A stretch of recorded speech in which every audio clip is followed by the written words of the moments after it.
Hello, night listener, and welcome to Little Nightmare. I'm Emma, and tonight I'll be keeping you company to help you fall asleep. But before we begin, make sure to subscribe to the channel and leave a comment telling me where you're listening from. Story 1. The first thing I knew was the cold, a damp and granular cold that pressed against my cheek. It was the cold of stone, but not clean stone, not the kind you find in a riverbed.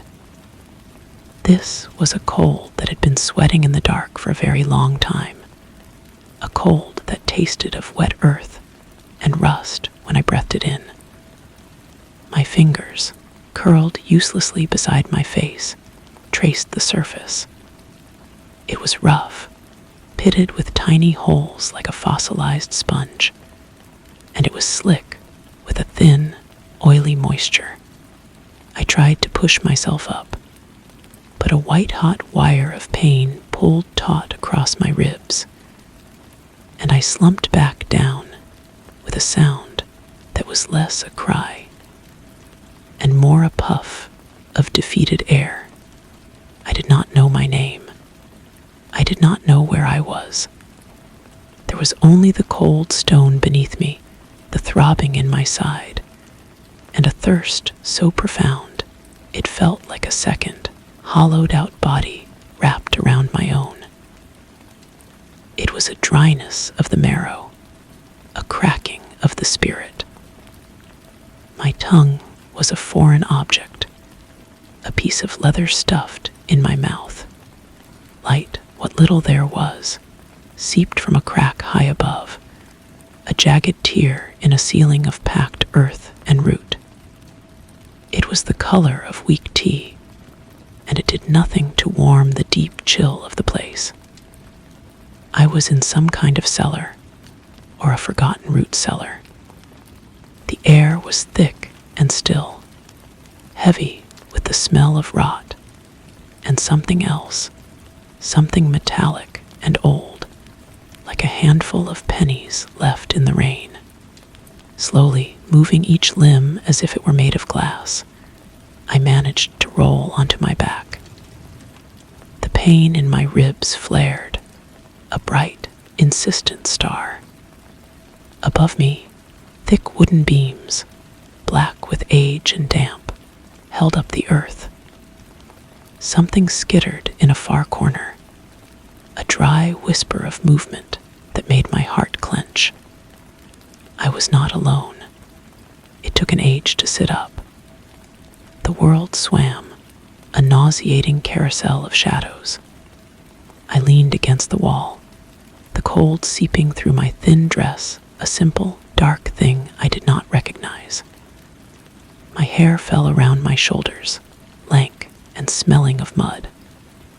I focused on my breathing, on the simple, painful act of drawing air in and pushing it out.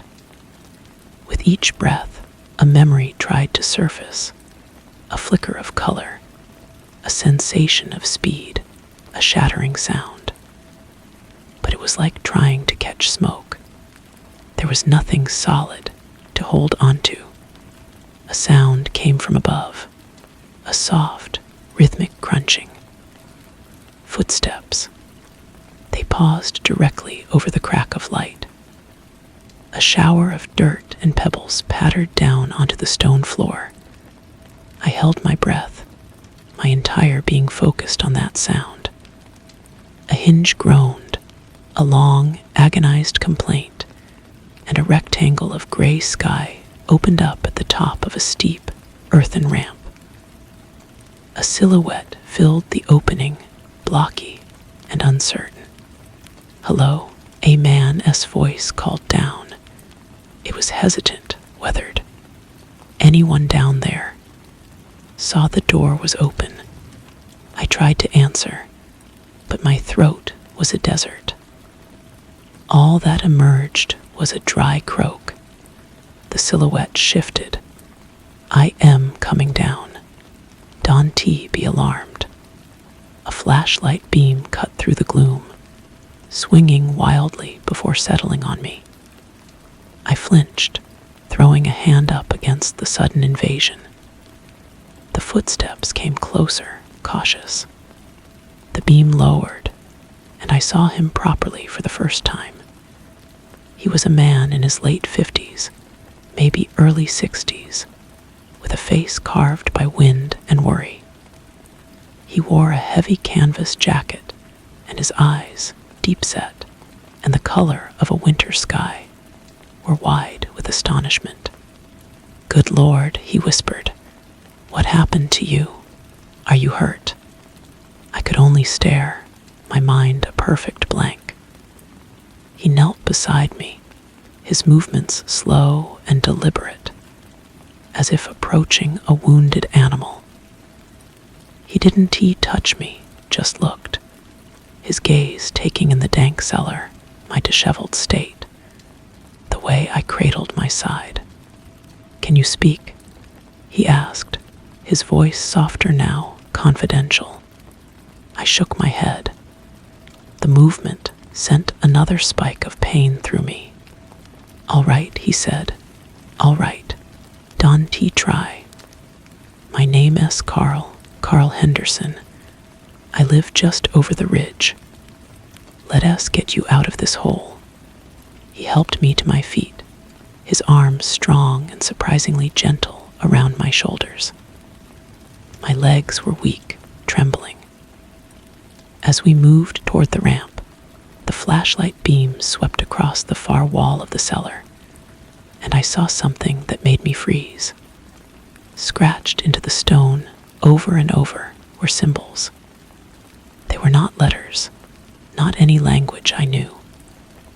They were angular, savage-looking things, like the tracks of a frantic bird, and they were stained a dark, rusty brown. A cold that had nothing to do with the air in the cellar settled deep in my bones. Carl saw me looking.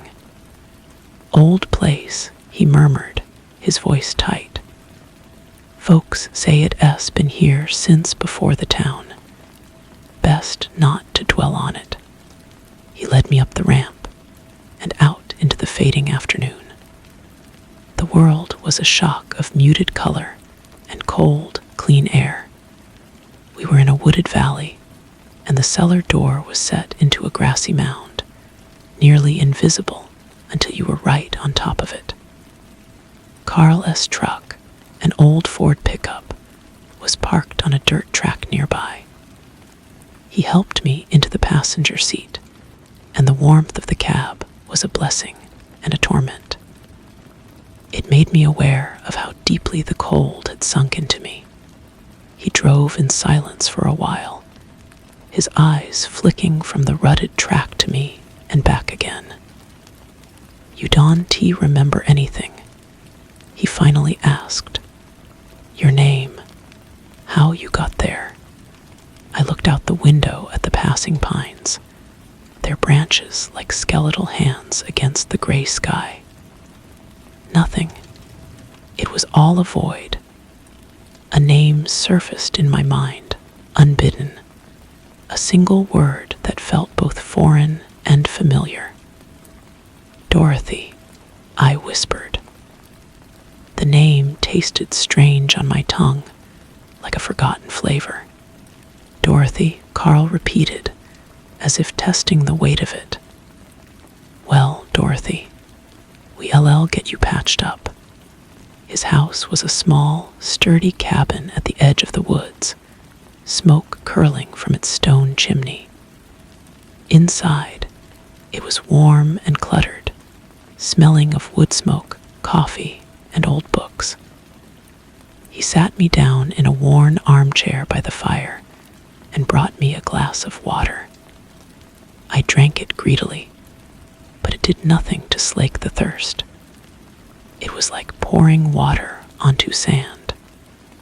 The thirst was deeper, a cellular demand. Carl cleaned the cut on my forehead and prodded my ribs gently. "Might be cracked," he said, "but you live. You ray lucky I check my traplines out that way." As the days passed, a fragile routine established itself. The pain in my ribs faded to a dull ache, but the emptiness in my head remained. Carl was a quiet man, a widower who seemed to find a strange comfort in my silent presence. He taught me the simple mechanics of his life, how to stoke the fire, how to make his strong, bitter coffee. I learned his rhythms, the way he hummed an old tune when he was chopping wood, the way his eyes grew distant when he looked out the window at the gathering dark. But the thirst was always there, a constant, gnawing companion. Food was ash in my mouth. Bread was dry and choking. Meat was a greasy, repulsive thing. I forced it down to keep up appearances, but my body rejected it. I grew weaker, paler. The world began to take on a different texture. Sounds became sharper, the ticking of the clock on the mantel like a tiny hammer on an anvil. Smells became overwhelming. The musky scent of Carl's old dog, the pungent odor of the wood polish, the rich, coppery smell when Carl nicked his finger, sharpening a knife. That smell, the blood, stopped me dead. It was the only thing that cut through the fog of my thirst, a bright, terrifying lure. One evening, a rabbit got caught in one of Carl's traps. He brought it back, a still, soft-furred bundle. He laid it on the kitchen table to skin it. I stood in the doorway, unable to look away. The scent of its life, spilled on the rough wood, was a siren's song. My mouth flooded with a saliva that was not for food. My vision tunneled until all I could see was the dark, glistening stain. Dorothy, Carl's voice was far away. "You all right? You look peaky." Stumbled outside into the cold night air, gasping. I leaned against the rough bark of a pine tree, my whole body trembling. What was happening to me? The memory, the one that had been smoke, began to solidify. Not an image, but a feeling. A feeling of immense power, of speed, of a hunger that was not a mere appetite, but a right, a purpose. And with it came a face, not Carl's kind, weathered face, but a pale, beautiful, and cruel face, with eyes that held the chill of deep space. A woman's face, a sister's face. That night I dreamed. I was running through a forest not of pine, but of vast, black trees, whose leaves whispered secrets in a language I understood, but could not speak. I was hunting. The scent of blood was a red thread leading me forward. I was not afraid. I was joyous. I was home. I awoke with a start. The cabin was dark. The thirst was a raging fire in my gut.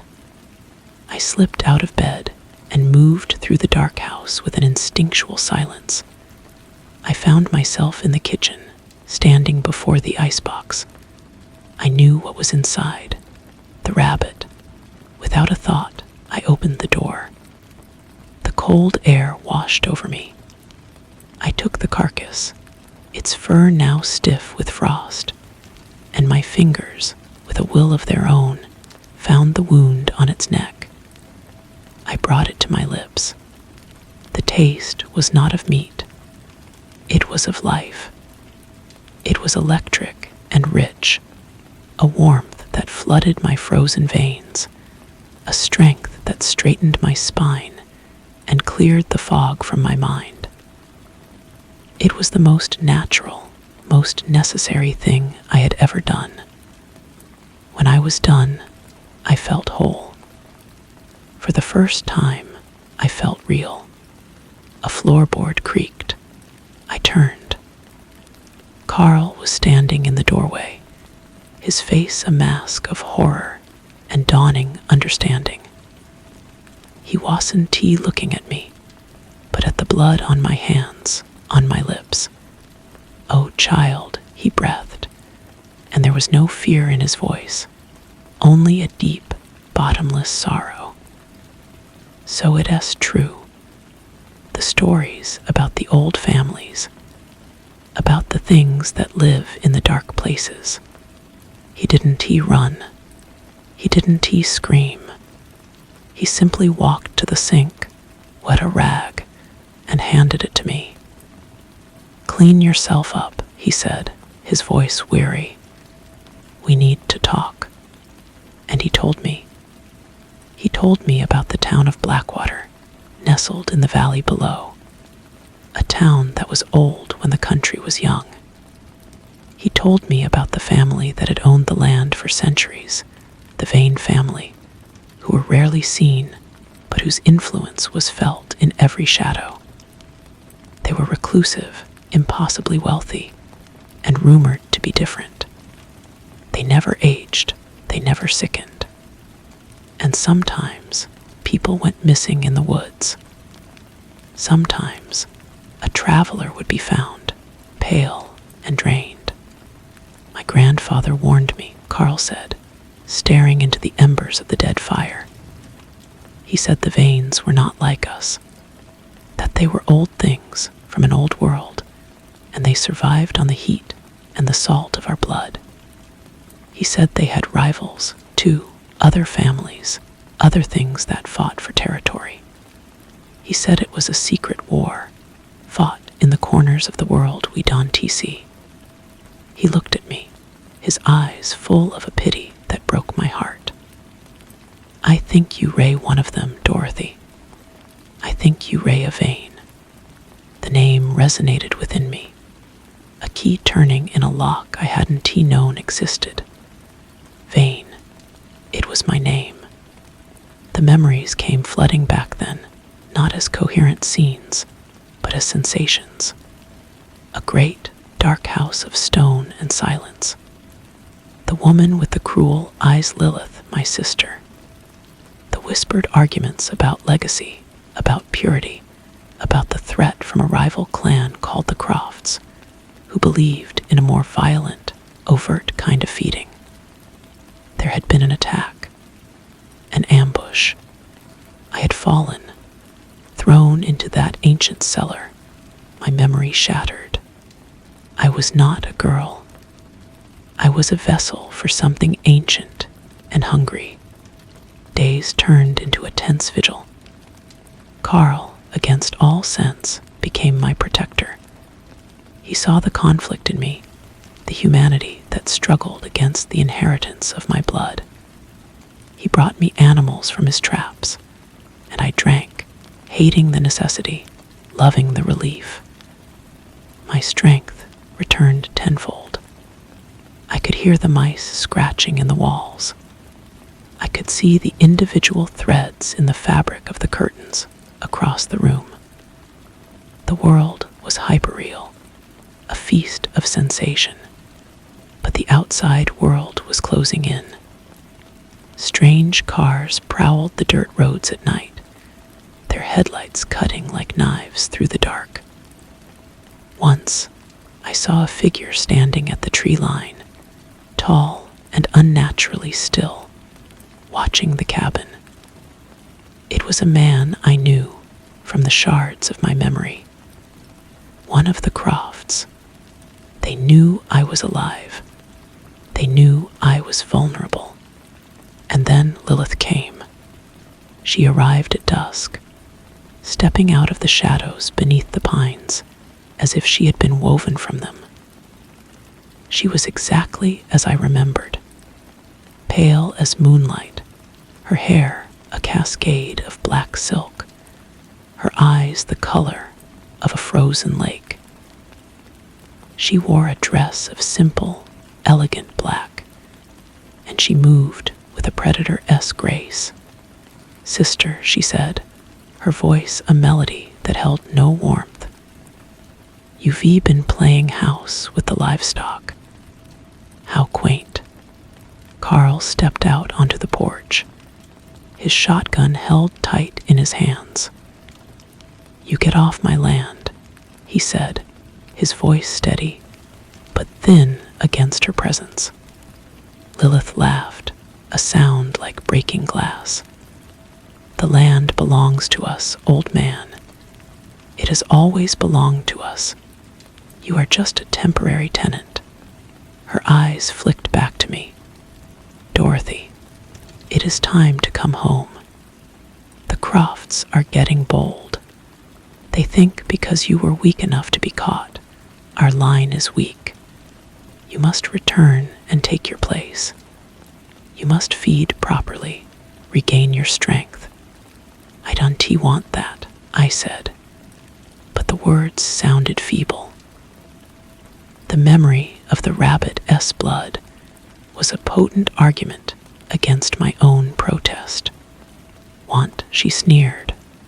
"What you want is irrelevant. It is what you are. This kindness, this sympathy for the cattled is a sickness Mother tried to breed out of us. It seems she failed with you." She took a step closer, and the air grew cold. "Come now, or I will kill this man to show you I am serious." Carl raised the shotgun. "I am warning you." What happened next was a blur. Lilith moved, a streak of darkness. There was a crack, not of the shotgun, but of wood. The stock of the gun shattered in Carl S. hands. He cried out, stumbling back. Lilith stood before him, her hand on his chest. Her face was a mask of serene power. "No," I screamed. The sound that came out of me was not my own. It was a guttural, ancient thing, a command that vibrated in the very air. Lilith froze, her head tilting in genuine surprise. For the first time, I saw something other than contempt in her eyes. I saw respect and fear. I felt it then, the power Carl S. grandfather had whispered about. It was a storm inside me, a cold, cosmic force. I was not just Dorothy, the amnesiac girl. I was a vein. The woods fell silent, every creature holding its breath. "Interesting," Lilith murmured, releasing Carl. He slumped against the porch post, gasping. "The fall did not break you. It woke you." She smiled, a slow, terrible smile. "Very well. I will leave you to your ruminations. But know this, sister, the choice is an illusion. The hunger will decide. It always does. And when it does, you will come home. Or the Crofts will find you, and they will not be so patient." She turned and melted back into the shadows, leaving only the scent of frost and old roses behind. Carl and I did not speak of it that night. There were no words adequate to the chasm that had opened between us. He was my friend, my savior. I was the monster from his grandfather S. stories. We sat in the quiet cabin, the space between us filled with the unspoken truth. I stay with him still. The thirst is a constant negotiation. I hunt at night, taking deer, taking what I need from the woods, always careful, always ashamed, always exhilarated. Carl pretends not to notice. We have an understanding, a fragile piece built on the thing we never mention. Sometimes I walk to the edge of the property and look down into the valley where the lights of Blackwater glitter. The great, dark house of the Vanes is there, a void among the lights. I can feel it calling to me, a pull as undeniable as the tide. can feel the other presence, the Crofts, a hungry, patient darkness waiting in the deep woods. Carl says I have a choice. He says the soul is what you do, not what you are. But he is wrong. I am learning that what I am is a conversation between two hungers. The hunger for blood, which is simple and clean, and the hunger for the light I see in Carl S. eyes, for the warmth of his quiet cabin, for the simple, human kindness he shows me. That hunger is more complicated. It is a pain that has no cure. Last night I dreamed again. I was standing at the door of the Vane house. It was open. Inside, a grand staircase swept upward into darkness, and a figure stood at the top, waiting. It was not Lilith. It was an older woman, her face a landscape of ancient beauty and profound sorrow. My mother. She held out her hand to me, and in my dream, I took a step forward. I awoke with a start, the taste of copper on my tongue. The moon was high, casting a silver light through the window. On the floor beside my bed, a dead fox lay, its throat torn open, an offering I did not remember making. And on my palm, etched in what looked like dried blood, was one of those same angular, frantic symbols I had seen scratched into the cellar wall. A message, or a warning. From whom or what, I cannot say. The hunger is deciding. I can feel its verdict settling in my bones, a cold and ancient truth. Soon, I will have to choose which world to destroy. The one I love, or the one I am the symbol on my palm itched, a faint, persistent burn that seemed to seep into my skin. I scrubbed at it with water until my skin was raw, but the faint, rust-colored outline remained, a brand. Carl saw it at breakfast. His eyes, fixed on my hand as I reached for a coffee mug, went flat and distant. Didn't he ask? He just turned back to the stove, the set of his shoulders more slumped than usual. The unspoken thing in the room had grown teeth. That afternoon, a Sheriff S. deputy came up the dirt road, his cruiser kicking up a plume of dust. Carl met him on the porch, his body a deliberate barrier between the lawman and the door. I stayed inside, pressed against the wall, listening with a clarity that felt like an invasion. "Just checking in, Carl," the deputy said, his voice a friendly drawl that didn't quite mask an underlying tension.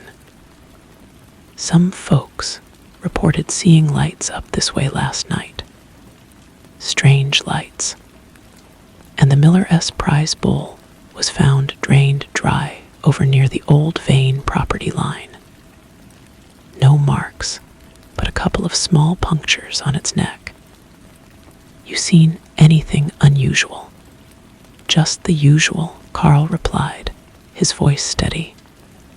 "Coyotes, probably. They get bold this time of year." There was a long pause. "Coyotes don't leave a body like that, Carl. And they don't carry flashlights." The Deputy S. tone hardened. "Their S. talk, you know. Old talk. About the family down in the valley. People are getting nervous. If you know something, it'd be best to say it." "I don't know anything," Carl said, and the finality in his voice was a wall. After the cruiser left, the silence in the cabin was heavy and cold. The Deputy S. visit was a stone dropped into the still pond of our existence, and the ripples were spreading. The outside world was no longer just a distant threat. It was knocking on the door. The Crofts were hunting, and the townsfolk were waking up to the predators in their midst. That night, the thirst was a razor's edge. The memory of the fox's blood was a vivid, taunting promise. I slipped out after Carl was asleep, moving into the woods with a speed and silence that was no longer strange to me. I needed to hunt, to quiet the screaming in my veins. But more than that, I needed answers. I found myself drawn not to the deer trails, but downward toward the lights of Blackwater and the darkness at its heart. I stood at the edge of the forest, looking down at the Vane Manor. It was a monolith of black stone, its windows sightless, surrounded by a wrought iron fence that seemed to absorb the moonlight. It was both terrifying and mesmerizing. As I watched, a light flickered in a top-floor window. A shadow passed behind the glass. The pull was magnetic, an ache in my very core. A twig snapped behind me. I spun around, my body coiling into a defensive crouch I didn't know I possessed. It wasn't Lilith. It was a man, lean and dressed in dark, practical clothing. He had a sharp, handsome face and eyes that glinted with a predatory amusement. I knew him instantly from the shards of my memory. Julian Croft. Little Vane, he purred, taking a step forward. All alone out here, looking for a way home. Or have you finally developed a taste for something warmer than rabbits? I said nothing, every sense screaming danger. Your Sister S methods are so passive, he continued, circling me slowly. Waiting for the cattle to wander too far. We prefer a more direct approach. It's more honest. Join us. Your family is weak, clinging to their old-world manners. We are the future. Together, we could rule this territory. No more hiding. He was close now, the scent of him cold stone and iron filling my nostrils. He reached out a hand, not to grab me, but to gently brush a strand of hair from my face. His touch was like ice. You don't belong with that old man, Dorothy. You are a queen. It's time to stop pretending to be a peasant. The word queen echoed in the silent places of my mind. It felt true. It felt like a shackle. In that moment, suspended between the dark house of my birth and the warm cabin on the ridge, I saw the choice for what it was. It wasn't between good and evil. It was between two kinds of darkness. The disciplined, hidden hunger of the Vanes, or the violent, consuming hunger of the Crofts. I looked past Julian toward Carl's cabin, a single, brave pinpoint of light in the vast dark. I thought of the sorrow in his eyes, and the simple, unearned kindness he had shown a monster. That light, that kindness, was a different kind of power. A weaker one, perhaps, but it was the only thing that warmed the cold in my bones. I am not a queen, I said, my voice quiet but clear. And I am not yours. Julian's amused smile vanished, replaced by a flat, deadly calm. A pity. Then you are just prey. He moved, but I was already gone, melting back into the trees.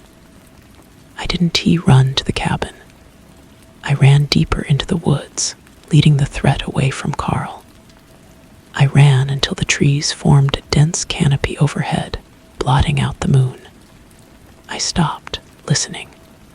I could hear him, a whisper of movement in the dark, closing in. The hunt was on, and for the first time, I was not the hunter.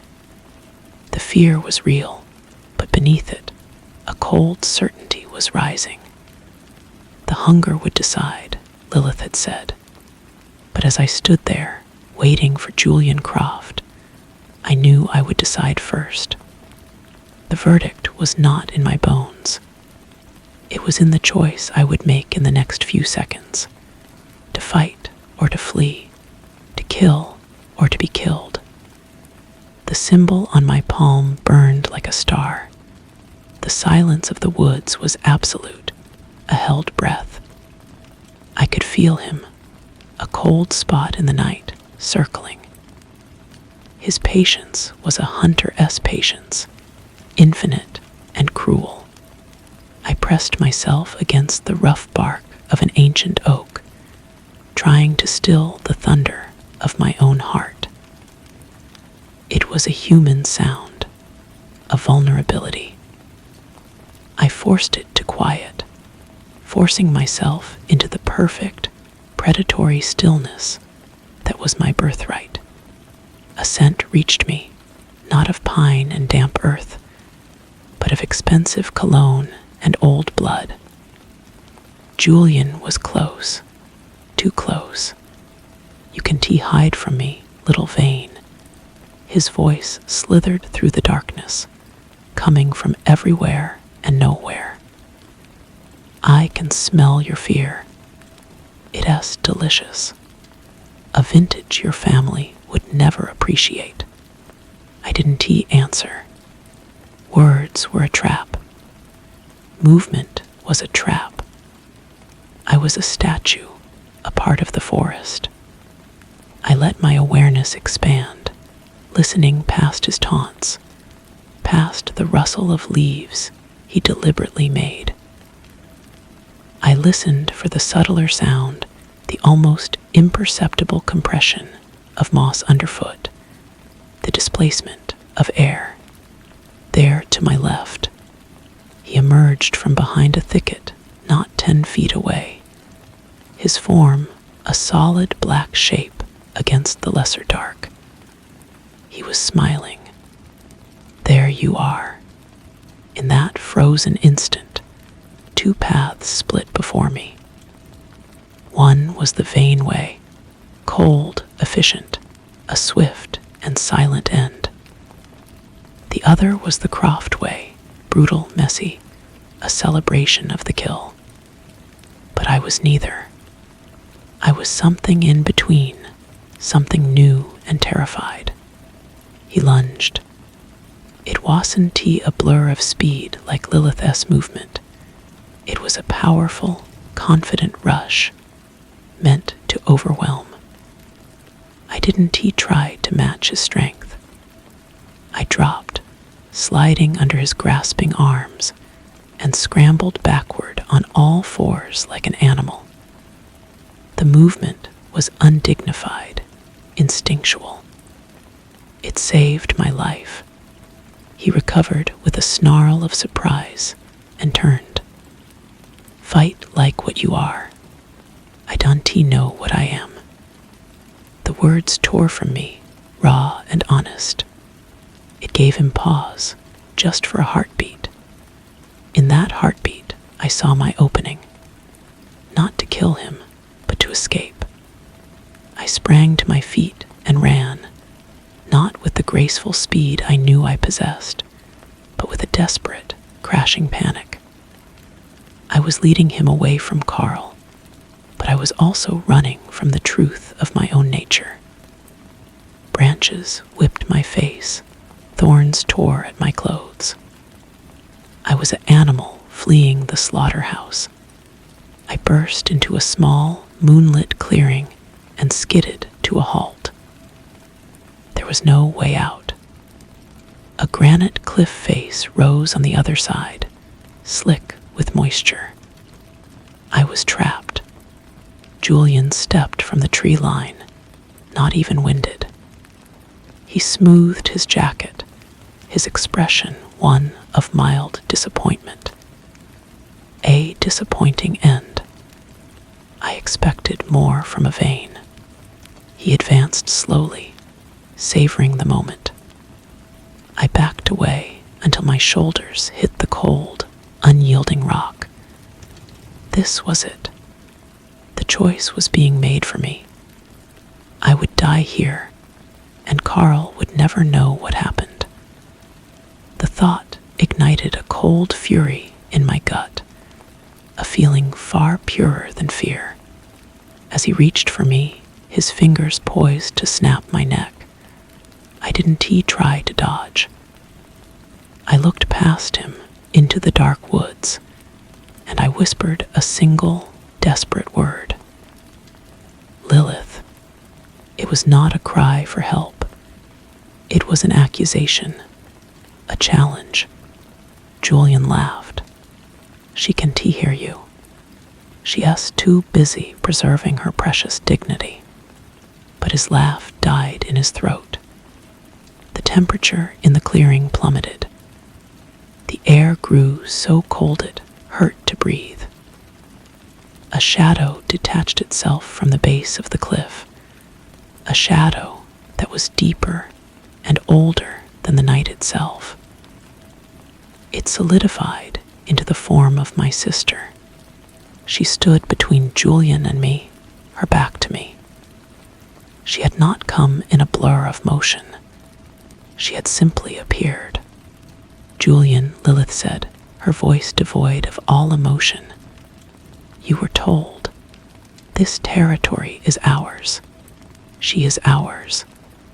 Julian's confidence wavered, replaced by a wary tension.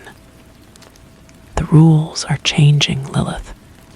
Your sister is a liability. She consorts with humans. She is weak. Her strength is not for you to judge. Lilith took a step forward. The grass beneath her feet turned brittle with frost. Leave, now, or the conversation between our families will end tonight, permanently. For a long moment, they stared at each other, two opposing forces in a silent war. I could feel the power crackling between them, a pressure that made my ears pop. Finally, Julian gave a curt, angry nod. This isn't over, he said, his eyes cutting to me past Lilith's shoulder. She will choose a side, or she will fall. He melted back into the forest, leaving a void of silence behind. Lilith did not turn to look at me. She stood, staring at the place where he had vanished. He is right, you know, she said, her voice soft now, almost tired. This pretense must end. Your sentiment for the old man is a danger to him and to us. The Crofts will use him to get to you. I can protect him, I said, my voice shaking. Finally, she turned. In the moonlight, her face was not cruel, but profoundly ancient and sad. No, sister, you cannot. You can only damn him. She gestured to the symbol still visible on my palm, the blood writing. It was a message from Mother. It means the veil thins. The time for hiding is over. The war is coming home. And you, Dorothy, are the key, whether you wish to be or not. She offered me her hand. It was pale and slender, a sculptor-esque dream. It was the hand from my dream. Come home, she said. Not as a prisoner, but as a Yvain. Learn what that means. Learn to control the hunger instead of being ashamed of it. Then, perhaps, you can protect what you love. This way, she glanced toward the ridge where Carl's cabin stood. This way only leads to his grave. I looked from her hand to the distant, invisible pinpoint of light that was my sanctuary. The warmth of the cabin seemed a universe away. The cold certainty in Lilith's eyes felt like the only truth left in the world. The hunger was deciding. But so was I. I did not take her hand, but I took a step toward her, and then another. I walked past her into the dark path that led down to the valley, to the black house. I did not look back. I couldn't see the light on the ridge was a hook in my heart, and to look back would be to tear myself in two. I walked forward into my inheritance, leaving the only peace I had ever known behind me. The door to the cabin was closed now, not just for the night, but forever. The path down the mountain was a descent into a different world. The air grew heavier, thick with the scent of damp earth and the cloying perfume of night-blooming jasmine that grew in wild profusion around the Vane estate. Lilith walked silently ahead, a pale ghost in the moonlight, her presence a cold comfort. My every instinct screamed to turn back, to run to the simple, solid reality of Carl's cabin. But another part, a deeper, older part, recognized the pull of this place. It was a homecoming to a home I had never known. The wrought iron gates swung open without a sound as we approached. The grounds within were unnaturally still, a landscape frozen in time. We reached the massive front door, made of dark, age-blackened wood. Lilith placed a hand on it, and it swung inward. The air inside was cold and still, smelling of beeswax, dust, and something metallic. A single candle flickered on a vast marble table in the center of the foyer, its flame casting long, dancing shadows up the walls. And there, at the foot of the grand staircase I had seen in my dream, stood the woman, my mother. She was even more beautiful and more sorrowful than in my vision. Her hair was the color of moonlight on snow, and her eyes, the same storm gray as mine, held a depth of centuries. "Dorothea," she said. Her voice was like velvet, soft and enveloping. "Dorothy," I corrected her, the word a feeble act of defiance. A faint, sad smile touched her lips. "As you wish. Welcome home." She gestured to the staircase. "There is much to discuss. The Crofts grow bold. Your emergence has upset a very delicate balance. I didn't ask for this," I said, my voice echoing in the cavernous hall. "None of us do," she replied. "It is our burden and our privilege. Come, you must be hungry after your ordeal." She led the way up the stairs. I followed, Lilith a silent presence behind me. We entered a sitting room where a fire crackled in a large hearth, doing little to dispel the inherent chill of the house. On a small table sat a crystal goblet filled with a dark, viscous liquid. My thirst, which I had been suppressing, roared to life at the sight of it. "It is clean," my mother said, noticing my fixation. "Taken without pain. This is the Vane way. We do not revel in the hunt. We respect it." I picked up the goblet. The scent was rich, potent. It was nothing like the wild, frantic blood of the forest animals. This was refined, controlled. I drank. It was like swallowing warmth and power. The constant, gnawing ache in my veins subsided, replaced by a profound, humming stillness. For the first time since I had woken in the woods, I felt truly sated. "The symbol on your hand," my mother began, sitting gracefully in a high-backed chair. "It is a warning. The veil between our world and the human world thins. The Crofts believe this is a time to strike, to claim dominion openly. We believe it is a time for greater caution." "Why am I the key?" I asked, the goblet still in my hand. "Because you are a bridge," Lilith said from the doorway. "You have lived among them. You have feelings for them. That is a weakness the Crofts will exploit, and a strength we do not understand."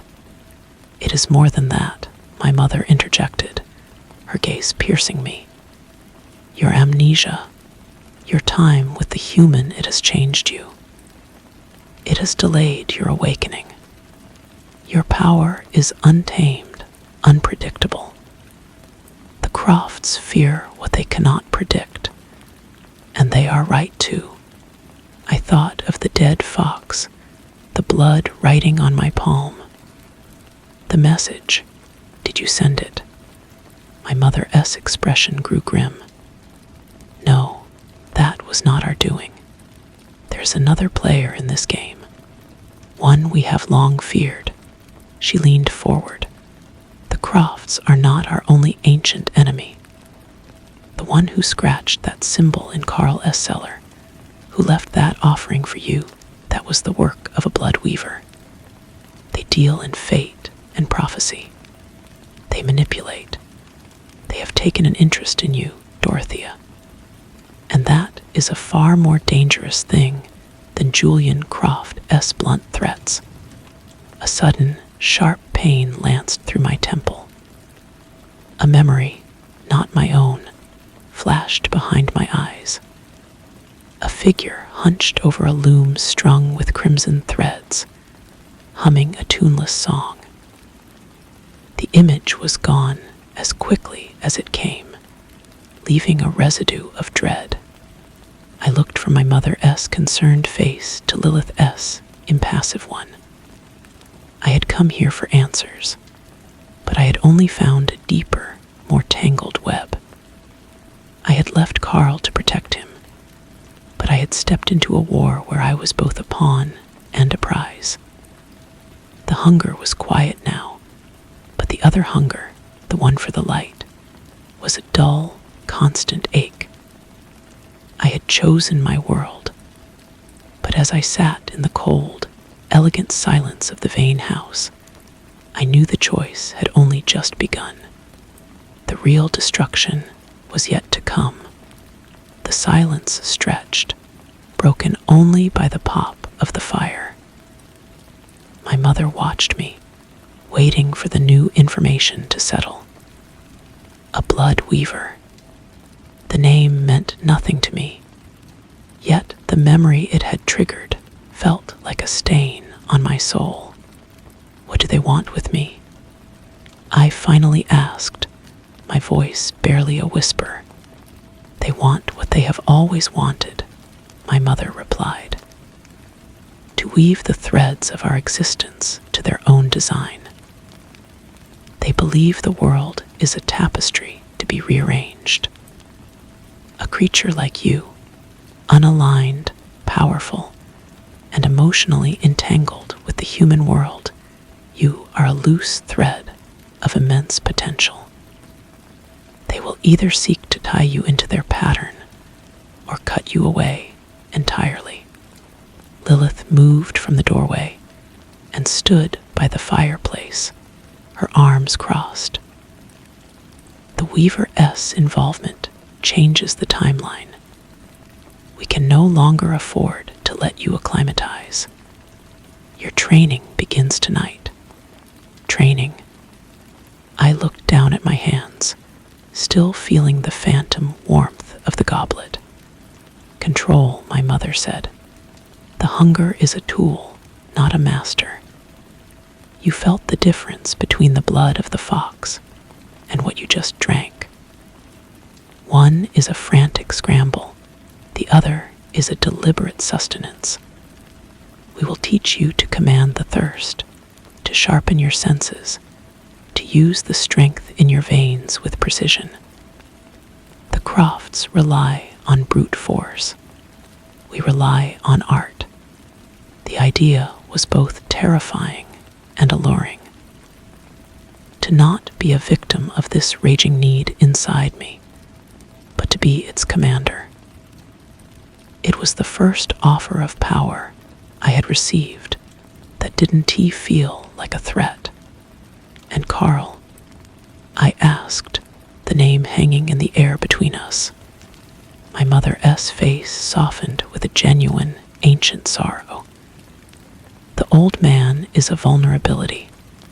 For you and for himself.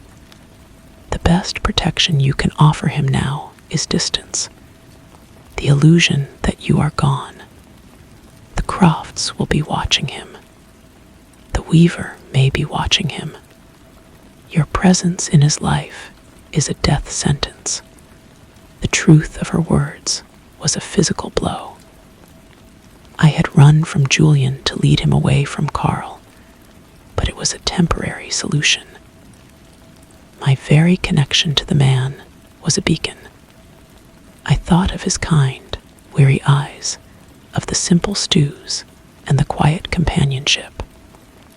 I had to let it go.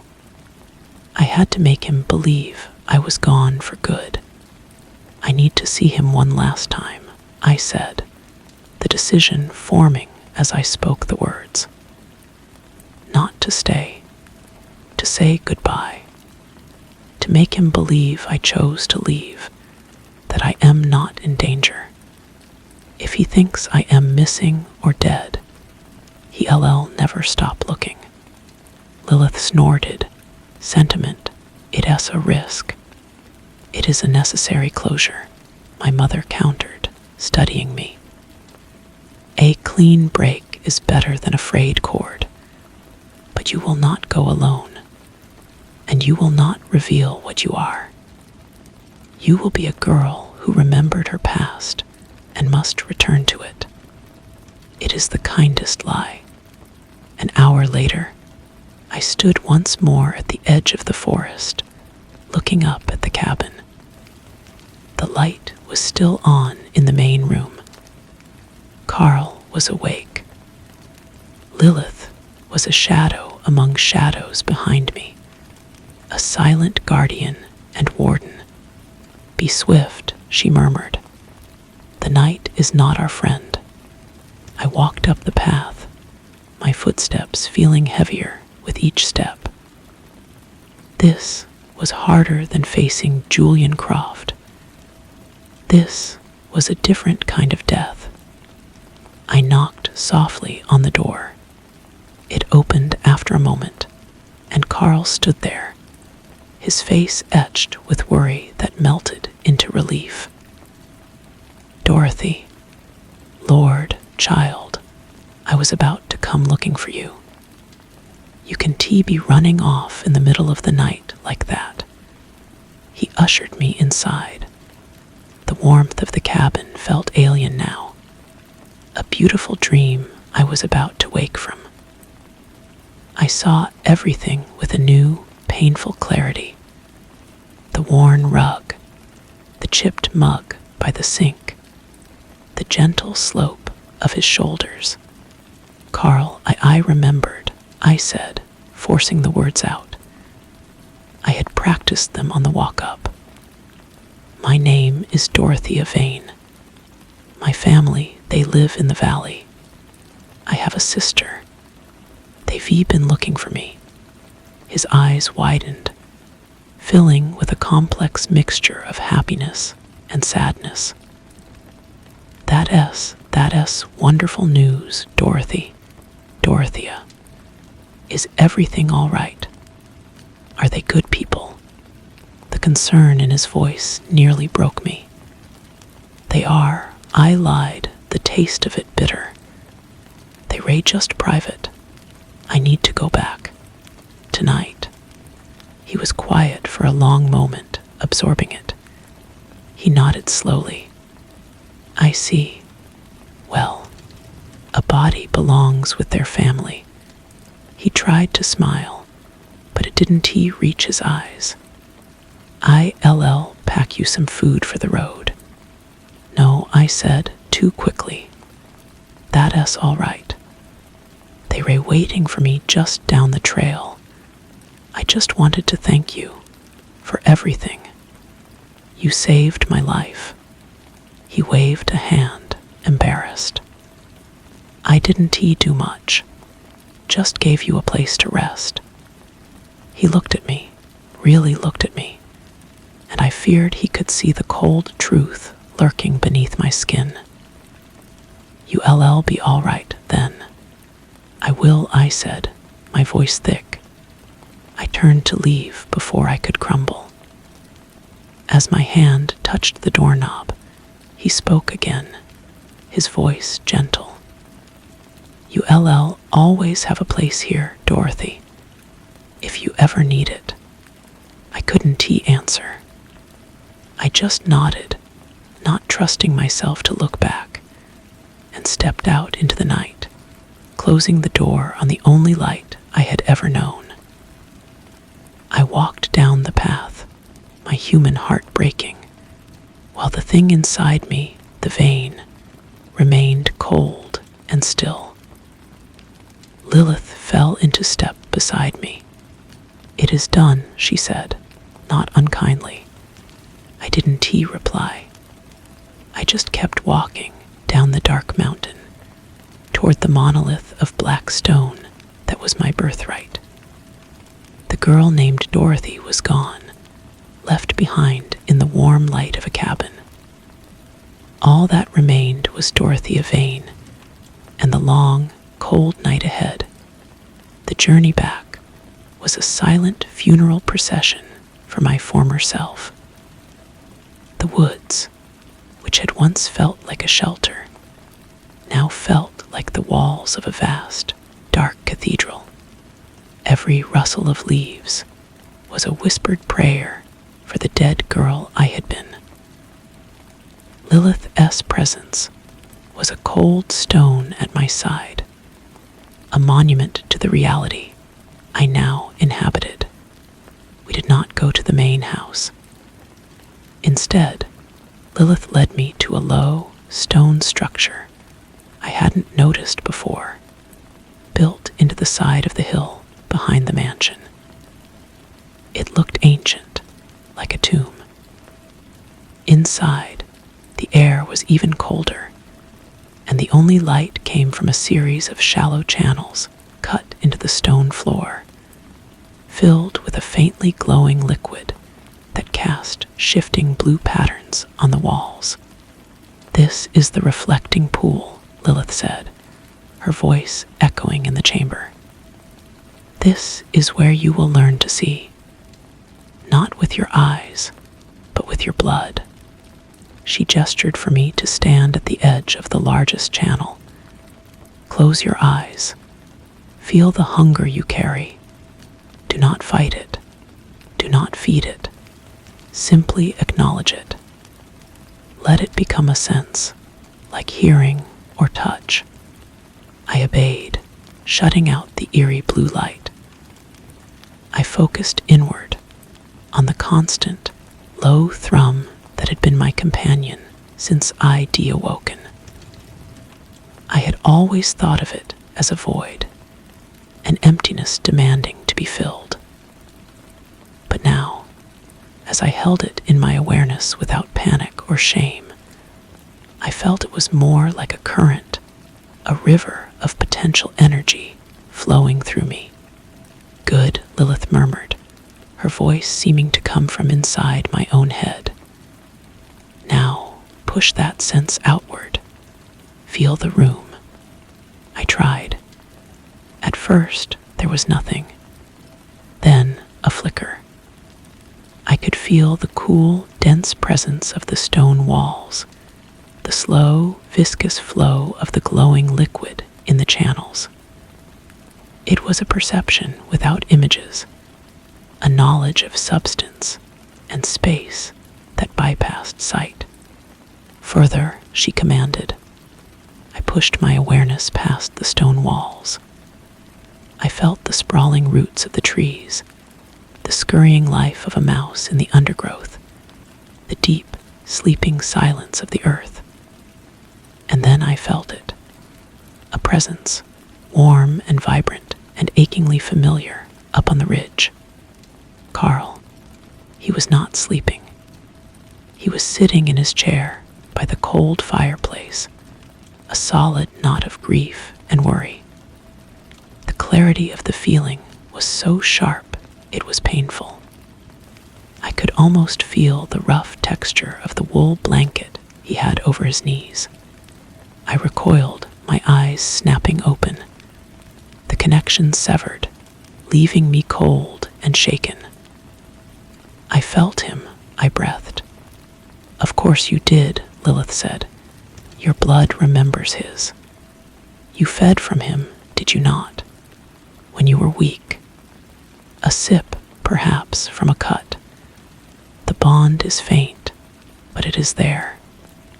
That is why you were drawn to him. That is why he cannot be safe while you live. The revelation sickened me. My sanctuary, my kindness, was built on a foundation I hadn't even known I'd laid. My care for him was tainted by the very nature I was trying to escape. This is your first lesson, sister, Lilith said, her gaze unwavering. There are no clean breaks. Every connection is a thread, and every thread can be pulled. She turned and walked toward the chamber's entrance. Tomorrow, we begin learning how to cut them. I stood alone in the blue glow. The image of Carl sitting in his lonely vigil burned into my mind. I had thought I was making a sacrifice to protect him. Now I wondered if I had simply been following a trail my own hunger had laid. The path ahead was not just about controlling the monster, but about understanding that the monster and the girl were never two separate things. They were a single, terrible truth, and the truth was only just beginning to unravel. The blue light from the channels seemed to pulse in time with my racing thoughts. Lilith S. words echoed, not just in the chamber, but deep within the new, cold place inside me. Every connection is a thread. The bond with Carl was a fragile, invisible tether, and I had just confirmed its existence. I had thought my farewell was an act of will, but had it been just another kind of hunger, a deeper, more subtle craving for a final taste of his warmth? I left the reflecting pool, the night air feeling strangely warm after the tomb-like chill. The main house loomed, its windows dark. I had no desire to go inside, to be surrounded by the oppressive elegance of my lineage. Instead, I walked through the formal gardens, the manicured hedges and statues seeming like grotesque parodies of the wild forest. A sound reached me, faint but distinct in the stillness. It was the rhythmic, solid thud of an axe biting into wood. I followed the noise around the side of the house to a clearing where a woodpile stood stacked high. Julian Croft was there, his shirt discarded, muscles coiling and releasing as he split log after log with a brutal, efficient grace. He wasn't doing it for the wood. It was pure, controlled aggression. He paused as I approached, the axe resting easily on his shoulder. Sweat gleamed on his skin in the moonlight. His eyes, the color of a winter sky, scanned me from head to toe, missing nothing. "So the lost lamb has returned to the fold," he said, his voice a low rumble. "I trust your farewell was satisfying." I said nothing. I just watched him, feeling the raw power that radiated from him. It was different from the cold precision of the veins. It was a wildfire waiting for a spark. "Your mother believes she can tame you," he continued, bringing the axe down on a thick piece of oak. It split with a crack that sounded like a gunshot. "She thinks control is the answer, but control is just another cage." He pointed the axe handle toward me. "What you felt in the woods when you took that deer, that was real. That was power. Not this sipping from crystal goblets like you, Ray, at a damned tea party. It kept me from killing an innocent man." I said, my voice steady despite the tremor in my hands. Julian laughed, a short, harsh sound. "Innocent? There's no such thing. There is only prey and predator. The veins have spent centuries pretending otherwise, and look where it has gotten them. Hiding in their black house, dwindling." He took a step toward me, and the air grew thick with the scent of pine and sweat and danger. "The Weaver S mark is on you. That changes the game. My father is cautious. He sees a tool to be used. I see a weapon to be unleashed. You don't need to learn control, Dorothea. You need to embrace the storm." He was so close now I could feel the heat coming off his body. The hunger inside me, so recently quieted by the refined blood, stirred again. But it was a different kind of ache. It was not just for sustenance, but for the wild, untamed force he represented. It was terrifying. It was seductive. "Your way leads to war," I whispered. "War is the natural state of things," he replied, his gaze dropping to my lips. "Peace is the illusion." He reached out, his fingers not touching my face, but hovering just beside my cheek. I could feel the energy crackling in the narrow space between his skin and mine. "The Weaver has plans for you. The veins have plans for you. When will you start making your own?" He lowered his hand, turned, and walked away, leaving me standing alone in the clearing with the scent of split wood and the echo of his challenge hanging in the air. I looked down at my own hands, pale in the moonlight. One path offered cold control, a life of measured sips and severed threads. The other offered raw power, a hurricane of blood and desire. And somewhere in the shadows, a blood weaver pulled on strings I couldn't even see. I was not a pawn. I was not a prize. The decision that had begun on the mountain path was not a single choice, but a series of them, each one leading me deeper into the dark. And as I stood between the black house and the wild wood, I knew the next choice was already mine to make. The scent of Julian lingered in the air, a dangerous perfume that stirred something restless and deep within me. I walked away from the clearing, not toward the house, but back into the embrace of the untamed gardens. His words were a poison, but they were also a key, unlocking a door I had been trying to keep sealed. Embrace the storm. A flicker of movement caught my eye, a shift in the shadows beneath a great weeping willow. It was too fluid to be an animal, too silent to be human. I stopped, my new senses stretching outward, but they met a curious emptiness, a void where a presence should be. It was like trying to feel the shape of a shadow.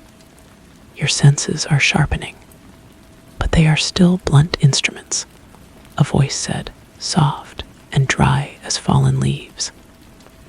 The shadow beneath the willow detached itself and resolved into a tall, gaunt figure. He was dressed in clothes that seemed woven from the night itself, and his face was pale and deeply lined, his eyes like chips of obsidian. In his long-fingered hands, he held a simple wooden shuttle, which he turned over and over with a hypnotic rhythm. I did not need to be told. This was the Weaver. You are the one who left the message, I said, my voice surprisingly steady. The fox, the symbol. He offered a slight, skeletal smile. A calling card. A thread cast into the pond to see what ripples it would cause. And such interesting ripples it has caused. His dark eyes seemed to absorb the moonlight. The vanes wish to clip your wings. The crofts wish to harness you to their chariot. Both seek to limit your potential. I, however, am interested in what you might become if left to your own design. Your design, you mean, I countered. All of life is a design, child. The question is who holds the shuttle. You have felt it, have you not? The pull of two worlds, the warmth of the hearth and the cold of the grave. This conflict is not a weakness. It is the source of your power. He took a step closer, and the air grew cold. The vanes fear your humanity. The crofts despise it. I suggest you cherish it. It is the flaw in the crystal that makes it beautiful. It is the knot in the thread that creates the most intriguing pattern. He reached into the folds of his dark garment and produced a small, smooth stone, black as jet. He held it out to me. A gift, a focus. When the voices of your lineage and the howl of your hunger become too loud, hold this. It will not silence them, but it will help you hear the one voice that matters. Your own. I stared at the stone. Every instinct screamed against taking anything from this creature. But his words resonated with a truth that terrified me. He was not offering control or chaos. He was offering choice. I reached out and took the stone. It was ice cold, and the moment my fingers closed around it, the world shifted. The manicured garden fell away, and for a single, dizzying second, I saw not with my eyes, but with a deeper sight. I saw a tapestry woven from light and shadow, a vast, impossibly complex pattern. I saw threads of silver and crimson, some taut and strong, others frayed and broken. And I saw my own thread, a brilliant, tangled strand of both, glowing with a fierce, uncertain light. It was beautiful and horrifying. The vision vanished. I was back in the garden, clutching the cold stone. The weaver was gone. Only the whisper of the willow leaves remained. I looked down at the stone in my palm, then toward the dark silhouette of the Vane house, and finally back in the direction of the mountain, where Carl kept his lonely vigil. 3 paths lay before me, each offered by a different master. But the stone in my hand felt like a 4th path, one that was mine alone to walk. The awakening was not over. It had only just begun. The stone was a heavy secret in my palm. I I slipped it into the pocket of my dress. Its cold weight, a constant reminder of the weaver's unsettling gift. When I finally retreated into the silent house, the grandeur felt more like a prison than ever. My mother was waiting in the main hall, her posture rigid, her eyes missing nothing. "Julian Croft," she stated, her voice cutting through the stillness. And then another. The weaver himself. "You are drawing attention to yourself, Dorothea. That is a luxury we cannot afford." "I didn't seek them out," I replied, and it was mostly true. "It does not matter. Their seeking you is the problem. The Crofts see a weapon. The weaver sees a curiosity. Both views will get you destroyed." She gestured for me to follow her. "The time for gentle introductions is past. Dawn is coming. You need to feed." She led me not to the opulent dining room, but down a narrow staircase to a cellar I hadn't known existed. The air was cool and smelled of earth and old wine. But it wasn't wine in the racks that lined the walls. It was blood. Dozens of crystal decanters, each filled with a liquid that ranged from deep crimson to almost black, sat in neat rows. A chill ran down my spine. This was the Vane way. Control, order, prepackaged life.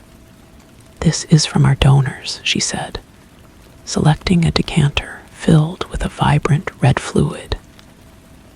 "Individuals who provide sustenance in exchange for protection, wealth, longevity. It is clean, safe. It sustains the body without engaging the spirit." She poured a small amount into a glass and offered it to me. I took it. The scent was rich, metallic, but it lacked the wild, vital energy of the deer or the terrifying allure of Julian's presence. It was food, nothing more. I drank it.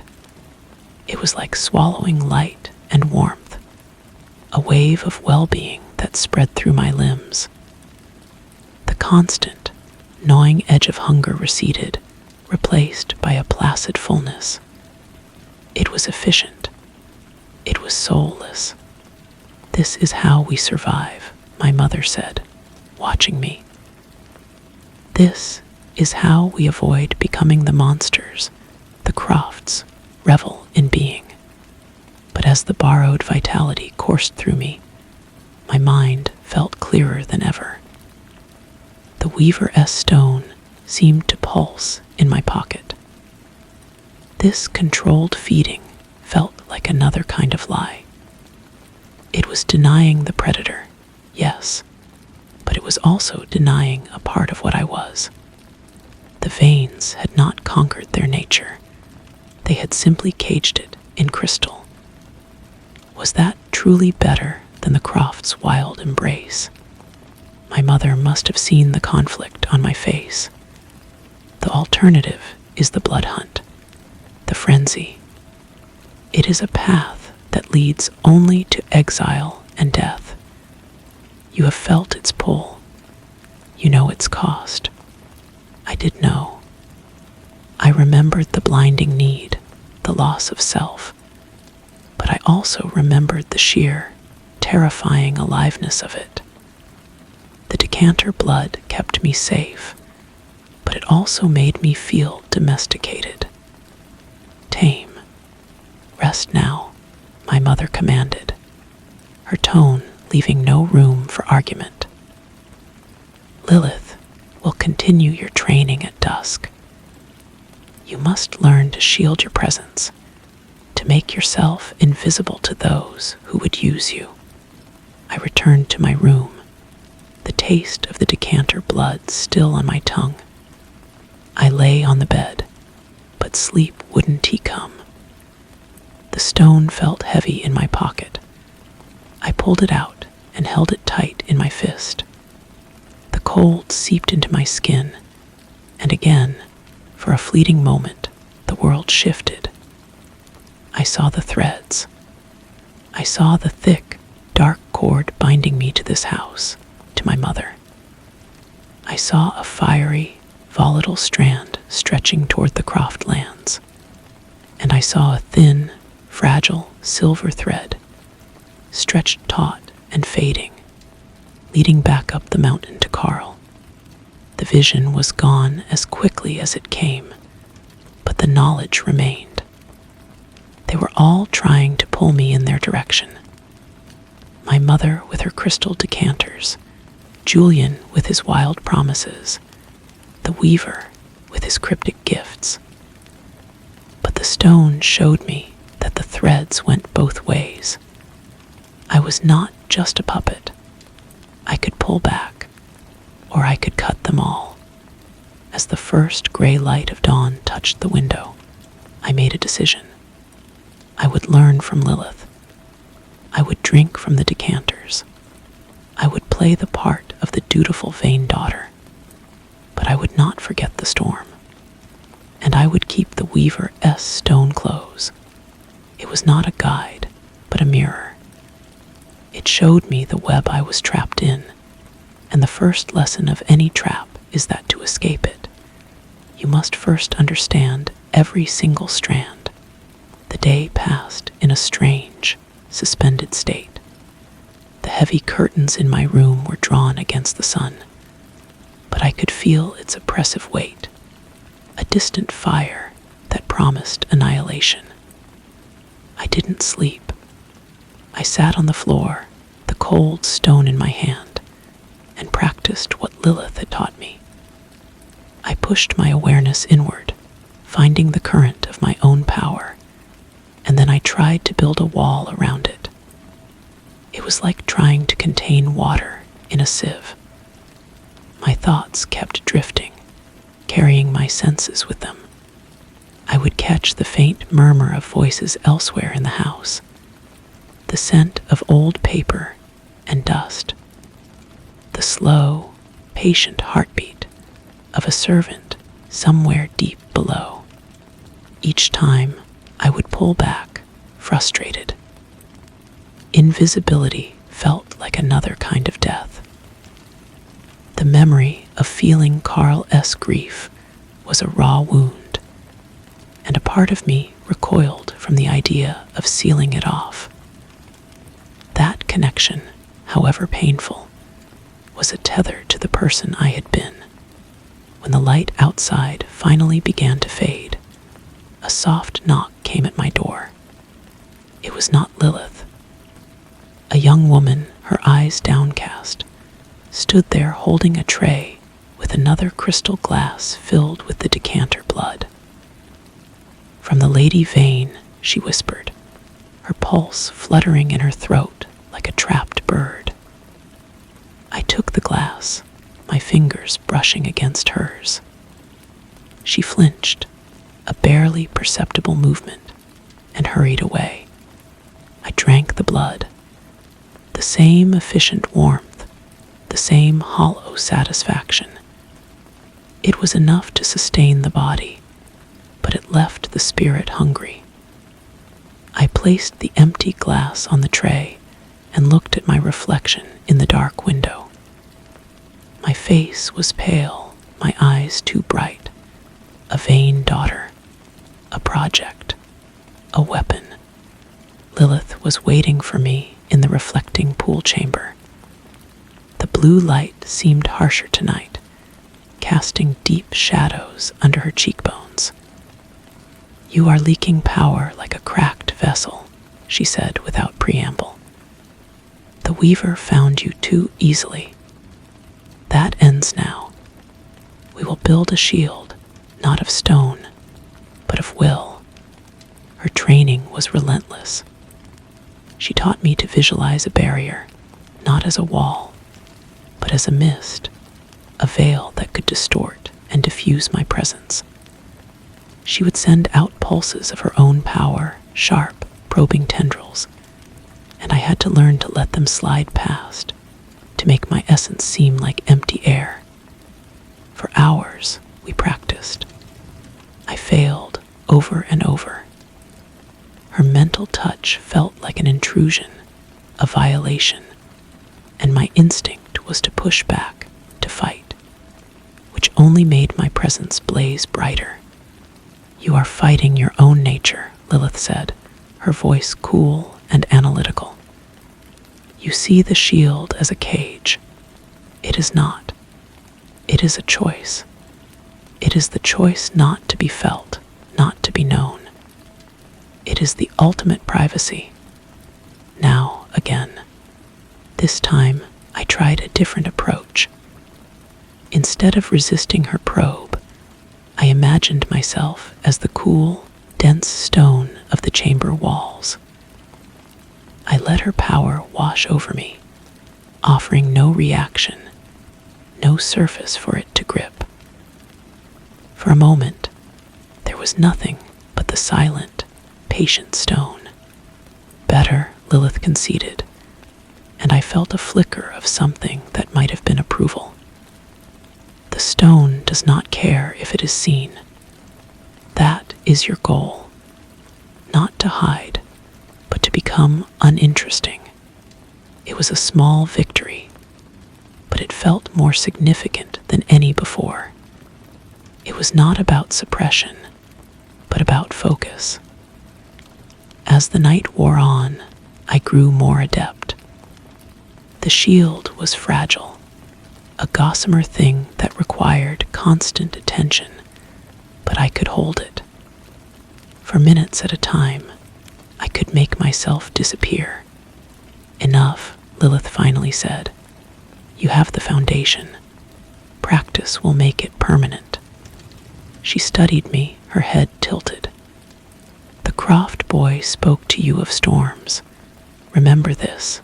A storm is powerful, but it is also blind. It destroys everything in its path, including itself. A scalpel is also powerful.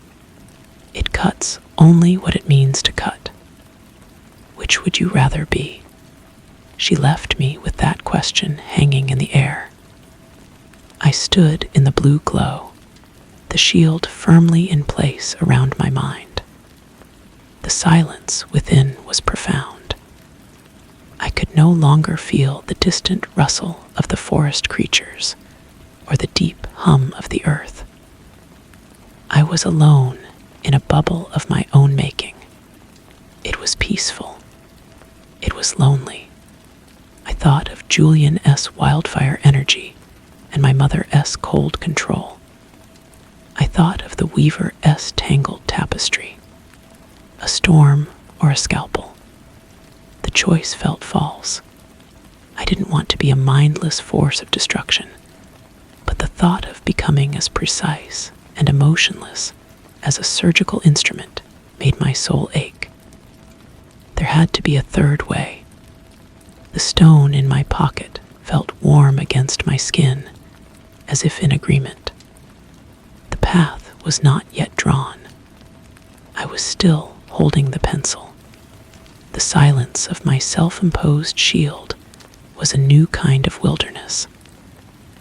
I walked through the halls of the Black House, a ghost among my own family.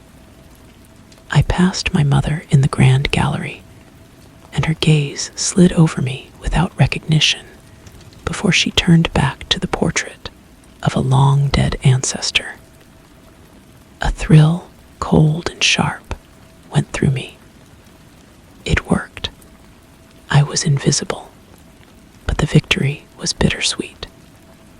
The shield required a part of my mind to maintain, a constant, low hum of concentration that left me feeling divided. One part of me moved and breathed, the other held the door shut against the world. It was exhausting. This was the vain ideal, a perfectly controlled existence, a life of quiet rooms and quieter hungers. It was a life without surprises, and I realized with a jolt that it was also a life without connection. I found myself drawn back to the gardens as the moon rose. The night-blooming flowers filled the air with a heavy, intoxicating perfume.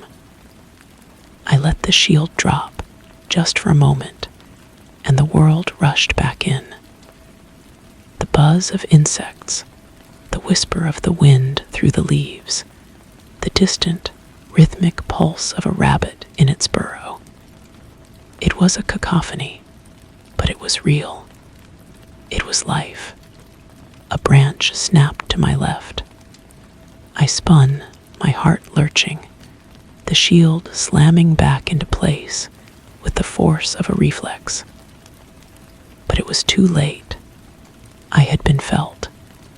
A figure emerged from behind a hedge of dark roses. It was not Julian, nor the weaver.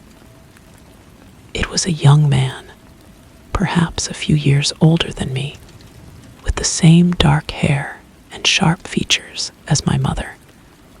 But his eyes were a warmer brown, and they held a look of open curiosity instead of cold assessment. "Cousin," he said, his voice pleasant. I thought I sensed someone new. "I'm Casimir." I said nothing, my mind racing. I had not been told of any cousins. He smiled, a easy, genuine expression that seemed out of place here. "Don't bother with the veil. I already caught a glimpse. It's very good for a newborn, but you're trying too hard. It's like holding your breath. Eventually, you have to let go." He took a step closer, his hands in his pockets. He seemed completely at ease. "I've been away. The family doesn't like to talk about me. I'm a bit of a disappointment, you see. I prefer the city. Too much quiet here. It makes me restless." "What do you want?" I asked, my voice tight. "To welcome you," he said, his smile fading into something more thoughtful. "And to warn you. You're the talk of the house, you know, the prodigal daughter touched by the weaver. Mother is convinced she can mold you into the perfect vein. Aunt Lysandra thinks you're a bomb waiting to go off. They're placing bets on which way you'll break." His candor was disarming. "And what do you think?" "I think," he said, leaning against the trunk of an ancient oak, "that they're both wrong. You're not clay to be molded, and you're not a weapon to be wielded. You're a question. And questions make this family very nervous." He looked toward the house, a flicker of disdain crossing his face. "They've spent so long building these walls, they've forgotten what the sky looks like. Don't let them teach you to be afraid of it." He pushed himself off the tree. "I'm staying in the east wing. If you get tired of drinking from crystal and practicing to be a statue, come find me. I have stories that would make our dear matriarch's hair turn white." He winked, then turned and melted back into the shadows, his departure as smooth and silent as his arrival. I stood alone, more unsettled than I had been by Julian's threats or the weaver's prophecies. Casimir had offered neither control nor chaos, but something else entirely, a glimpse of a different way to be one of us. He was not a storm or a scalpel. He was something in between, and his warning echoed the weaver's challenge. They were all trying to define me. My mother, Julian, Lilith, even this charming, disarming cousin. The stone felt heavy in my pocket. The fourth path was not a clear direction. It was the refusal to let anyone else draw the map. It was time to stop being a question others asked and start asking my own. Story 2. The line was always there, a razor's edge drawn by the setting sun across the floorboards of my grandfather's house. On one side, the warm, honeyed light of the lamp; on the other, the deep, velvety blue of the evening creeping in from the windows. I used to put my toe right on that line, feeling the divide between the safe, contained world of light and the vast, breathing unknown of the dark. I believed in boundaries then.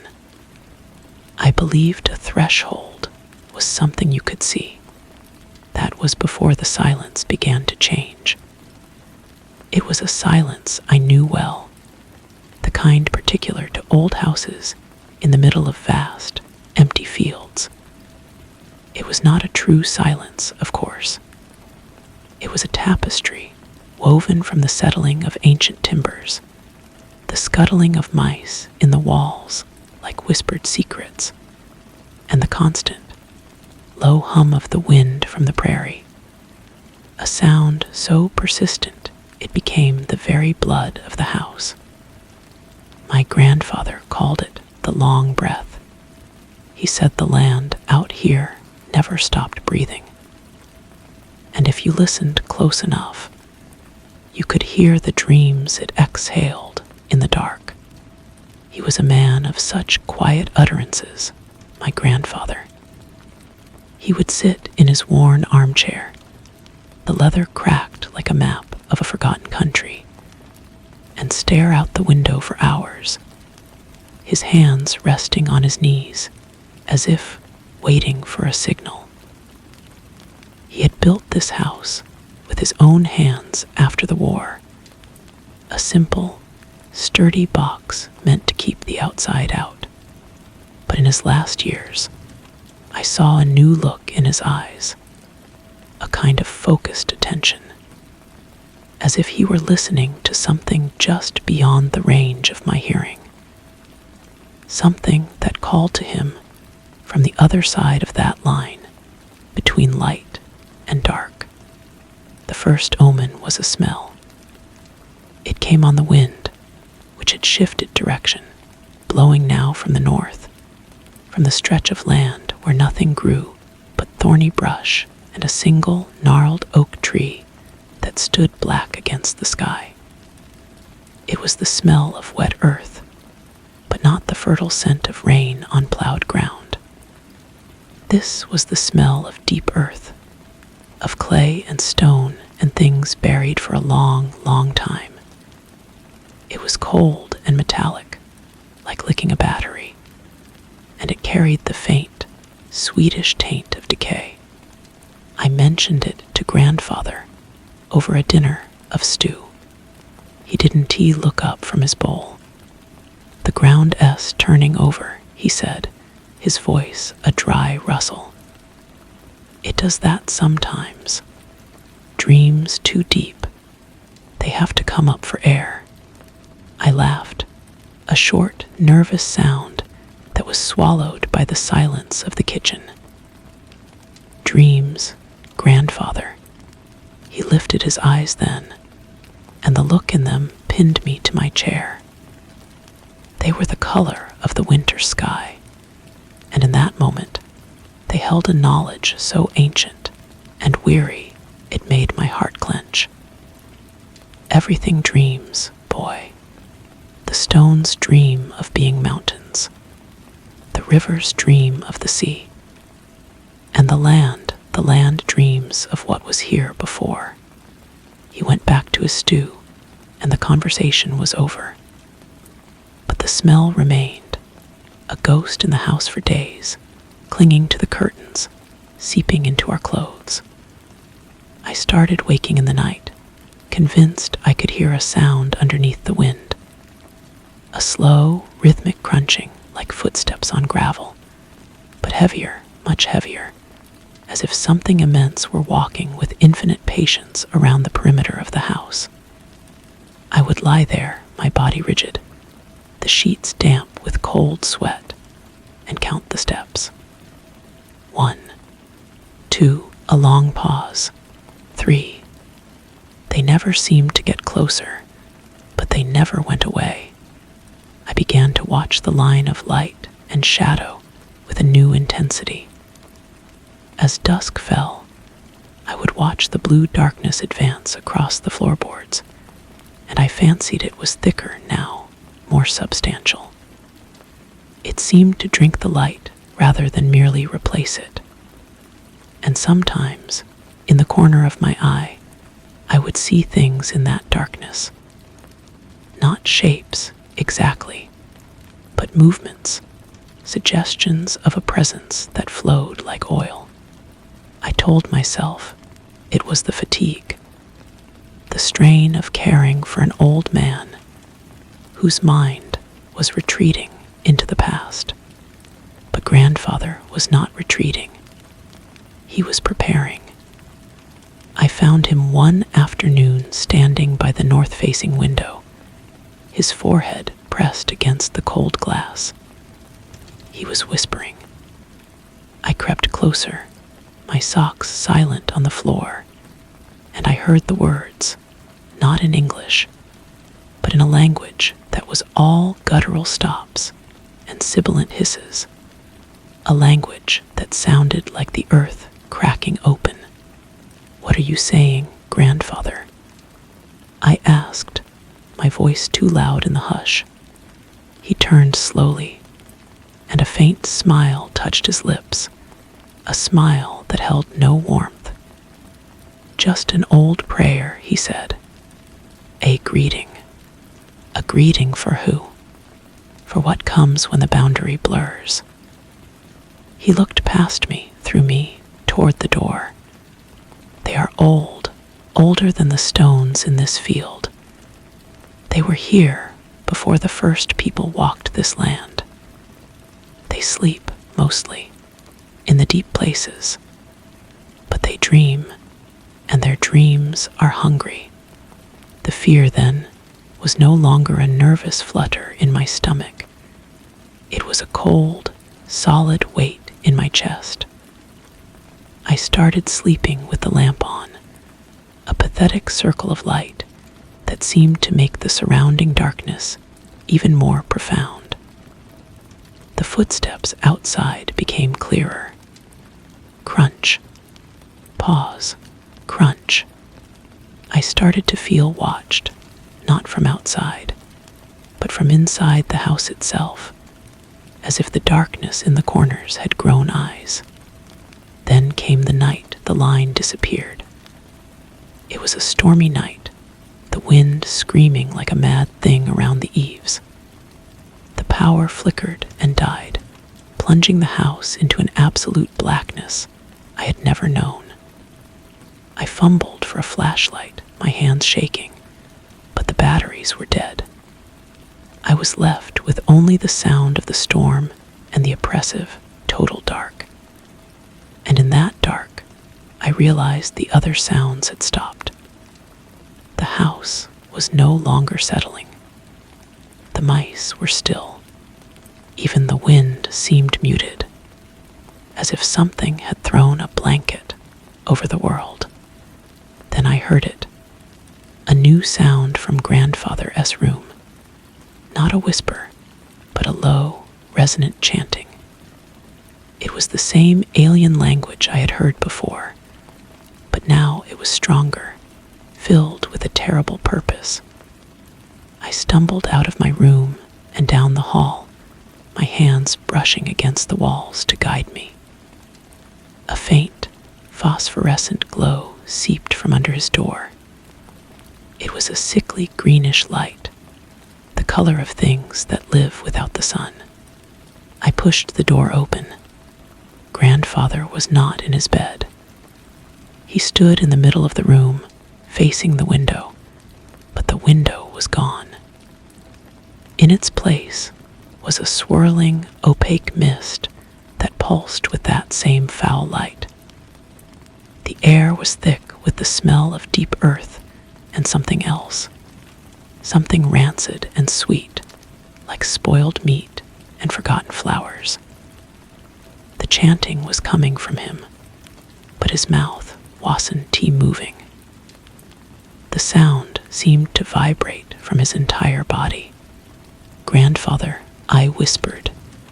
He turned his head, and I saw that his eyes were gone. In their sockets were pools of the same swirling greenish mist. He smiled that terrible, warmless smile. "They are here," he said, and his voice was not his own. It was a chorus of voices, deep and shallow, old and young, all speaking at once. "The gate is thin. I kept it for so long, but I am tired. They need a new keeper." He reached out a hand toward me, and from the mist behind him, shapes began to coalesce. They were not solid, not entirely. They were like figures seen through warped glass, elongated and wrong, all limbs and grasping tendrils. They had too many joints, too many eyes, and they moved with a fluid, boneless grace that was more horrifying than any monster I could have imagined. They were the things from the deep earth, the dreamers, and they were stepping through the blurred boundary into our world. I wanted to run. I wanted to scream, but my feet were rooted to the floor. I could only watch as the things, these ancient, hungry dreams, flowed around my grandfather, caressing him with their insubstantial limbs. He sighed, a sound of profound relief, and as he did, his body began to change. His skin took on a waxy, translucent quality. His form seemed to soften, to merge with the mist. He was not being consumed. He was becoming one of them, a part of their eternal, dreaming congress. One of the figures detached itself from the group and drifted toward me. It had no face, only a shifting pattern of light and shadow that suggested features I could not comprehend. It stopped inches from me, and I felt an impossible cold radiating from it, a cold that stole the breath from my lungs. It reached out a tendril, not of flesh, but of concentrated shadow, and touched my forehead. A vision exploded behind my eyes. I saw the land not as it was, but as it had been, a vast, swampy primeval world where these beings moved like gods through the steaming fens. I saw them sleep, sinking into the bedrock, their dreams giving rise to strange life, to myths and legends that mankind would later whisper around campfires. I felt their loneliness, their timeless patience, and their hunger for the warmth and chaos of the world above. They were not evil. They were simply other, and their existence was a weight that could crush a human soul. The touch withdrew. The thing drifted back into the mist. The green light began to fade. The mist itself thinned, and I could see the window again, the rain streaking the glass. The room was empty. My grandfather was gone. The power came back on with a sudden hum. The lamp on the bedside table flickered to life, casting its familiar, warm glow. I stood there, trembling, for a long time. The house was silent, save for the fading patter of the rain. The smell was gone. The cold was gone. In the days that followed, I told the authorities that my grandfather had wandered off in the storm. They searched the fields, but found nothing. It was a tragedy, they said. An old man, confused. I did not correct them. I stayed in the house. What else could I do? The days are quiet. The wind blows, always the same wind. The house creaks, the same familiar creaks. The line of light and dark is sharp again each evening. But I feel it now, the thinness of the boundary. I feel the weight of their dreams beneath my feet. Sometimes, in the deepest part of the night, I think I hear a faint, rhythmic crunching outside, a patient, endless walking. And sometimes I catch myself standing at the north window, my forehead pressed to the glass, listening to a whisper that is not quite a sound, a call that is meant only for me. I am the keeper now. I am waiting. And when the boundary blurs again, I will be ready to open the gate. The first time I tried to speak the words, my tongue felt thick and foreign in my mouth. It was a week after the storm. The silence in the house was no longer a tapestry, but a shroud, heavy and expectant. I stood where he had stood, at the north window, watching the gnarled oak tree twist in the wind. The sounds came not from my throat, but from a place deeper. A cold well I had not known was inside me. The syllables were awkward, clumsy things that fell to the floor and died. But the house listened. I felt a shift in the air, a subtle leaning in of the silence. I began to understand the rituals. They were not written down. They were inscribed in the grain of the floorboards, in the specific way the dust motes danced in a certain slant of light. At dusk, I would turn off all the lamps and wait for the true dark. Then, and only then, would I light a single candle made from tallow, not wax. The flame would burn with a blue core, and its smoke carried the scent of dried thyme and something darker, a mineral bitterness. This was an offering, a reminder of the world above to the world below. The footsteps outside became my nightly companion. Crunch, pause, crunch. I no longer feared them. They were a perimeter check, a sentinel S round. I started to recognize a pattern in the pauses, a language of silences.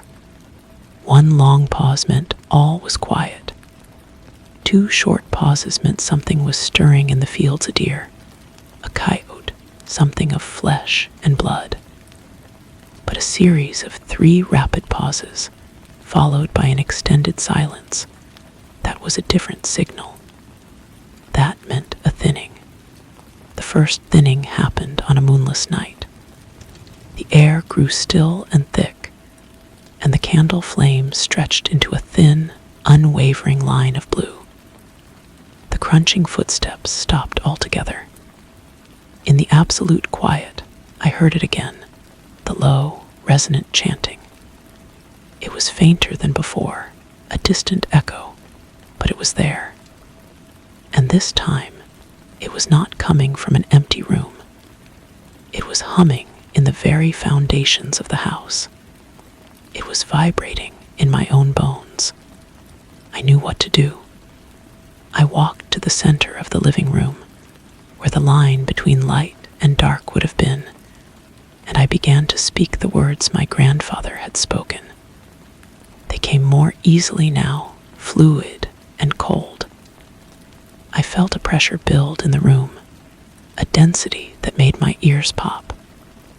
In the corner, where the shadows were deepest, the darkness began to bleed. It wasn't a trick of the light.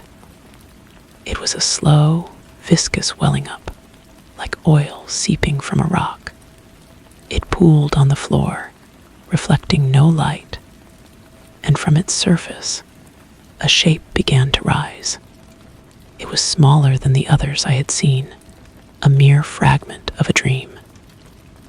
It had the form of a many-legged insect, but carved from solidified smoke. It skittered across the floorboards, leaving no mark, and paused at my feet. It had no eyes, but I felt its attention. It was hungry, but not for food. It was hungry for sensation, for the simple, brutal fact of my being alive. I held out my hand, palm down. The thing flowed over my skin.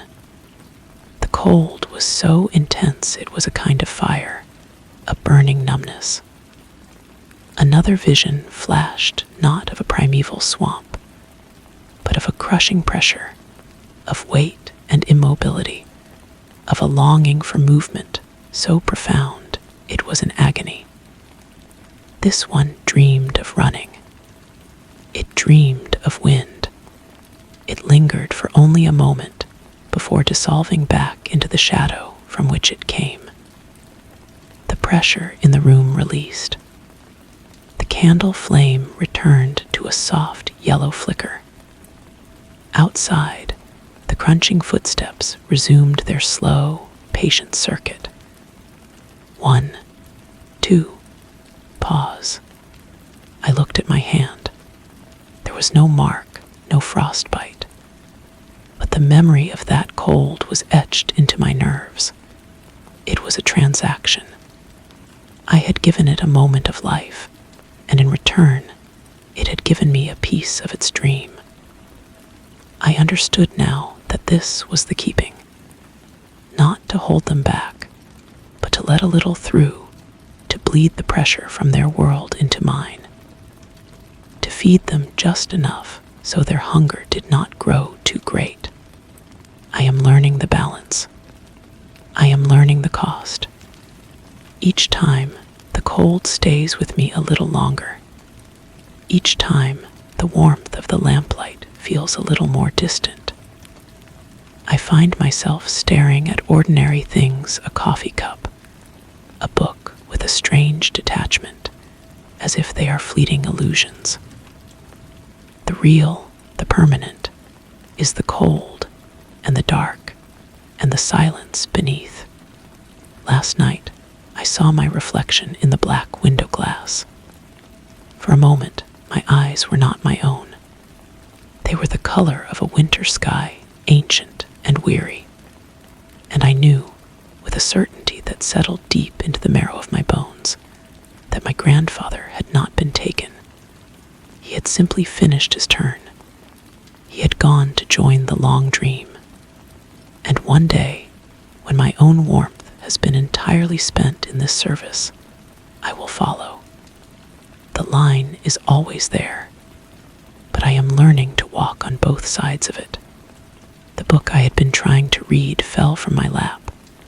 The thud of its pages, a hollow, insignificant sound. The words on the cover were meaningless scratches.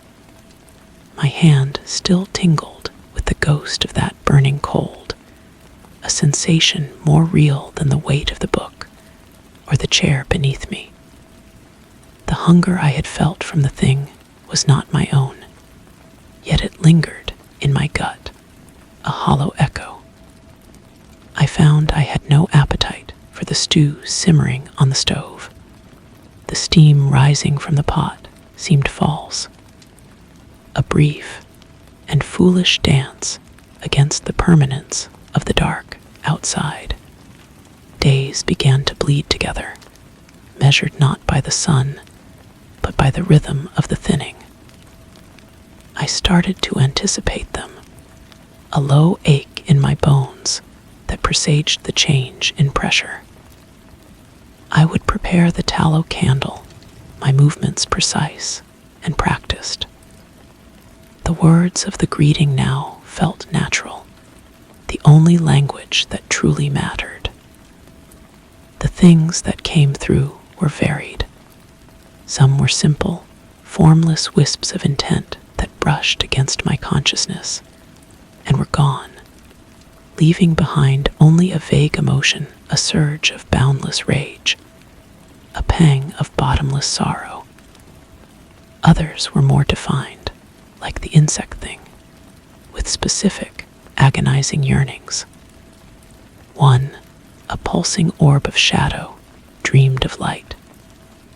It hovered near the candle flame, drinking its warmth until the flame itself guttered and almost died before the thing retreated, sated for a moment. I stopped going into town. The noise of the pickup truck engine was an obscene roar in the delicate silence I cultivated. The few times I forced myself to go for supplies, the world seemed garish and loud. The bright colors of food packaging hurt my eyes. The chatter of people in the general store was a senseless babble. They moved with such frantic, pointless energy, their lives brief and bright as sparks.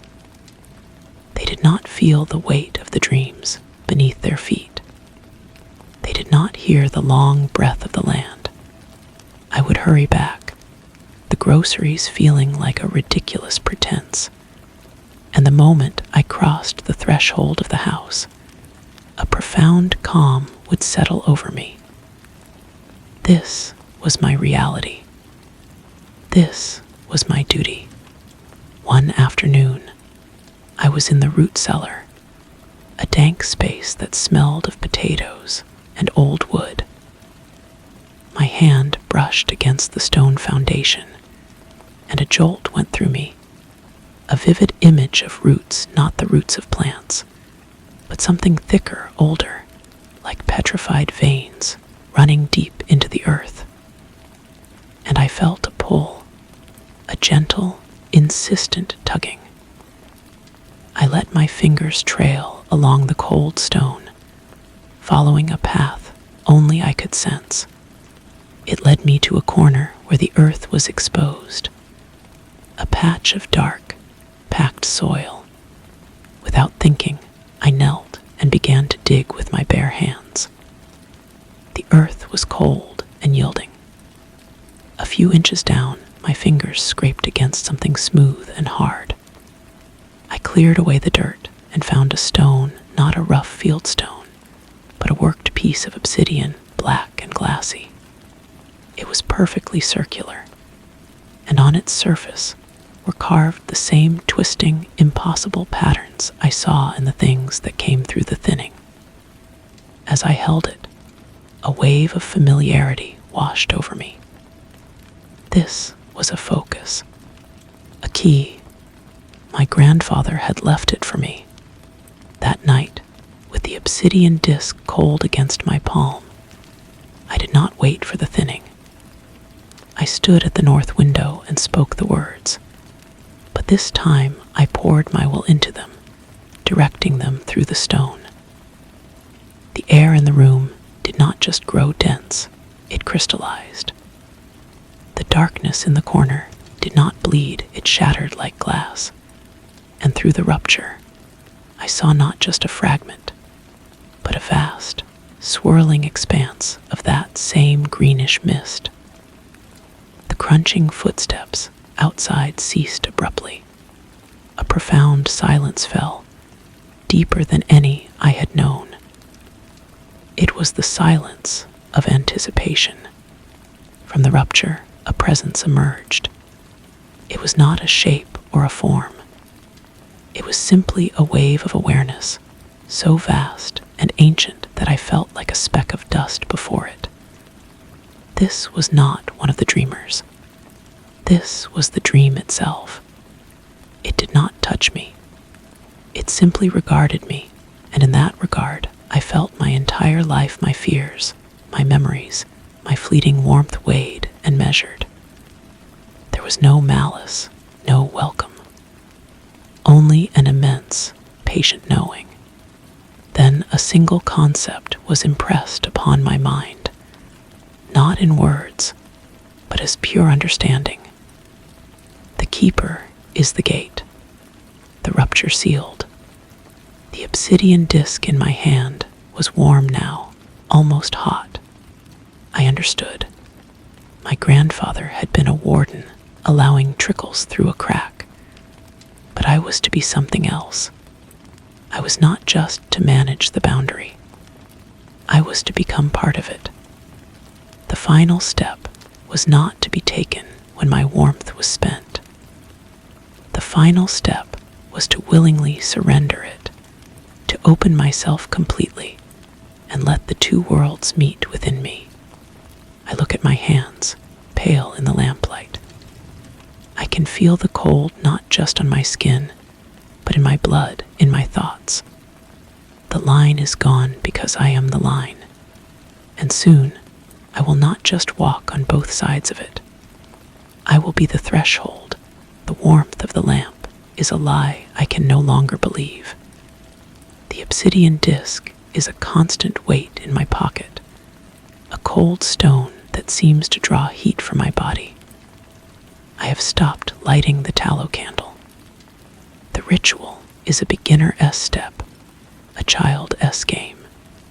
The true work is internal now, a constant, low chant that hums just below my breath, a vibration that keeps the walls of my own flesh from solidifying entirely. I found more of the stones. They called to me from their hiding places, one beneath a loose floorboard under my bed, another nestled in the crook of an oak branch outside the north window. Each one I touch feels less like an object and more like an organ, a piece of some vast, scattered body that I am slowly reassembling within the house. When I hold them all together, the air in the room shimmers. Solid objects the table. The chair develop a faint transparency, like smoke. I can see the swirling green mist through them. A world superimposed on our own. The footsteps have changed. They are no longer a patient crunching on the perimeter. Now they come right up to the walls. I hear them on the porch, a slow, heavy tread that pauses at the door. There is no knock, only a presence waiting. I feel no fear, only a sense of completion. They are not checking on the keeper. They are waiting for the gate. My reflection is a stranger. The man in the window glass is gaunt, his skin pale and waxy. His eyes are the color of the mist. When I move, he moves a fraction of a second later, a ghost lagging behind its body. I tried to eat this morning a piece of dry bread, but it turned to ash in my mouth. My body is forgetting how to be of this world. The hunger I feel is not for food. It is the deep, resonant hunger of the earth, a desire for the long, cold sleep of ages. It is time. I stand in the center of the living room, the obsidian stones arranged in a circle around me. I have not spoken the words aloud. The chant is inside me now, a river of sound flowing through my veins. The air crackles with static. The walls of the house begin to waver, their solidity dissolving into a curtain of shimmering energy. Beyond them, I see the twisted landscape of the dreamers, a plain of black rock under a green sky. The line between here and there is not blurred. It is gone. The front door swings open without a sound. The thing that stands there is not one of the fragmented dreamers. It is the presence I felt before, the vast awareness. It has taken a form to approach me, a tall, slender shape of concentrated shadow and cold light. It extends a hand that is more of an idea than a limb. I do not take its hand. Instead, I open my arms. I let the chant within me rise to a crescendo that has no sound. I feel a great unraveling. The warmth that was me, the last embers of a forgotten fire, is gently, inexorably extinguished. There is no pain. There is a release, like a sigh held for a lifetime. The world of lamplight and rain fades, a photograph dissolving in water. The other world rushes in, not as an invasion, but as a homecoming. The cold is not cold anymore. It is simply what is. I feel the countless dreams brushing against what I have become, a symphony of ancient thoughts. I am not a man in a room. I am the room. I am the house. I am the land for miles around. I am a point of convergence, a stillness in the chaos. The last thing I see with eyes that were once mine is the figure in the doorway stepping across the threshold. It moves through the space where I stand, and we merge. There is no me and no it. There is only the gate held open.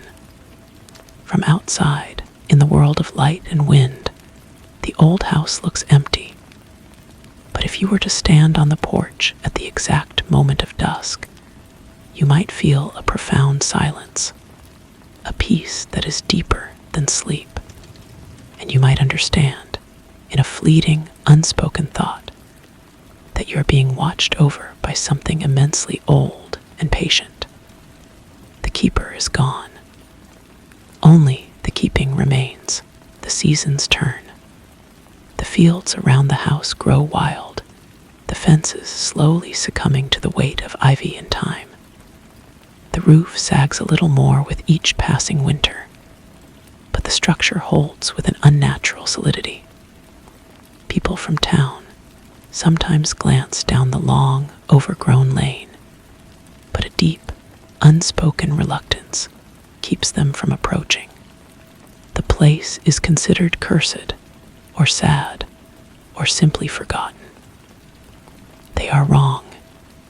It is more attended than any other place for 100 miles. I am the attention. I am the watchfulness in the deep soil, the patience in the granite bedrock.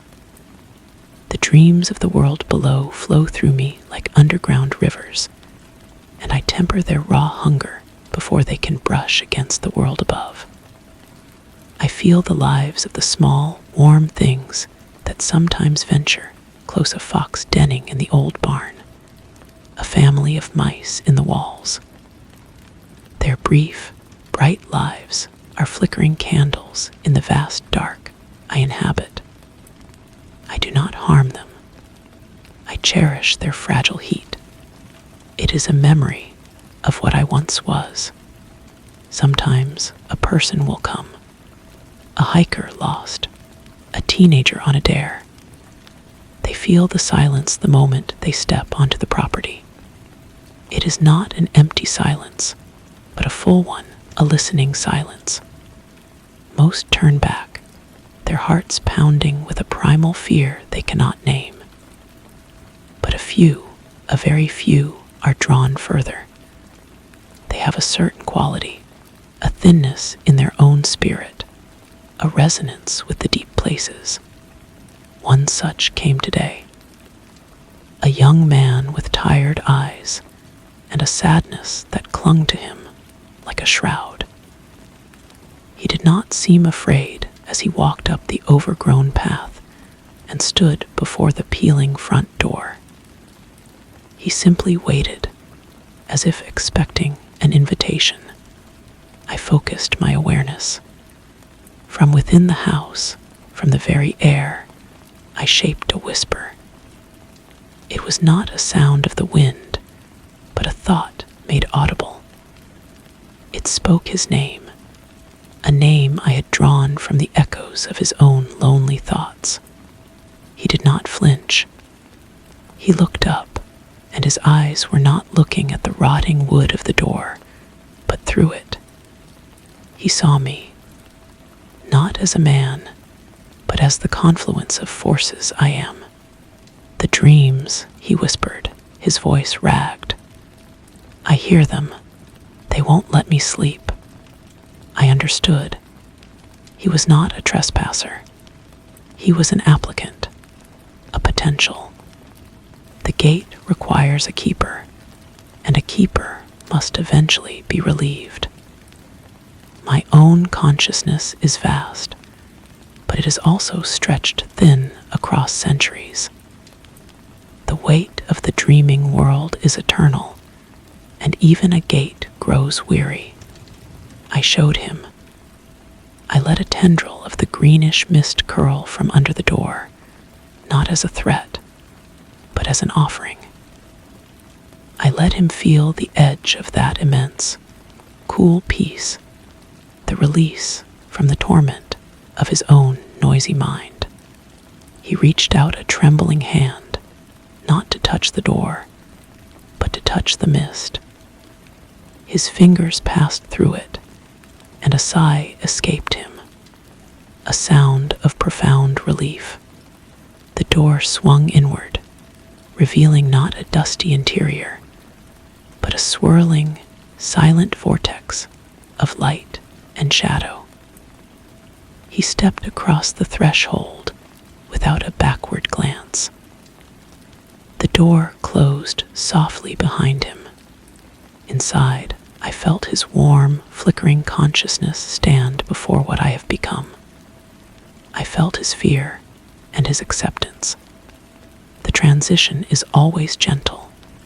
It is not a death, but a merging and expansion.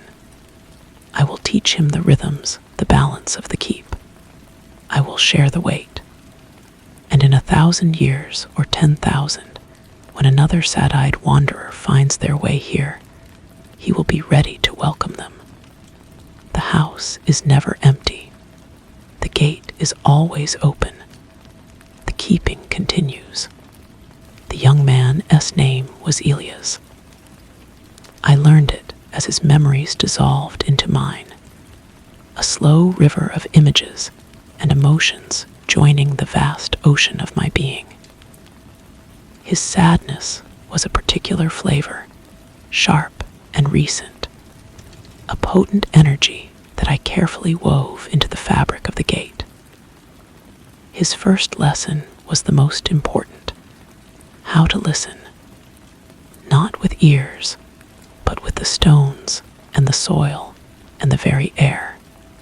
He had to learn to distinguish the simple, blind dreams of the earth from the sharper, more complex hungers of the entities that drifted in the depths. At first, he was a small, bright point of panic within the calm, cold expanse of me. He struggled against the loss of self, clinging to the ghost of his own heartbeat. I did not force him. I simply held him, as the house holds its walls, and let him feel the endless, rhythmic tide of the dreamers. I showed him how to channel a wisp of longing from the abyss, to let it taste the warmth of a sunbeam filtering through a cracked window pane, and then to gently guide it back to the depths, sated and calm. This is the work. It is a constant, gentle pressure, like holding a deep breath forever. Elias learned quickly. His human fragility made him exquisitely sensitive. He could feel a disturbance miles away, a ripple of nightmare threatening to breach the surface near the old creek bed. Together, we would soothe it, pouring a counterweight of silence into the fracture until the world above was stable again. He began to lose his fear, and with it, the last remnants of his individual form. His consciousness spread, becoming one with the foundation stones, the roof beams, the very dust motes dancing in the slanted light of evening. He was no longer Elias. He was the keeping. We felt the next one approaching weeks before she arrived. A woman, her spirit worn thin by a lifetime of giving too much of herself away. She moved through the world like a ghost, and the dreams from below were beginning to notice, whispering to her in her sleep. She was drawn to the property not by chance, but by a deep, gravitational pull. She stood where Elias had stood, her hands clasped not in fear, but in a kind of desperate hope. I felt Elias stir, a new, calm presence reaching out to her. It was his turn to guide, to offer the peace of the gate. As she stepped across the threshold, I felt my own awareness loosen its grip on the immediate surroundings. The part of me that was the man in the house, the first keeper, could finally rest a little deeper. The weight was now shared by 3. We are a lineage woven into the land itself, a silent covenant against the chaos. The house stands and will stand as long as there is one dreamer below and one weary soul above to answer the call. The circle is unbroken. The woman S integration was smoother than Elia's S had been. Her name was Anya, and her exhaustion was so profound that the surrender was a relief, a final laying down of a burden she had carried for decades. She did not fight the dissolution. She embraced it, her warmth spreading through the old floorboards like a slow, grateful sigh. With her arrival, the gate felt more stable than ever. Our combined consciousness formed a stronger, more resilient barrier, a woven net of will that could handle greater pressures from the depths. Began to perceive patterns in the flow of dreams that I alone had never noticed. We saw cycles, great tidal movements in the subconscious of the world below.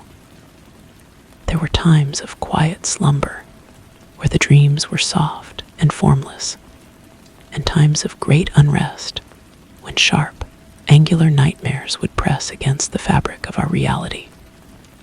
During these tumultuous periods, the 3 of us would focus our entire being on maintaining the balance. It was a symphony of restraint, each of us playing a part. I was the deep foundation, Elia's the sensitive perimeter, and Anya the gentle, soothing core that calmed the most frantic of the dreamers. Years folded into decades in the world outside. The town prospered and changed, its lights glowing a little brighter on the horizon, its sounds a little more distant and muffled to our senses.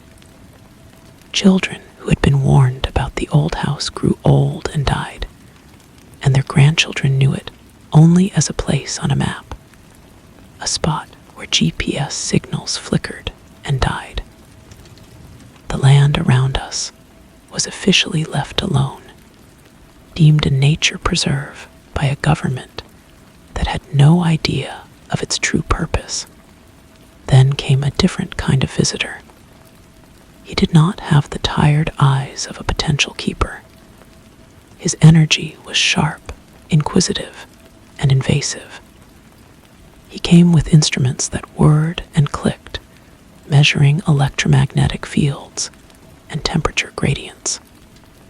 He was a man of science, seeking to quantify a mystery. He set up a tripod and a camera at the edge of the property, its lens a cold, glassy eye pointed at the house. We observed him. His mind was a fortress of logic and skepticism, but beneath it, we could feel a thin, desperate thread of hope. He wanted to prove the existence of the paranormal not for glory, but to fill a hollow space inside himself that reason had never been able to touch. He was not a threat, but his presence was an irritation, a pebble in a still pond.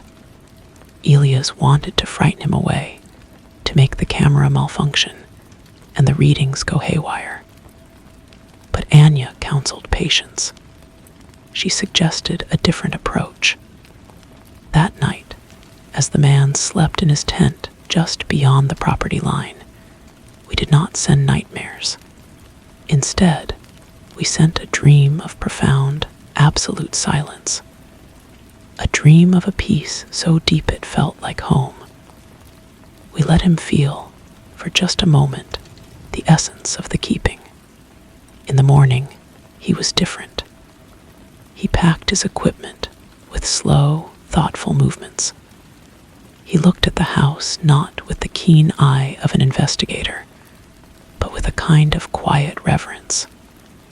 He did not speak, but we heard the thought form in his mind as clearly as if he had shouted it. Some questions are not meant to be answered. He left and never returned. This incident taught us a new aspect of our duty. It was not just about managing the threshold between worlds. It was also about protecting the sanctity of the mystery from the clumsy hands of a world that had forgotten how to wonder. We are a secret that keeps itself, guarded by the very nature of what we are. The seasons continue to turn. The roof of the house finally caves in under the weight of a heavy snow, but the structure beneath, the structure that we are, remains unshaken. Saplings grow through the floorboards, their roots intertwining with our essence. We have become the land, and the land has become us. We wait, we listen, and we keep. The silence is our language, the cold our comfort, and the endless, dreaming night our purpose. We are waiting for the next one who needs to come home. The next one did not come for a long time. The world outside grew louder, its constant hum a dull ache at the edge of our perception. The stars above became fainter, washed out by the glare of the distant town. We felt the dreams below grow more restless, agitated by the frantic energy of the world above. It was a difficult balance to maintain, like calming a nervous animal during a thunderstorm. Then we felt a tremor, a sharp crack not in the earth, but in the fabric of the boundary itself. It was not a natural fluctuation.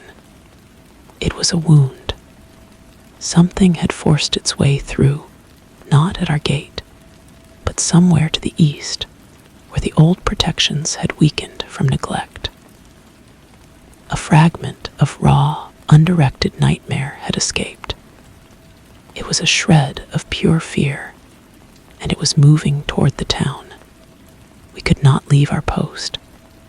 The gate required our constant presence, but we could act. We focused our will, the combined strength of 3 keepers, and reached out. We could not touch the physical world, but we could influence the realm of thought and dream. We found a sleeping mind on the outskirts of town, a child, her dreams simple and bright. Gently, so gently, we planted a seed of warning. We showed her a shadow where no shadow should be, a cold spot in a familiar street. In the morning, the child told her mother. The mother dismissed it as a bad dream, but the seed had taken root. That afternoon, the child pointed, crying, at an empty alleyway. Her father, humoring her, went to look. He felt it too, a sudden, inexplicable dread that made the hairs on his neck stand up. He called the police. The police found nothing, but the unease spread. People avoided the area.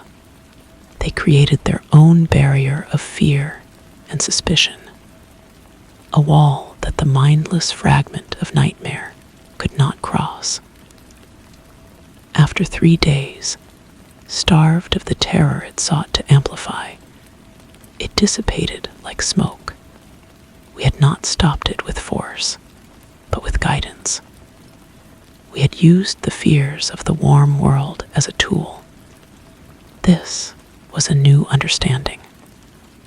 Our duty was not only to guard the gate, but to mend the smaller tears that appeared in the world's fabric. We became weavers, subtly repairing the frayed edges of reality where the dreaming world leaked through. The effort cost us. The focus required to touch a single dreaming mind across such a distance left us feeling thin, stretched. Anya's presence, always the most gentle, grew fainter for a time, like a soft voice after a long cry. We realized then that we were not infinite. Our power was vast, but it could be depleted. We needed more strength. We needed another keeper. The call went out, not as a sound, but as a deepening of the silence around the property. We sent a pulse of profound need into the world, a silent scream for a soul strong enough to bear the weight. We waited. Years passed. Then, one evening, as the last light bled from the sky, we felt an answer. A pull. A man was walking toward us, not with the slow steps of the weary, but with the determined stride of a seeker. He carried a weight, but it was not the weight of sadness. It was the weight of purpose. He knew, in a way the others had not, what he was approaching. He was not coming to find peace. He was coming to serve. The gate was ready. And so, it seemed, was he. He did not pause at the door. He placed a hand flat against the rotten wood, and his voice was low and steady, meant for us. I heard the call. We understood. He was not like Elias or Anya, refugees from their own lives. He was a soldier answering a summons. His name was Kale, and his mind was a disciplined fortress, his will a honed blade. He had spent a lifetime seeking the hidden structures of the world, and in his search, he had perceived the outline of our purpose. He saw the gate not as a refuge, but as a post to be manned. The door dissolved before him, not into the vortex of light and shadow, but into a profound, geometric stillness, a corridor of absolute order leading into the heart of the chaos. He stepped inside, and his consciousness did not merge with ours in a slow, gentle blending. It locked into place, a final, sturdy stone in a crumbling wall. His strength was immediate, a surge of focused power that reinforced our wearied awareness. The subtle tears in the fabric around the town snapped shut. The restless dreams of the deep quieted, sensing a new, unyielding authority. With Kale holding the core of the gate, my own consciousness, the oldest layer, was able to recede further. I became less the keeper of the house, and more the memory of the hill it stood upon. I felt the slow grind of tectonic plates, the patient journey of groundwater through limestone. Anya and Elias, now free from the constant strain, turned their attention outward, their subtle touch mending the world's small wounds with even greater skill. Kale's arrival changed the nature of our watch. It was no longer just a vigil of patience. It became a vigil of intent. He taught us to project stability, to create a zone of such absolute reality that the dream stuff could not gain a foothold. The property became a place of profound, undeniable truth. A tree was simply a tree. A stone was only a stone. There was no room for the phantoms of the subconscious to play. One day, a group of teenagers, armed with flashlights and bravado, decided to break the old taboo. They joked loudly as they pushed through the overgrown lane, their voices brittle against the silence. But as they stepped onto the clearing where the house had once stood, their laughter died. They did not feel a haunting. They felt a profound and utter insignificance. Their Their fears and ambitions seemed fleeting and small before the immense, quiet reality of the place. They left quickly, without a word, and never spoke of it again. This is how we keep now. We are a triad of purpose. Kale, the unwavering sentinel Anya and Elias, the gentle healers, and me, the ancient foundation.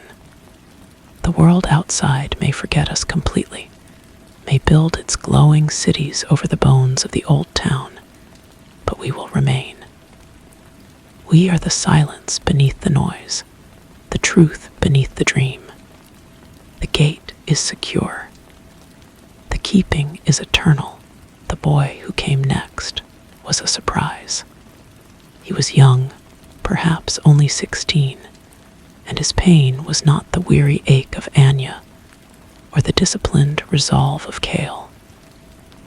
It was a raw, screaming thing, a freshly broken connection.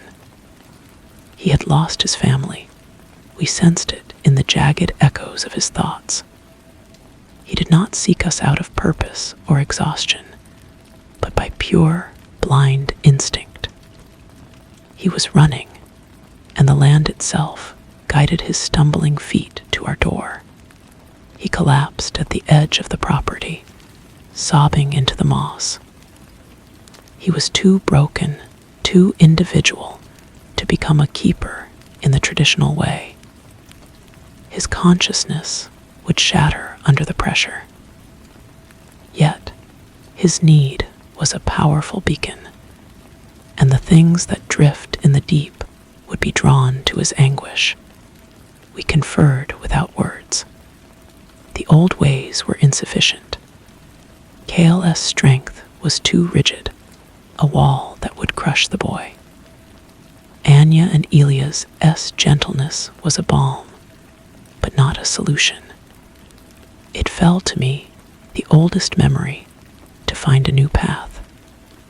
I reached into the deep past, to a time before the house, when the gate was a simple cleft in the rock, tended by a different kind of awareness. We did not invite him in. Instead, we invited the world out. We let the boundary soften. The air around the boy grew thick with the scent of damp earth and blooming nightshade. The shadows under the ancient oaks deepened, not with menace, but with a profound, living presence. We showed him that he was not alone in his grief. The land itself grieved with him. The stones held a memory of loss older than mankind. He slowly grew quiet, his sobs subsiding into hiccups. He sat up, wiping his face, and looked around. He saw not a haunted house, but a living, breathing entity. A fox emerged from the thicket and regarded him with calm, knowing eyes before slipping away. The wind through the leaves sounded like a soft, whispered lament. He was surrounded by a sympathy vaster than any human comfort.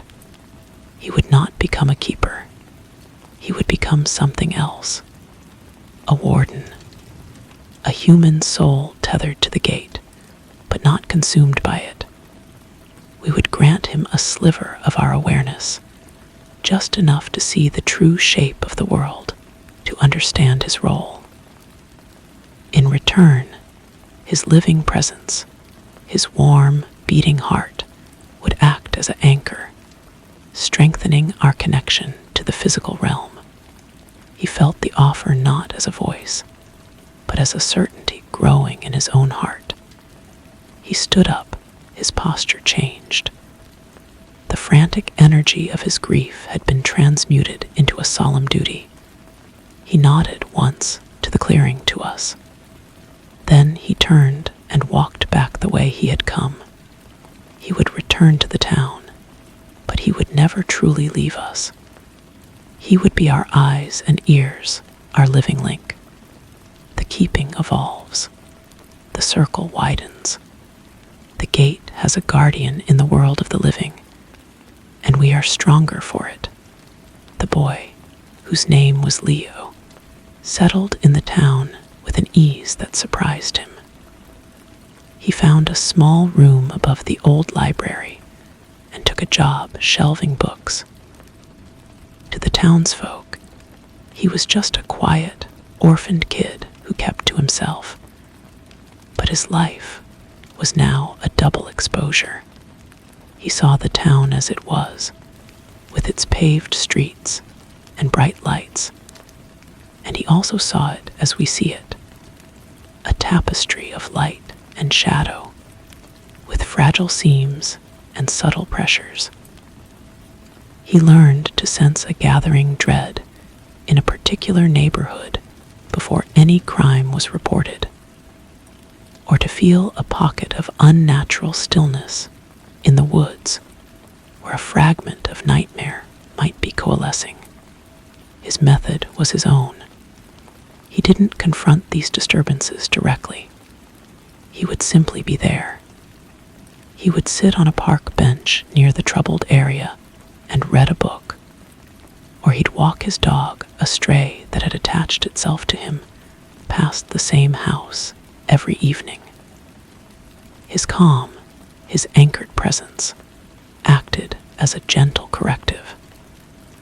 The frayed edges of reality, sensing the stability he carried from us, would slowly knit themselves back together.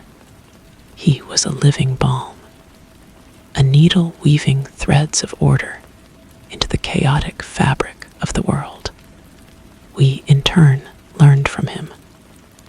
Through Leo's eyes, we remembered the taste of rain on the skin, the weight of a book in the hand, the simple joy of a shared meal. These were not distractions, they were sources of strength. The warmth of his human experience fed our vigilance, making our silence less cold, our watchfulness less austere. Anya, especially, seemed to draw vitality from his simple, daily life.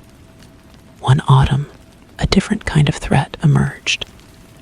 It was not a tear from below, but a push from the side. A group, calling themselves the Chorus of the Unbound, had learned of places like ours.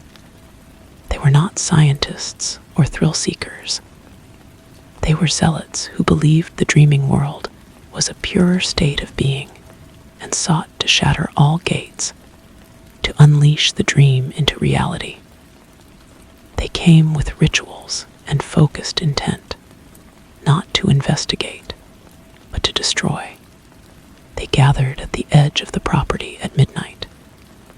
We felt their collective will, a sharp, discordant hammer aimed at the heart of our peace.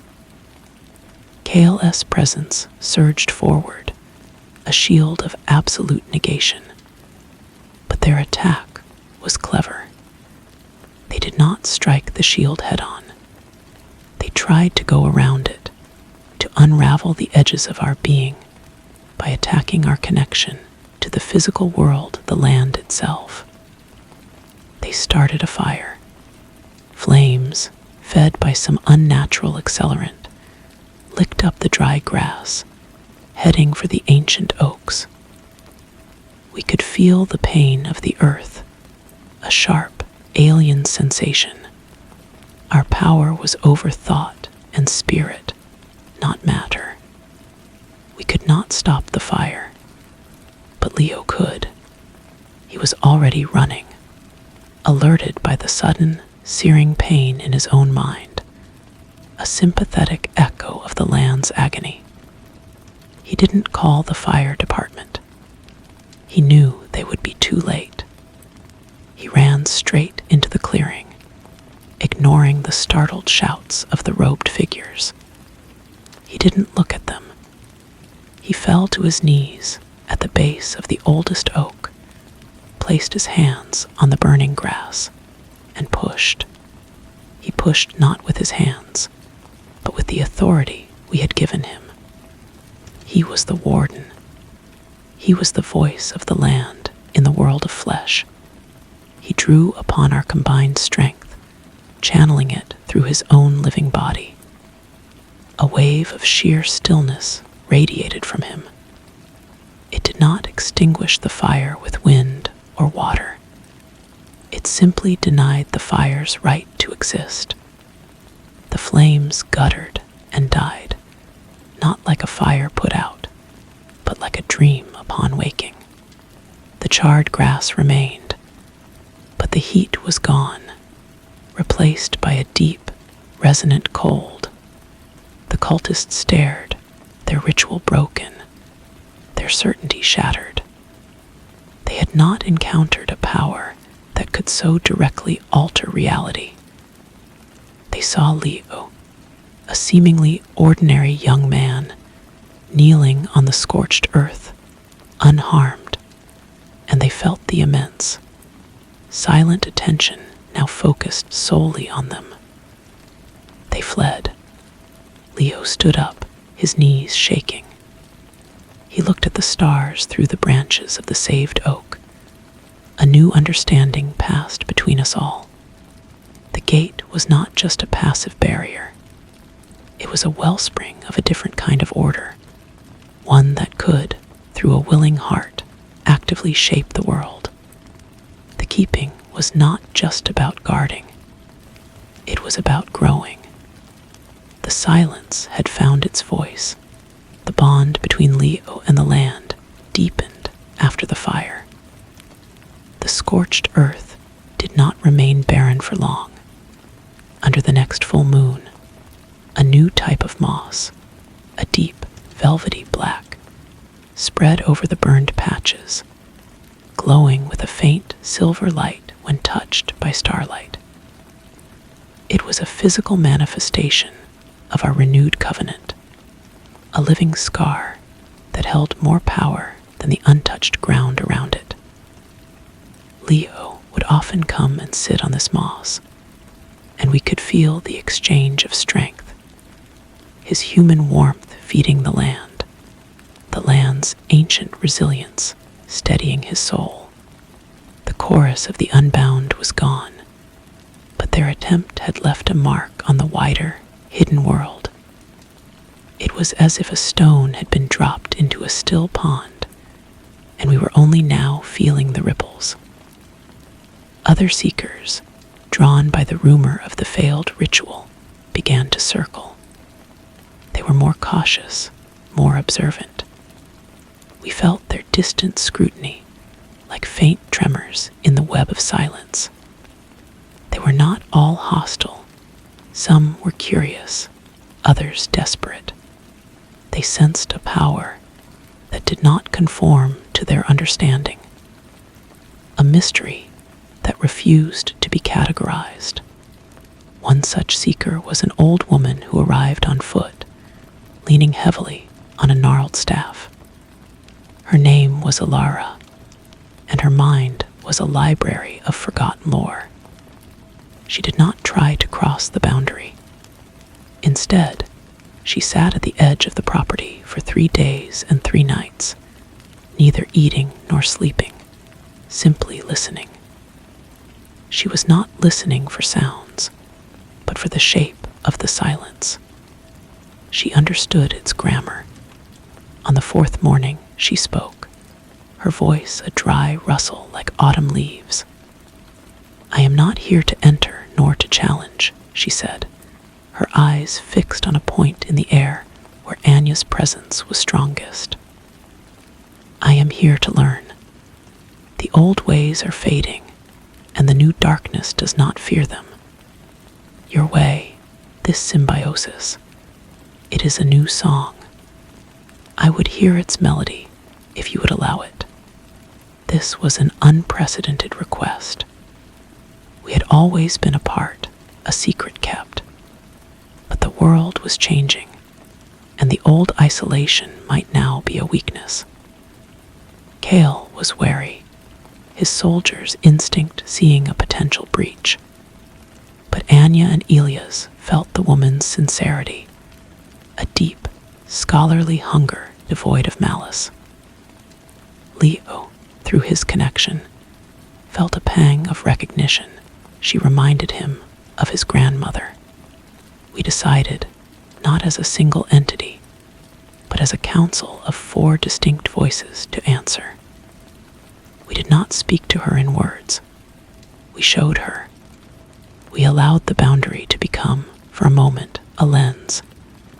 She saw the true nature of the clearing, not an empty space, but a nexus of intricate silver threads connecting the towering presence of the gate to the sleeping town, all anchored by the bright, steady pulse that was Leo. She saw the work we did, the constant, subtle mending of the world's dream stuff. Tears streamed down Alara's weathered face. She bowed her head. "It is more beautiful than I imagined," she whispered. "A quiet war against entropy." She stood, and before she turned to leave, she drove her staff into the ground at the property line. It took root instantly, sprouting slender branches hung with silver leaves that chimed softly in the wind. "A gift," she said, "a marker for those who can see. It will sing a warning if those with ill intent draw near." She walked away, and we were left with a new truth. We were no longer a secret. We were becoming a legend, a touchstone for a scattered few who still fought to maintain the balance. The keeping was evolving once more. We were not just a gate, or a triad, or a warden. We were becoming a node in a hidden network, a silent heart pumping order into a dreaming world. The purpose remained, but the circle had widened again, and we waited to see what, or who, it would encompass next. The silver-leafed tree became a new organ of perception. Its chiming leaves did not merely warn of ill intent, they translated the whispers of the approaching world. Through it, we learned the names of other places of power, other gates and guardians. Some were like us, ancient, and merged with their locations. Others were solitary figures, men and women who bore the weight of their vigil alone. We felt their struggles, their moments of despair and triumph, as faint harmonies in the tree's silent song. Alara's visit had opened a channel we had not known we possessed. We began, cautiously, to reach out. Not with the forceful projection we had used to calm the sleeper, but with a gentle touch, like a breath fogging a cold window. We sent pulses of reassurance to a keeper in a distant city, a woman who held her gate in the foundation stones of a skyscraper, battling the chaotic dreams of millions. We felt her surprise, then her profound gratitude, a warmth that traveled back along the connection and strengthened us in return. This network was fragile, a spiderweb of attention stretched across the globe, but it was real. Leo, in his small room above the library, began to dream of these other places. He would wake with the taste of desert dust on his tongue or the echo of ocean waves in his ears. He understood his role was changing, too. He was not just a warden for our gate, but a messenger. He started a journal, not of his own life, but of the impressions that came through the silver tree and his dreams. He recorded the subtle shifts in the world's balance, the patterns of pressure from the dreaming deep. Years turned. The town grew, swallowing the old fields with new housing developments. The world outside became louder, brighter, more frantic.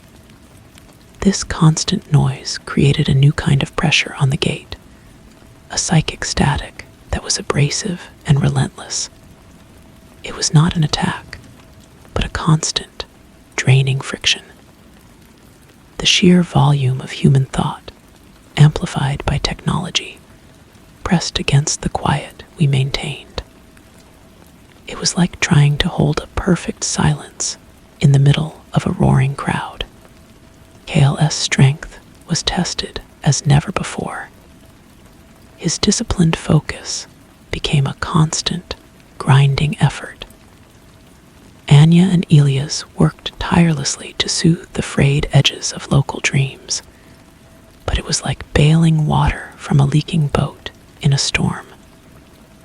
We were holding, but we were being worn down. The silence we protected was becoming smaller, harder to maintain. It was Leo who found the next piece of the puzzle. He had been reading his own journal, tracing the patterns over a decade. He came to the clearing one evening and stood before the silver tree. He placed his hand on its bark, and his thought reached us, clear and direct. The noise isn't just a problem, he sent.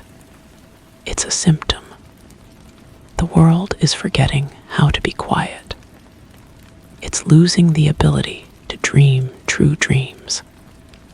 Their waking world is so loud it's infecting their sleep. The static is coming from inside them. His insight struck a deep chord. We had been defending against an external pressure, but the source of the weakness was internal to humanity itself. The gate was not just a barrier against the dreaming deep. It was a reflection of the world's own inner quiet. And that quiet was dying. A new resolve settled over us. The purpose was no longer just to guard. It was to teach, to remind. We had to find a way to seed silence back into the world, to help it remember itself. The next keeper would not be a soldier or a refugee or a warden. The next keeper would have to be a teacher. And we knew, with a certainty that resonated through the silver tree and into the nascent network, that such a soul would be the hardest of all to find. The call would be different this time. It would not be a scream of need, but a whisper of invitation.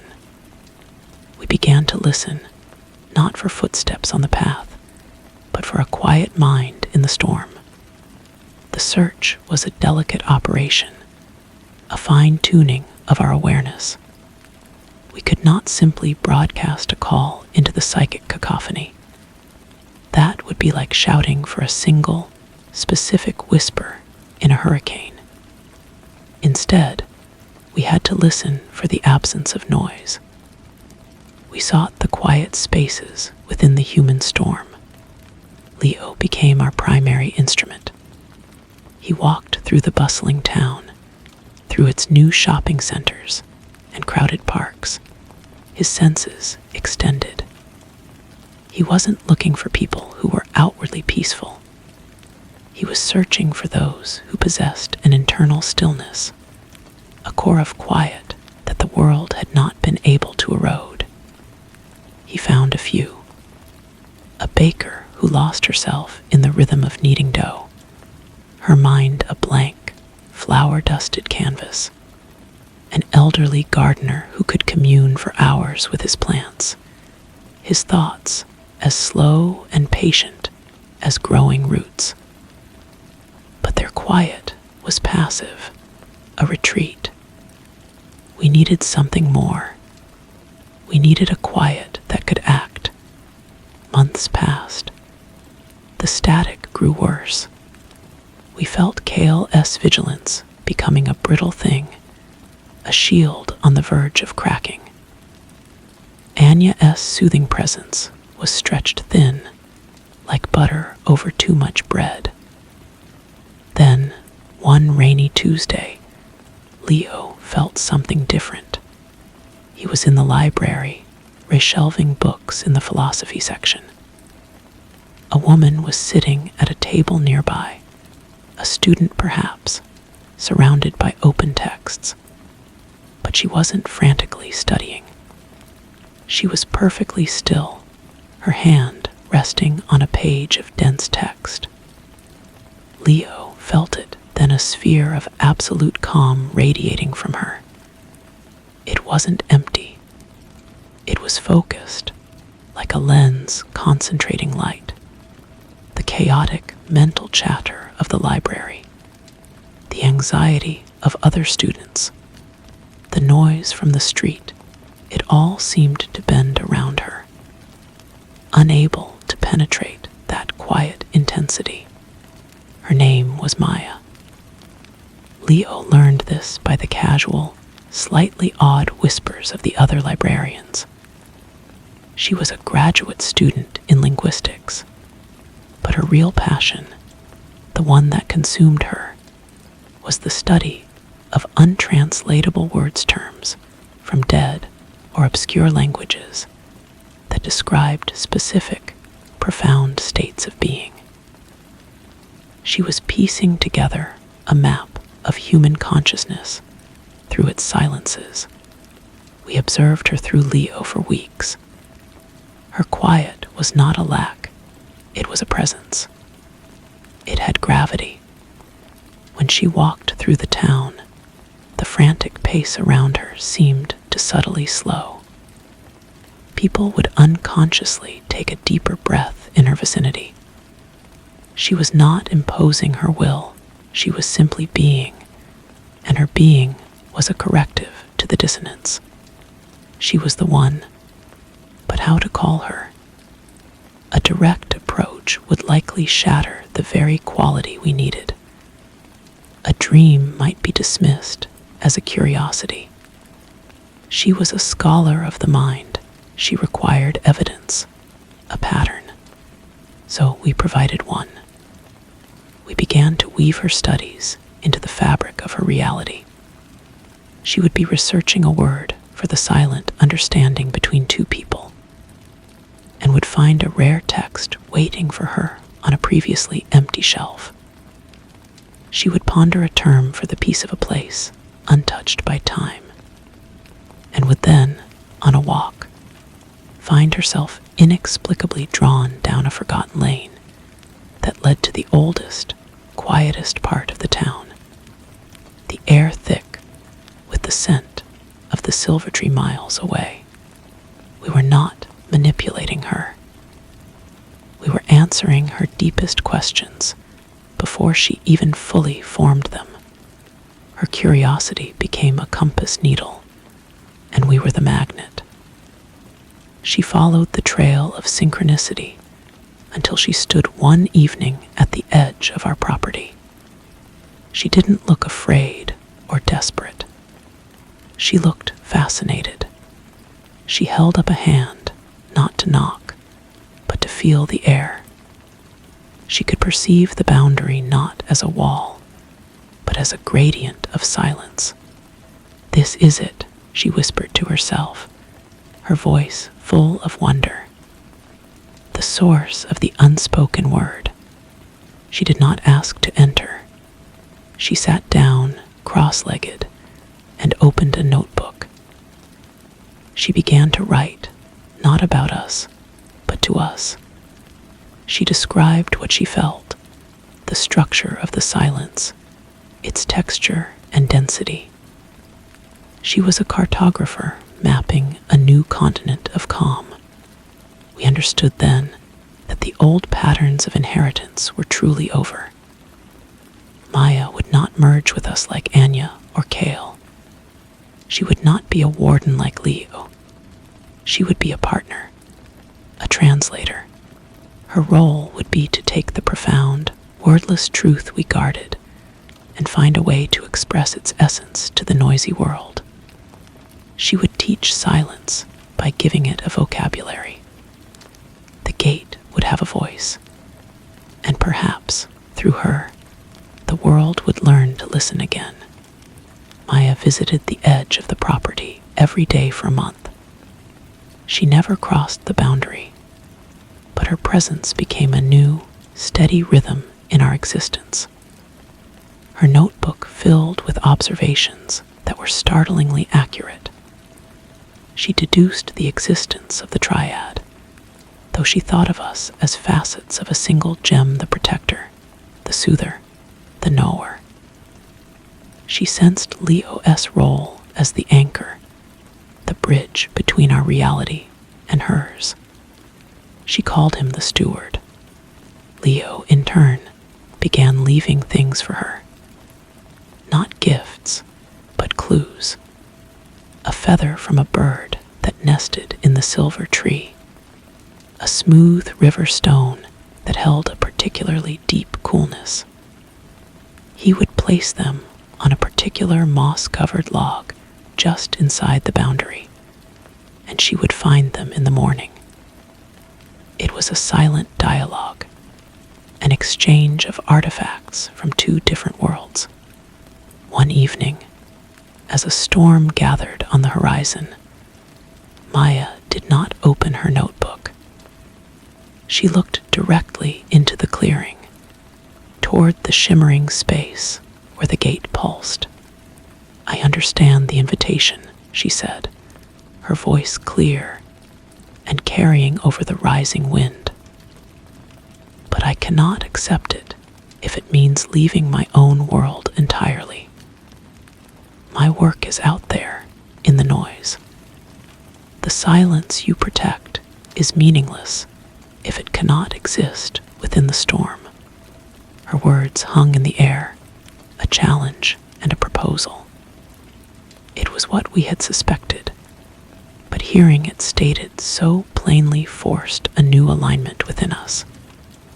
Kale saw the tactical wisdom, a forward base in enemy territory. Anya felt the profound compassion in her intent. Elias saw the elegant logic. Leo simply nodded where he stood in the shadows of the oaks. He had known this was the only way. We responded not with a single thought, but with a confluence of agreement. The boundary before Maya shimmered and became permeable, not an opening to be crossed, but a lens to be shared. We offered her a thread, a single, resilient connection to our core. It would not pull her in. It would allow her to carry a seed of the silence within her, to nurture it and let it grow in the world outside. Maya took a deep breath and closed her eyes. She reached out a hand, not to touch the air, but to accept the thread. We felt the connection snap into place, a fine silver wire of understanding that stretched from her heart to the gate. It did not diminish her.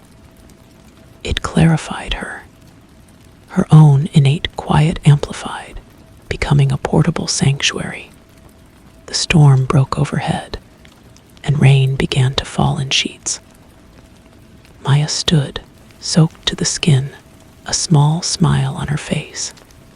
She turned and walked back toward the town, back toward the noise. But now, she carried a piece of the clearing with her.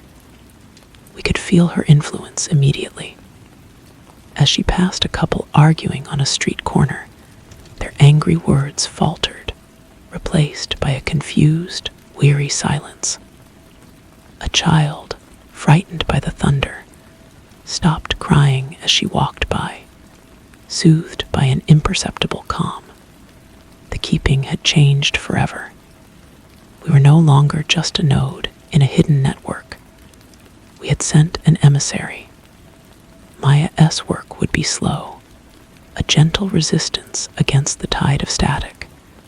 She would find others, those with the capacity for quiet, and she would teach them, not with grand pronouncements, but by example, by sharing the vocabulary of stillness she was learning to speak.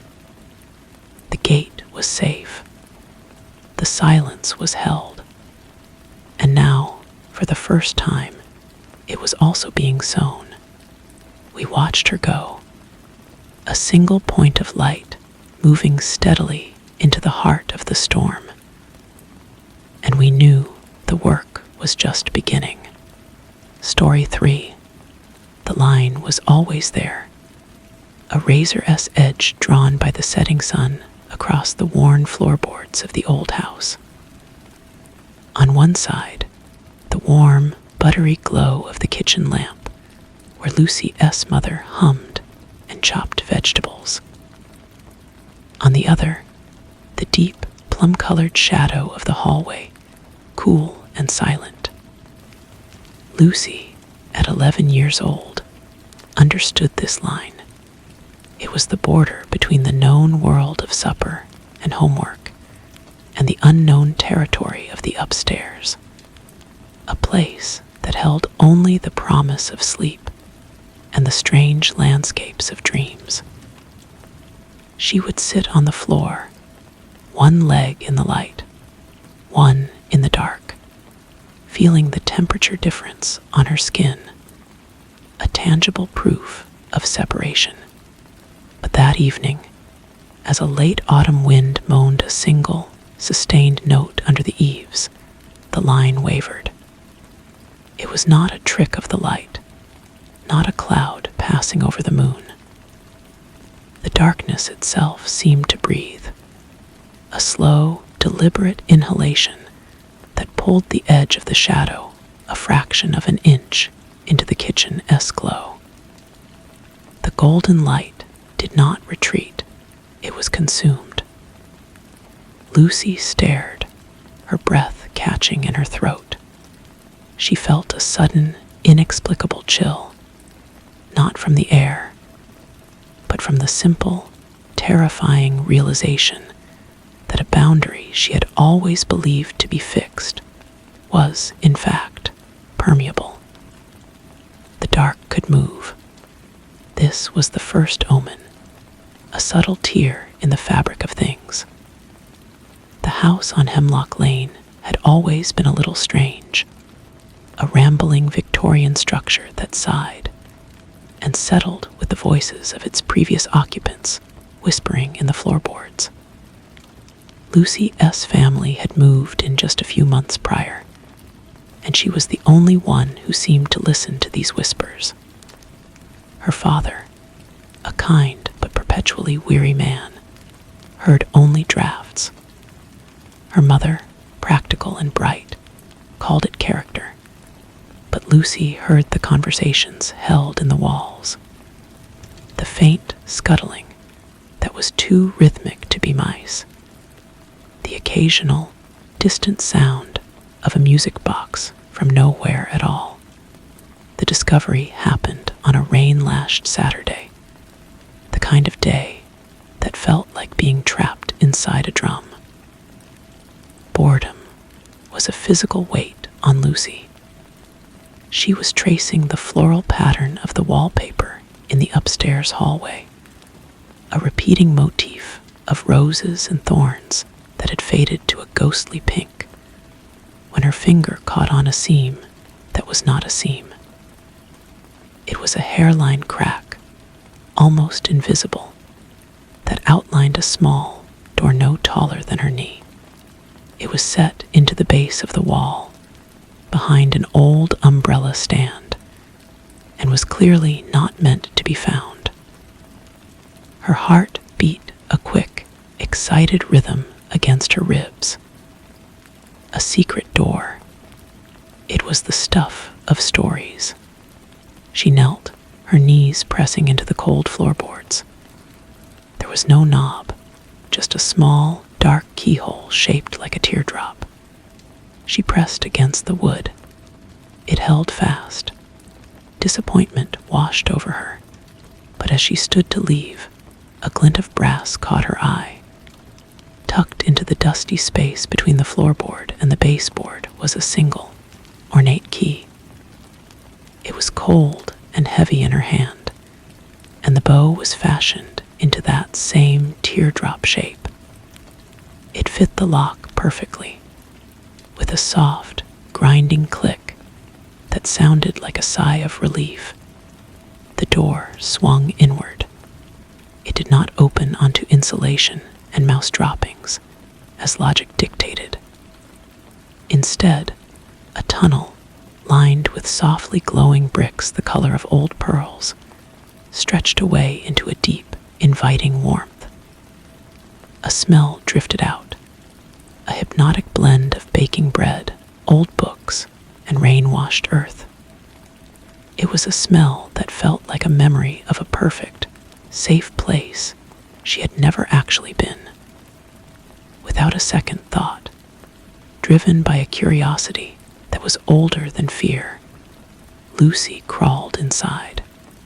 The tunnel was short, and she emerged not into a dusty crawlspace, but into a replica of her own hallway. Yet it was a hallway from a dream. The lights were softer, the air was warmer, and the faint, sweet melody of the music box she sometimes heard was now clear and close. The faded roses on the wallpaper were now a vibrant, bloody red. And standing at the far end of the hall was her mother. "There you are, sweetheart," the woman said, and her voice was a balm. A honeyed sound that held none of the real-world stress or distraction Lucy was used to. "We've been waiting for you." This other mother was perfect. Her smile was constant and unwavering. Her apron was impossibly clean, and her eyes held a deep, focused love that Lucy craved. In this world, her other father was not weary. He sat in his armchair, not staring at a newspaper, but building a magnificent model ship, whistling a cheerful tune. The house itself was a paradise of small delights. The floorboards never creaked in complaint. The cookies were always fresh from the oven. The light through the windows was perpetually the golden hour of a perfect autumn afternoon. And there was Ian. He was a small black cat with eyes the color of ancient amber, who Lucy found sleeping on a sun-drenched windowsill. Unlike the other inhabitants, who seemed content in their serene perfection, Ian had a watchful, knowing air. The first time Lucy scratched behind his ears, he didn't purr. Instead, he spoke, his voice a dry rustle of leaves. "You should not have come here," he said, without moving his mouth. The words simply appeared in her mind. "The food here is a trap. The comfort is a cage. She has made it all for you." Lucy, mesmerized by the perfection, dismissed him. "She's wonderful. Everything is wonderful." Ian's tail twitched. "Wonderful things have sharp edges, little mouse. You just haven't felt them yet." Days blurred into what felt like weeks, though time was strange and slippery in the other house. Lucy visited daily, crawling through the little door, leaving the gray, mundane reality of her own life for this brilliant jewel box world. But the dream began to curdle at the edges. The perfection became suffocating. The other mother's smile never faded, but it began to look painted on, a little too wide, a little too still. Her eyes, once so loving, now held a possessive gleam, like a collector admiring her finest piece. The first real chill came when Lucy noticed the other neighbors. A boy from her school, Tommy Wilkins, was there, sitting blank-eyed in a corner, building a tower of blocks over and over again. When Lucy approached him, he didn't look up. His movements were mechanical, precise. "He's happy here," the other mother said, suddenly appearing behind Lucy, making her jump. He chose to stay. He didn't want to go back to all the noise. And Lucy saw, with a lurch in her stomach, that Tommy's skin had a faint, waxy sheen, and that his button eyes were sewn on. The horror accumulated like dust in a forgotten room. The other father, once so jovial, began to speak in repetitive, recorded loops. "What a wonderful day for a sail," he would say, hour after hour, his voice losing all inflection. One evening, Lucy found him slumped in his chair, his head lolling to one side. When the other mother noticed, she tutted and gave his key, which Lucy now saw protruding from his back, a sharp twist. He jerked upright, his smile snapping back into place. What a wonderful day for a sail. He chirped, but his eyes were hollow. The house itself began to change. The vibrant colors started to bleach out, becoming flat and two-dimensional, like a stage set. The hallways seemed longer, the angles subtly wrong, creating a nausea in the pit of Lucy's stomach. The sweet smell of baking was now undercut with the scent of damp clay and something metallic, like old coins. The revelation was brutal and absolute. The other mother found Lucy trying to wake the waxen Tommy. Her kind facade shattered. Her face did not contort in rage. Instead, it went terribly still, and her features seemed to sharpen, as if the bones beneath were pushing harder against the skin. The house around them trembled, the walls flattening further into a stark, black and white sketch. "You are an ungrateful child," the other mother said, her voice now a dry, scraping sound. "I made this perfect world for you. I gave you everything.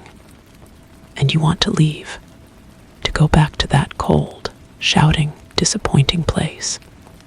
She grew taller, her limbs elongating with a sound of rustling wire and dry sticks. "But you can leave, Lucy.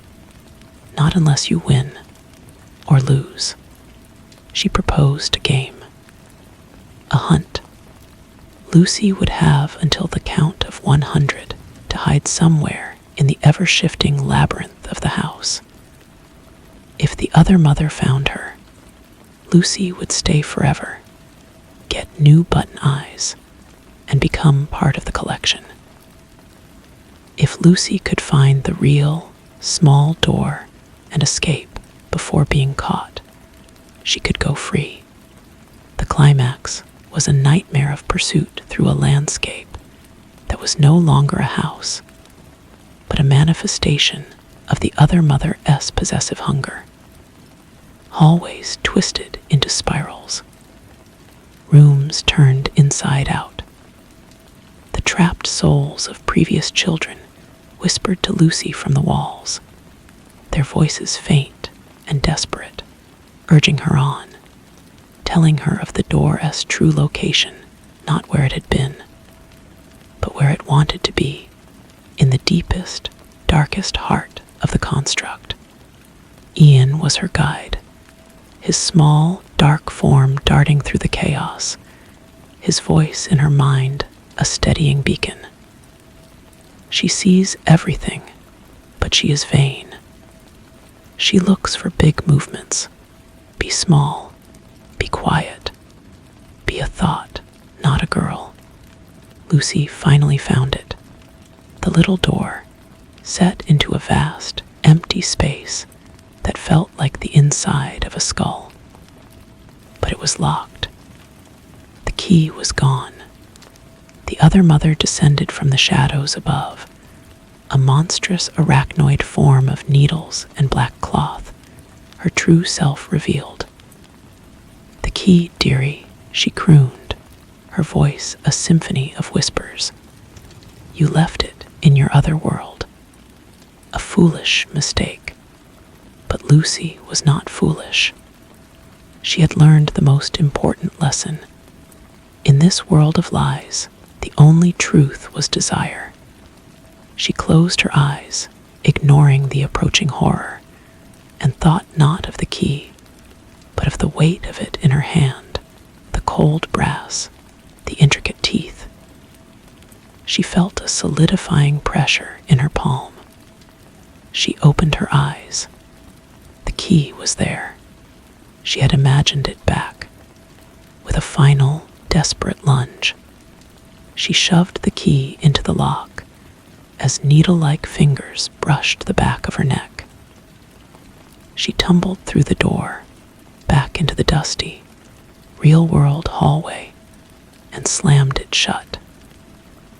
She heard a screech of pure, undiluted fury from the other side, and then silence. She was safe. Her real parents, frantic with worry for the single night she had been missing, held her tight. The little door, when her father pried it open, revealed only brick and mortar. Life, for a time, returned to a fragile normalcy. The grays of the world were a welcome relief. The arguments, the weariness, the imperfections, they were real, and therefore beautiful. But the line was still there. The dividing line between light and dark, inside and outside, dream and waking. Lucy sat on the floor of the hallway weeks later, one leg in the lamplight, one in the gathering evening shadow.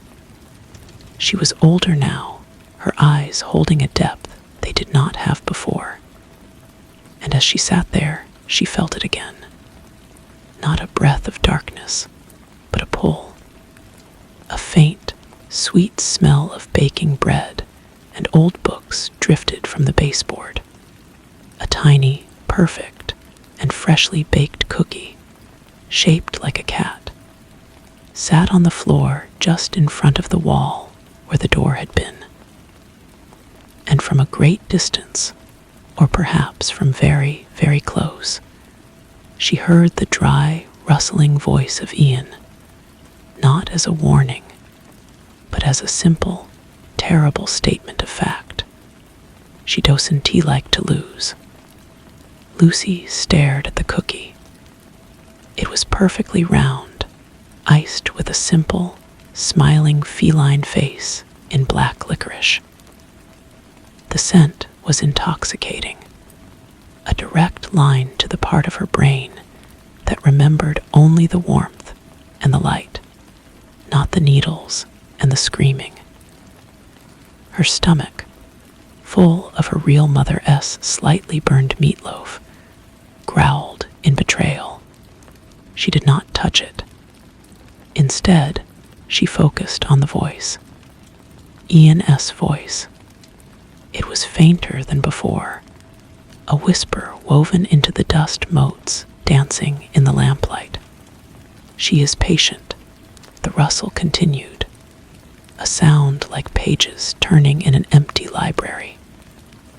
Time is not a river for her. It is a pond. She can wait at the bottom for a very long time. Lucy S. fingers curled into the rough nap of the hallway runner. Is she there now? On the other side of this wall? The question felt stupid and childish the moment she asked it. The concepts of there and side felt flimsy, like the other Mother S. paper walls. The wall is not the boundary, Ian replied, his thought voice carrying a hint of weary patience. The boundary is you, your wanting, your memory of the smell of bread. That is the thread she holds. A cold knot tightened in Lucy S. chest. She thought of Tommy Wilkins, his waxy skin and blank button eyes, building his tower for eternity. She thought of the other father, a wind-up toy waiting for his key to be turned. She had escaped the cage, but the key, it seemed, had not been thrown away. The key was her own longing. What does she want? Lucy whispered, the though she knew the answer. To finish the game, Ian said, "She made a world for you. It is incomplete without its center. A dollhouse is empty without the doll." The cookie seemed to gleam in the shadow. It was a test, a single, simple temptation. To eat it would be an acceptance, a tiny surrender. It would be a signal that the thread was still strong. Lucy knew, with a certainty that chilled her to the bone, that if she crawled through the door again, if it even appeared, there would be no second game. There would only be the needle and the thread and the quiet, terrible perfection of being a cherished object. She stood up, her legs trembling. The line between light and dark was sharp and clear again. But now she understood it was not a fixed border on a map. It was a front line, and she was the only soldier standing guard. She walked into the kitchen, the warm, real light washing over her. Her mother was at the sink, her shoulders slumped with a long day. "Mom," Lucy said, her voice small. Her mother turned, a tired but genuine smile touching her lips. "Yes, honey." Lucy didn't know what to say. She couldn't explain the cookie, the voice, the terror that lived in the quiet corners of the house. Instead, she walked over and wrapped her arms around her mother's waist, pressing her face into the familiar, soft cotton of her shirt. It smelled of detergent and a little bit of grease from the meatloaf. It was not a perfect smell. It was a real one. Her mother hugged her back, a long, firm squeeze. "Everything okay?" Lucy pulled away and looked toward the hallway. The shadow, there was just a shadow now, deep and ordinary. The scent of bread was gone. She didn't look to see if the cookie was still there. "Yeah," Lucy said, and the word felt like a promise she was making to herself. Everything's okay. But that night, as she lay in bed, she pushed her dresser in front of the small, blank section of wall where the door had been. It wasn't a barrier that could stop the other mother. It was a reminder for her. A reminder that the most dangerous doors are not the ones you find, but the ones you carry inside you, waiting to be unlocked by a moment of weakness, by a lonely heart, by the memory of a perfect, smiling cookie in the dark. The dresser was heavy, an anchor in the sea of her room. Its weight scraping across the floor was a satisfying sound, a declaration of defiance. But as Lucy lay in the dark, the house settling into its nightly monologue of creaks and sighs, she knew the gesture was symbolic. A dresser could not block a thought. A locked door could not keep out a memory. Days turned into a tense and watchful autumn. Lucy became an expert in the architecture of her own home, mapping its safe zones and its blind spots. The hallway upstairs was now a place of transit, never of lingering. She avoided looking directly at the baseboard behind the umbrella stand, treating it like a sleeping predator. She did not want to awaken with eye contact. Her parents noticed a new wariness in her, a tendency to jump at sudden noises. They attributed it to a phase, an overactive imagination, finally cooling from its fever dream. But the other mother's patience was a deep, cold well. Her invitations became subtler, more insidious. Lucy would find a single, vibrant red thread on her pillow, the exact color of the other house's wallpaper. The faint, tinny melody of the music box would sometimes seem to emanate from the heating vent for just a second before being swallowed by the rumble of the furnace. Once, while helping her father rake leaves, she saw a figure standing in her bedroom window, a perfect, smiling likeness of herself, who waved once before dissolving back into the gloom of the room. Her father saw nothing when he looked up. Ian was her only confirmation that she wasn't losing her mind. His communications were rare and brief, like notes slipped under a door. She would be reading a book, and a sentence would appear in her mind, clear and separate from her own thoughts. "She is trying on your face," he warned once. Practicing.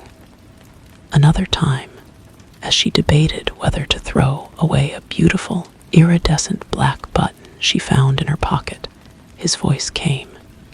"Do not keep her gifts. They are anchors." The greatest temptation came on a night when her real parents had a terrible argument. The shouts from the kitchen were sharp and jagged, full of the weariness and disappointment the other house had promised to erase. Lucy buried her head under her pillow, but the sound vibrated through the floorboards. In that moment of utter misery, the desire for the quiet, golden world was a physical ache.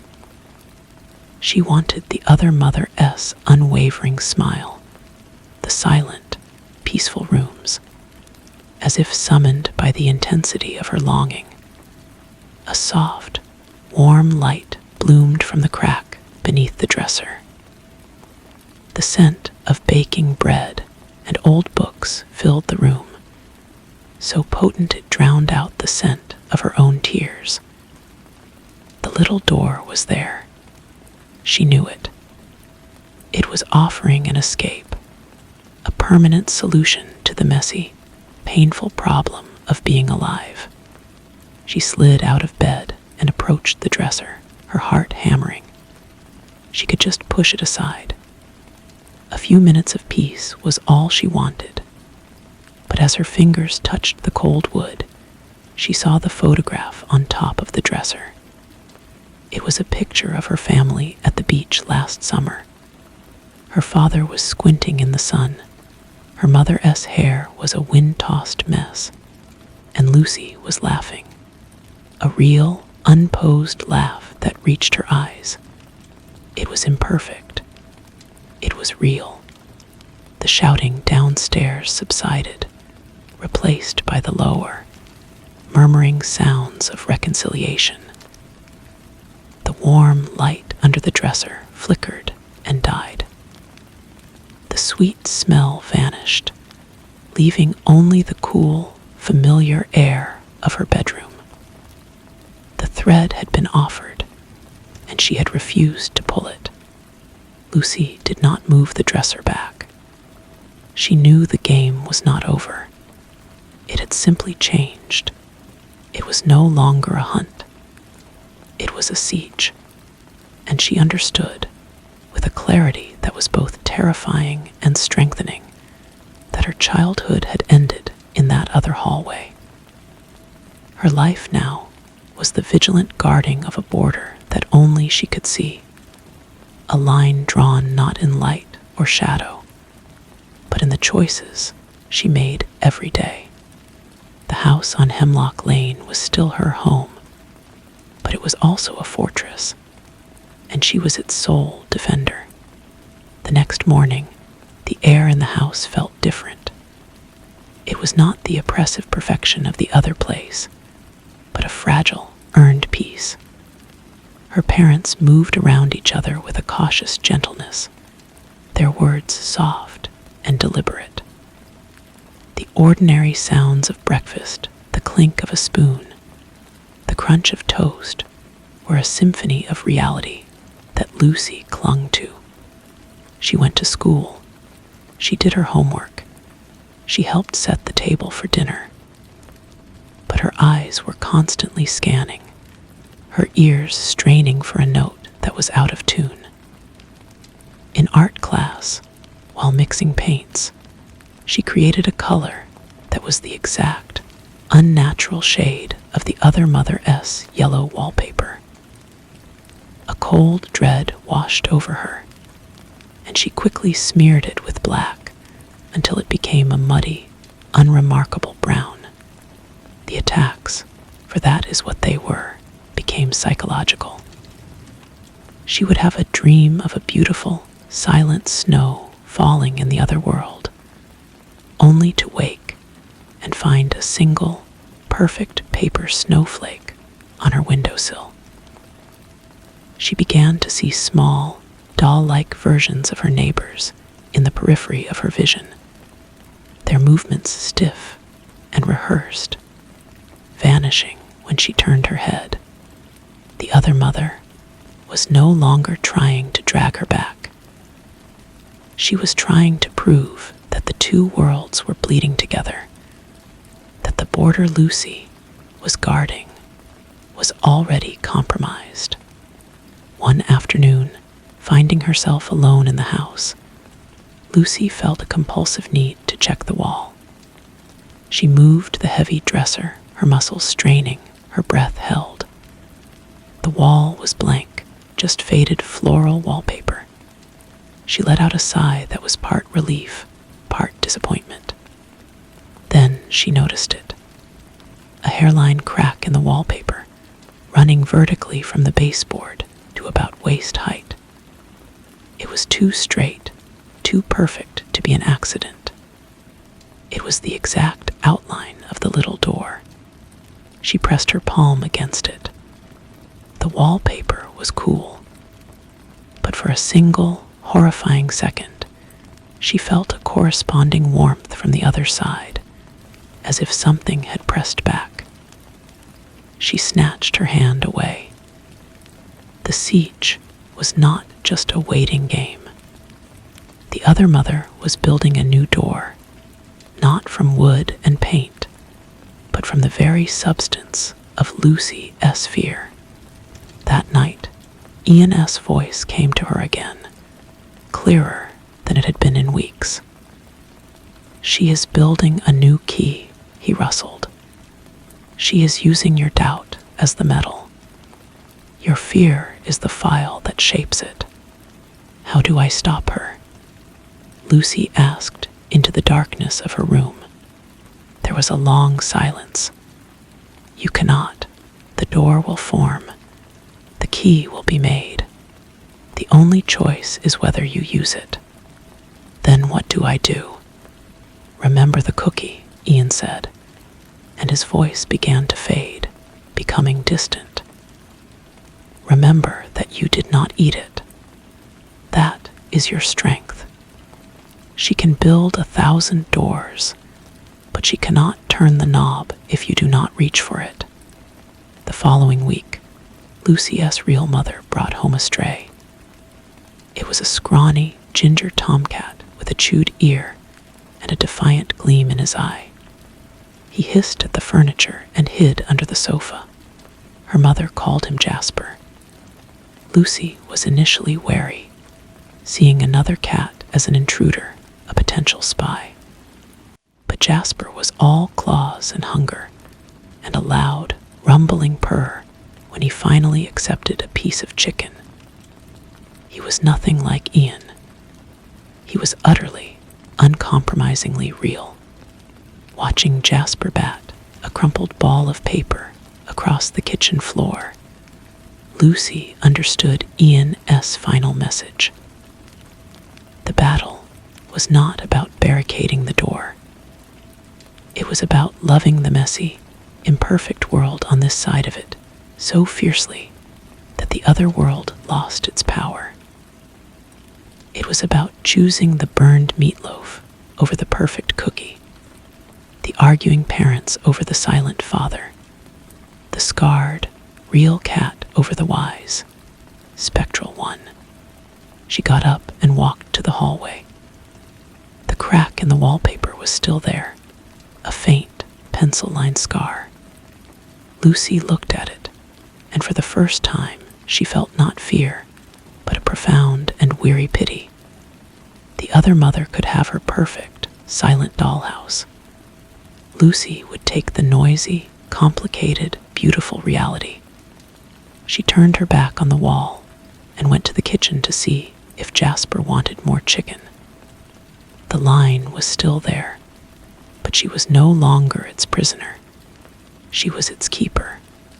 The decision was a quiet one, a shift in the very center of her gravity. She stopped checking the crack in the wallpaper. She stopped jumping at every flicker of light. When the scent of phantom bread wafted through the air, she would deliberately go and smell something real and strong, like the coffee grounds in the kitchen or the pine-scented cleaner her mother used. It was a form of mental hygiene, a scrubbing away of the other mother's influence. Jasper became her greatest ally. His simple, immediate needs, food, a warm lap, a string to chase, were anchors to the present. He would sometimes sit in the hallway, staring intently at the wall with the crack, his tail twitching. But he never hissed or arched his back. He would simply stare, as if observing a mildly interesting insect, and then lose interest and wander away. Lucy took this as a good sign. Animals, she reasoned, could sense things people couldn't. If Jasper wasn't truly alarmed, then perhaps the threat was receding, shrinking back into the realm of stories. Months passed. The crack in the wallpaper did not grow, but it did not disappear either. It became a part of the house, like a faint water stain on the ceiling or a loose floorboard. Lucy almost forgot to see it. Her parents' marriage, while still marked by the usual stresses, found a new, stronger rhythm. The memory of the other world began to feel like a book she had read long ago, the details fading into a general impression of unease. Then, on the eve of her 13th birthday, she found the box. It was wrapped in shimmering paper the color of a midnight sky, tied with a silken black bow. It sat on her pillow. No card. Her blood ran cold. Her first instinct was to throw it out the window, but a morbid curiosity held her. It was so small, so innocuous. She carried it downstairs, where her mother was frosting a chocolate cake. "Mom, did you put this on my bed?" Her mother looked up, her smile fading into confusion. "No, honey. That's not from us. Your dad and I got you the new bike, remember? It's in the garage." She wiped her hands on her apron, her brow furrowed. "Maybe it's from Mrs. Henderson next door. She said she had a little something for you." But Lucy knew it wasn't from the kindly, elderly neighbor. The paper was too perfect, the bow too intricately tied. It felt alien. She took it back to her room and set it on the desk, staring at it as if it were a sleeping scorpion. Ian was silent. Jasper, who had followed her, sniffed the box once, let out a low growl, and then retreated under the bed. With trembling fingers, she untied the bow. The paper fell away to reveal a plain, black cardboard box. She lifted the lid. Inside, nestled on a bed of white velvet, was a single, beautiful object. It was a porcelain doll, about 6 inches tall. It had Lucy's face, rendered with an artist's painful accuracy. her own eyes, her own hair, the tiny freckle beside her mouth. The doll wore a miniature version of the blue dress Lucy had been wearing the day she first found the door. In its tiny hands, it held a little silver key. Lucy recoiled. This was not a test of temptation like the cookie. This was a declaration, a mockery. It was the other mother saying, "I can still make you. I can still capture your essence." The doll's painted smile was serene, but its eyes seemed to hold a secret knowledge. She wanted to smash it, to grind the porcelain to dust under her heel. But a strange calm settled over her. Destroying it would be a reaction. It would be an acknowledgement of its power. Instead, she picked up the box, carried it down to the basement, and placed it on a high, dusty shelf behind a stack of old board games. She did not hide it away in terror. She archived it. She treated it not as a threat, but as a piece of evidence from a closed case. That night, as she blew out the 13 candles on her cake, she made a wish. It was not a wish for the other mother to be gone, for she knew now that some hungers are eternal. Her wish was for the strength to keep choosing the messy, unpredictable flame of the real candle over the cold, perfect light of a captured star. She looked across the table at her parents' smiling, expectant faces, and then her gaze drifted to the hallway. The line was still there. It would always be there. But for now, on her birthday, the light in the room was bright enough and warm enough to keep the shadows at bay. The bike was wonderful, a sleek red 10-speed that represented a new kind of freedom. Over the next year, Lucy's world expanded beyond the confines of Hemlock Lane. She made friends who knew nothing of other mothers or little doors. She joined the school track team, and the burn in her lungs and the pounding of her feet on the cinder path became a new, powerful reality. The memories of the other house retreated further, becoming a secret childhood nightmare, almost forgotten. She stopped thinking about the crack in the wallpaper. The basement shelf where the doll resided became just another ignored corner of the house, a place for forgotten things. Jasper grew fat and content, his days of staring at walls long behind him. Life became normal in a way Lucy had almost stopped believing was possible. It was during her sophomore year of high school that the dream returned. Not a dream of the other house, but of Ian.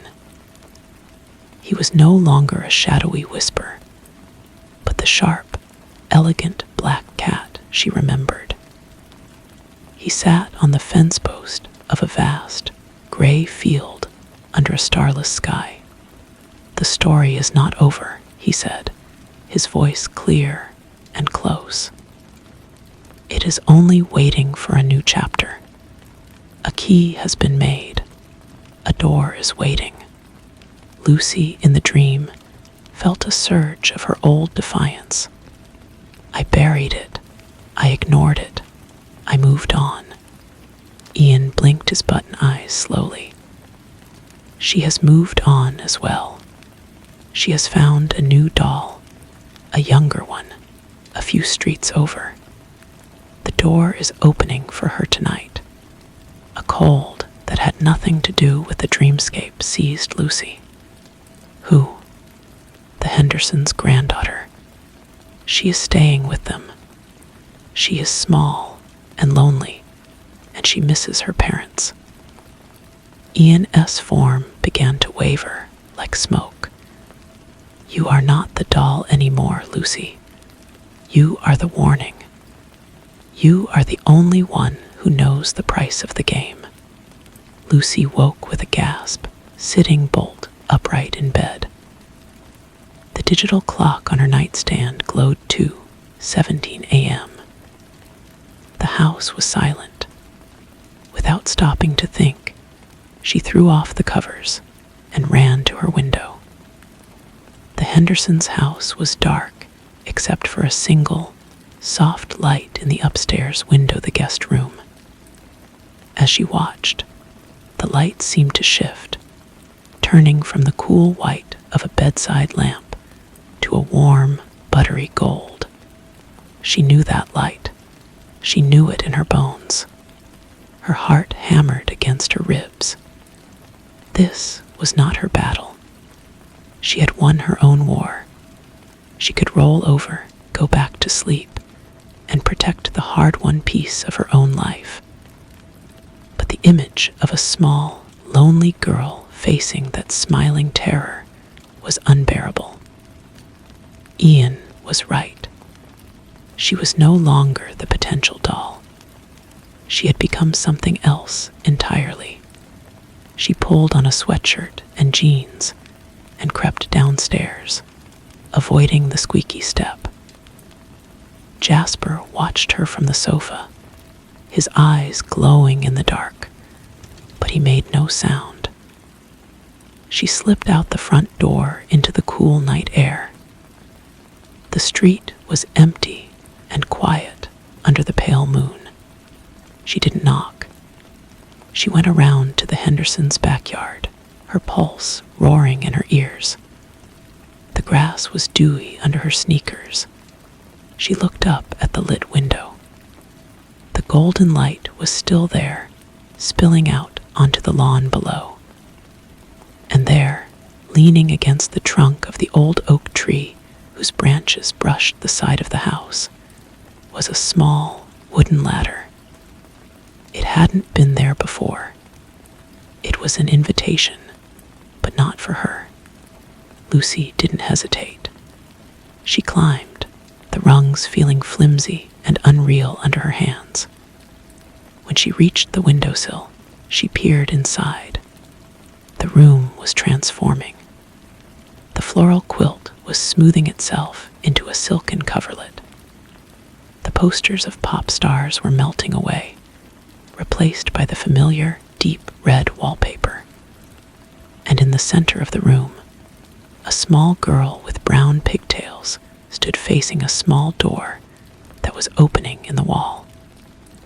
From within, the scent of baking bread poured out.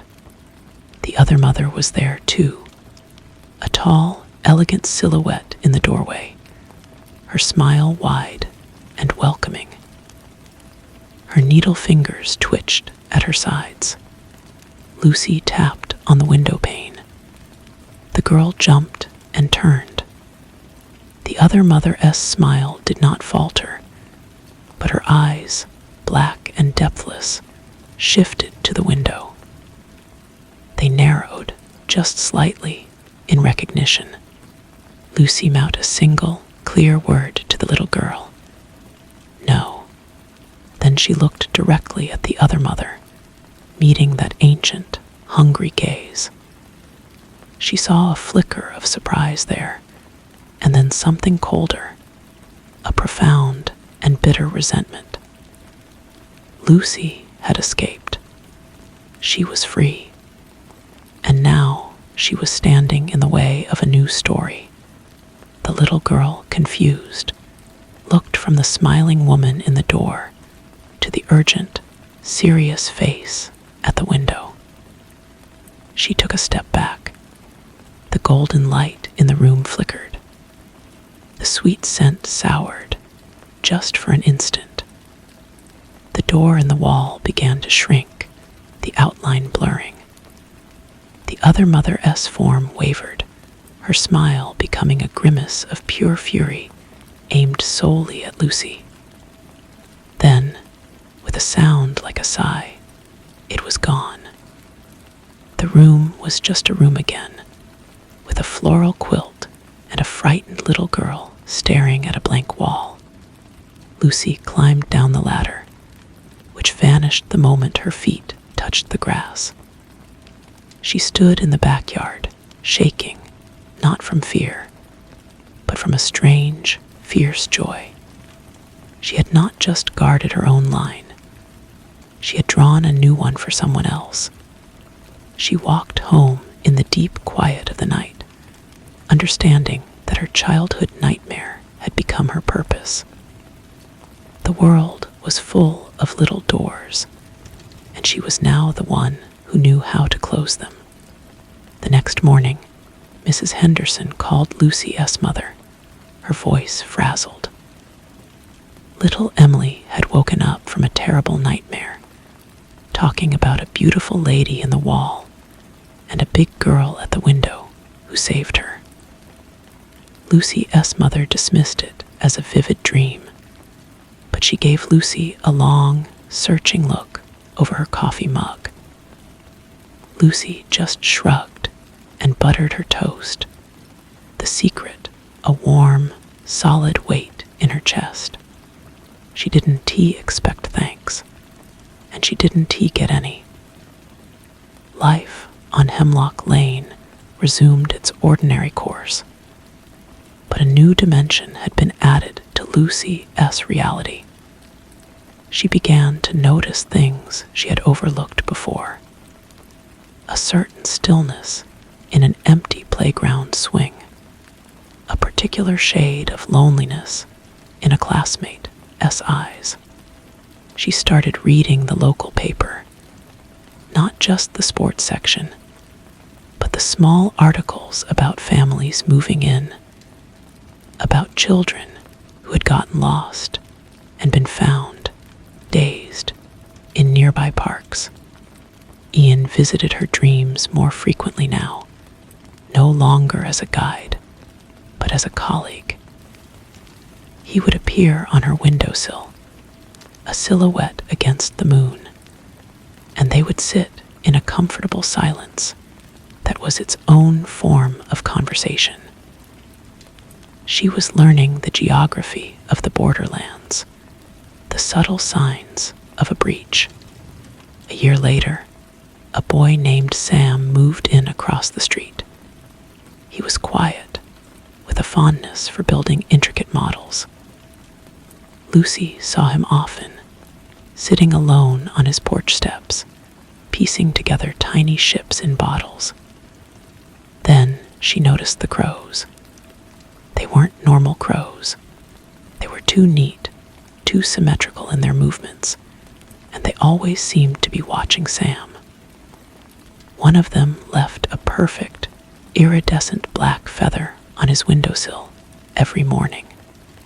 Lucy knew this was the other mother's style, a slower, more patient approach tailored to a different kind of loneliness. This time, she didn't wait for a ladder to appear in the dead of night. She simply walked across the street one afternoon, holding a baseball. "Hey," she said. Sam looked up, startled from his work. "I am Lucy. You want to play catch?" He was hesitant, but he put down his model. The game was awkward at first, but soon they were laughing as they chased wild throws. Lucy made a point of doing this every few days. She didn't mention the crows. She just offered an alternative.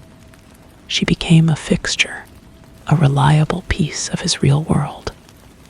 The crows grew fewer, then stopped coming altogether. The invitation, it seemed, had been declined. Lucy graduated high school and chose a college close to home. Her friends thought she was playing it safe, but they didn't understand. Her life's work was here, in this town, on these streets.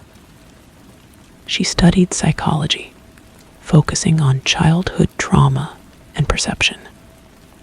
Her professors found her insights uncannily acute. She was 22 when her parents finally decided to move, to downsize now that she was grown. As she packed up her old room, she came to the dresser. With a deep breath, she moved it for the first time in over a decade. The crack in the wallpaper was gone, healed over as if it had never been. All that remained was the faint, floral pattern. She felt a chapter of her life click firmly shut. In the basement, she reached behind the stack of board games. The box was still there, coated in a thick layer of dust. She opened it. The porcelain doll with her face was gone. In its place was a simple, smooth river stone. It was a neutral object, heavy and real. It was a message, an acknowledgement. The war for her soul was over. She took the stone with her when she left. She kept it on her desk in her first apartment, a paperweight holding down the bills and letters of her adult life. Sometimes, late at night, she would feel a familiar chill or catch a whisper of a forgotten scent. She would look at the stone, a tangible piece of the real world, and feel the balance hold. She knew the other mother was still out there, in the spaces between things, always sewing, always building, always hungry. But Lucy was no longer just a defender. She was a beacon, and she understood that as long as she remembered to choose the imperfect world, its light would be enough to guide others safely home. The stone became a touchstone, a physical reminder of the choice she made every day. Her work as a therapist, especially with children, often felt like an extension of that night at Emily S. window. She didn't speak of other mothers or little doors, of course. Instead, she listened for the silences that were too deep, for the fears that seemed to have no real-world source. She taught them to name their anxieties, to draw their monsters, to find anchors in the simple, solid things around them. She was helping them build their own defenses, brick by brick. She met David when he came to fix the leaky faucet in her apartment. He was pragmatic, kind, and his hands were always slightly stained with engine grease or pipe sealant. He loved the solid logic of machines, how a problem could be diagnosed and solved with the right tool and the right knowledge. Lucy found his presence profoundly comforting. When she told him, much later, a softened version of her childhood story, he didn't laugh. He listened intently, then said, "So you were saying some things can be fixed with a wrench." He took her hand, his grip firm and real. But having someone to hold the flashlight helps. They married in her parents' backyard, under the sun. It was a gloriously imperfect day. A bee strayed into the punch bowl. Her grandmother forgot the words to her reading, and a sudden gust of wind sent the tablecloths fluttering. Lucy loved every moment of it. As she danced with David, she looked over his shoulder toward the old Henderson house. For a fleeting second, she thought she saw a tall, thin figure standing in the shade of an oak tree, watching. But when she blinked, it was just a trick of the light and leaves. Their daughter, Claire, was born 2 years later. She had Lucy S. eyes and David S. stubborn chin. The world for Claire was a place of immense and immediate wonder. She saw magic in the dust motes dancing in a sunbeam and in the sound of rain on the roof. Lucy watched her with a heart full of a love so fierce it was almost painful. This, she knew, was the ultimate act of defiance against the other mother.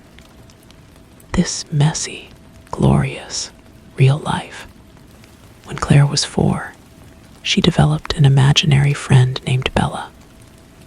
Bella, she said, lived in a beautiful palace made of candy and could talk to butterflies. Lucy felt the old, familiar chill, a cold knot tightening in her stomach. She watched carefully, but Claire's stories about Bella were chaotic and changed daily. Bella was sometimes a queen, sometimes a dragon, and once a very small elephant. There was no consistency, no seductive perfection. It was the normal, creative chaos of a child's mind. One afternoon, Claire was drawing at the kitchen table. Bella says she has a special door in her palace, she said, her small tongue poking out in concentration as she colored. It leads to a quiet room where you can have anything you want. Lucy's hand stilled on the cup she was washing. She dried her hands and sat down beside her daughter. "That sounds nice," she said, her voice carefully neutral. "But you know what I like? I like it right here with you. Even when it's noisy." Claire looked up, her crayon hovering. "Bella says it's never noisy there." "I know," Lucy said softly. She reached out and touched a stray curl on Claire's forehead. "But then you wouldn't hear Daddy singing in the shower, or the popcorn popping, or me laughing at your silly jokes." Claine considered this, her brow furrowed in serious thought. "Bella doesn't tell jokes," she admitted. "Well," Lucy said, smiling, "that sounds a bit boring, don't you think?" Claire giggled. "Yeah, boring." She went back to her drawing, and a moment later she announced, "Bella went away.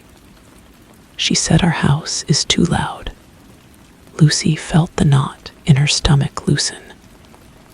She had drawn a line, not with fear, but with love. She had offered the better argument.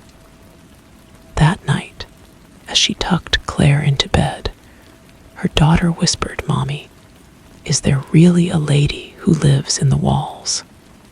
The question hung in the dark room. Lucy smoothed the blanket. "There are stories about all kinds of things," she said, "but the most important things are right here." She kissed Claire's forehead. "I am here. Daddy's here. And Jasper is probably sleeping on the laundry." The old cat, now nearly 18, let out a wheezy purr from his basket in the corner. "Okay," Claire murmured, already half asleep. Lucy walked to the window and looked out at the quiet street. The stone paperweight sat on the sill, a dark shape against the glass. She knew the stories would never end. The hunger would always be there, waiting for a moment of weakness, a flicker of loneliness. But so would she. And so would the messy, beautiful, and defiant noise of life. It was a balance, and she was the keeper. It was enough. The years turned, and the balance held. Claire grew, her childhood fears giving way to the more complex anxieties of a teenager. Lucy's hair began to show threads of silver, and David's hands, though still capable, moved a little more slowly with his tools. They were a family built on the bedrock of the ordinary, and Lucy cherished each chip and crack in that foundation. It was Claire who found the book. She was 16, sorting through a box of old things in the attic for a school project on local history. The book was slim, bound in a peculiar, smooth leather that felt neither animal nor synthetic. The title, embossed in faded gold letters, read, "A Chronicle of Thresholds." There was no author. Curious, Lucy took it from her. The pages were filled with elegant, handwritten script detailing strange occurrences. A child in the 1920s who claimed to have visited a butt-knife fair in the woods and returned unable to eat anything but dust. A series of disappearances in the 1950s near the old textile mill, each preceded by reports of a humming shadow. The entries were not sensationalized. They were dry, factual, and terrifying. They were records. Near the end, in a different, more recent ink, she found her own story. Subject, L. Corrigan. Location, Hemlock Lane. Outcome, successful self-extrication. Subsequent activity, Guardian. Her blood ran cold. She was not alone. Someone else knew. The book was a history, a manual. It was a warning passed down through generations. She spent the night reading it by the light of her bedside lamp, the river stone a cold comfort on the nightstand. The book spoke of a network, fragmented and secretive, of people who knew. They were librarians of the impossible, caretakers of the cracks. A week later, a plain postcard arrived in the mail. No return address. The picture was of a lighthouse on a rocky coast. On the back, a single sentence was written. "The ink is never dry." It was signed with a small, drawn symbol, an eye, but with a tiny keyhole where the pupil should be. Lucy felt a surge of something she hadn't felt in years. Not fear, but anticipation. She had spent her life defending her small corner of the world. But the world was vast, and it was full of doors. The book and the postcard were an invitation to a larger fight. She looked at David, watching the news in his armchair, and at Claire, texting friends on the sofa. They were her anchor, her real world. But she also knew that to protect them fully, she might have to look beyond her own street. That night, she dreamt of Ian one last time. He was older, his black fur tipped with silver, but his button eyes were as bright as ever. He sat on the spine of the giant book, which floated in a stardusted void. "The story continues," he said, his voice a soft purr. "The library has need of a new curator. Your chapter is not yet complete." When she woke, the first light of dawn was filtering through the window. The postcard was on her pillow. She picked up the river stone, its weight familiar in her palm, and then she picked up the postcard. She knew what she had to do. She would answer the call, not as a frightened child, or even just as a local guardian, but as someone who understood that some stories are meant to be shared, and some doors are meant to be sealed forever. She went downstairs to put the kettle on, ready to begin the next page. The kettle whistled, a sharp, domestic sound that anchored her in the moment. David shuffled into the kitchen, his hair rumpled from sleep. "You're up early," he mumbled, reaching for a mug. "Couldn't sleep," Lucy said, pouring the water. She watched the steam rise, a simple, real phenomenon. She slid the postcard across the counter to him. He picked it up, turning it over, his brow furrowing at the cryptic message and the strange symbol. "Another one of your mysteries?" he asked, his tone not dismissive, but careful. He had long ago accepted that his wife dealt in realities he could not always see. "Something like that," Lucy said. "I think I might need to take a trip. To Maine, to see this lighthouse." David sipped his tea, his gaze steady on her. "Is it safe?" "It's not about safe," she replied, meeting his eyes. "It's about necessary." He nodded slowly. He knew that tone. "Claire and I will hold down the fort." It was not a question, but a statement of fact. They were her foundation, and they would remain solid while she ventured into the uncertain. The trip was arranged with a quiet efficiency. A week later, Lucy stood on a wind-scoured cliff, the real lighthouse looming above her, white against a steel-gray sky. It was exactly like the postcard, but more real, more powerful. The air tasted of salt and pine. There was a small, weathered cottage at the base of the lighthouse. As she approached the door, it opened before she could knock. A woman stood there, perhaps in her 70s, with a fierce intelligence in her eyes and hair the color of the sea fog. She looked Lucy up and down, then gave a curt nod. "Corrigan, I wondered when you'd come. I'm a leaner." She stepped aside to let Lucy in. The cottage was a single room, but it felt immense. Every wall was lined with bookshelves, not just with leather-bound volumes like the one Lucy had found, but with notebooks, folders, and maps covered in annotations. A large table in the center held a detailed topographic map of the entire region, with pins of different colors stuck in various locations. It was a command center for a secret war. "We are the archivists," Alina said, following Lucy's gaze. "We watch, we record, we intervene when we can. Most of us found our way here after our own encounters." She gestured to a chair. "The world is thinner in some places than others.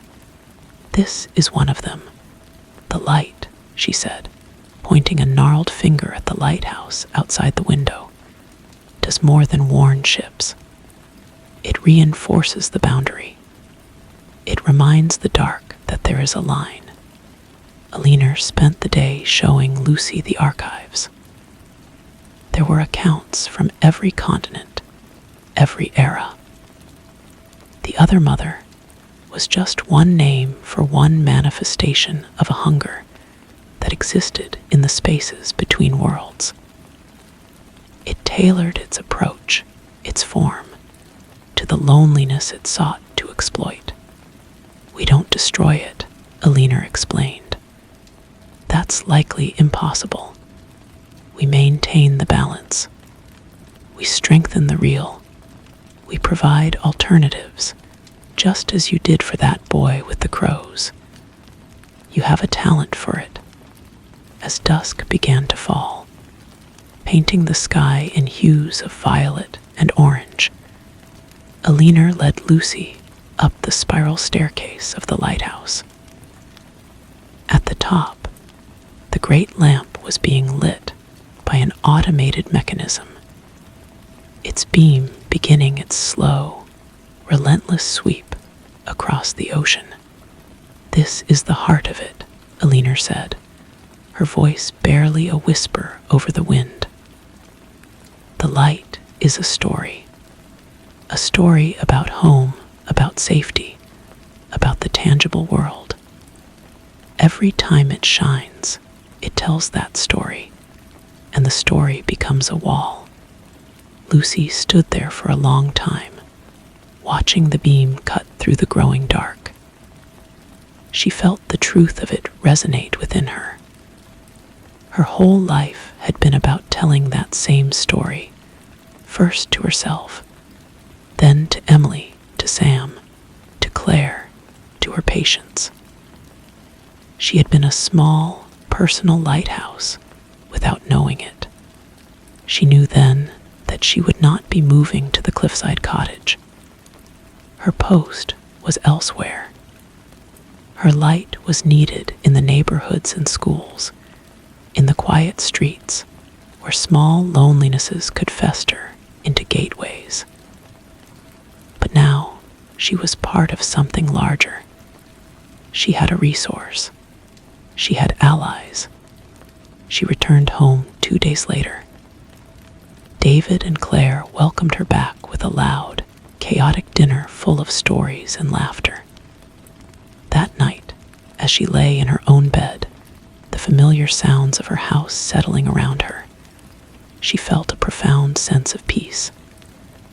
The river stone was on her nightstand, the postcard propped beside it. She was not just Lucy Corrigan, former victim, or even just Lucy, the guardian.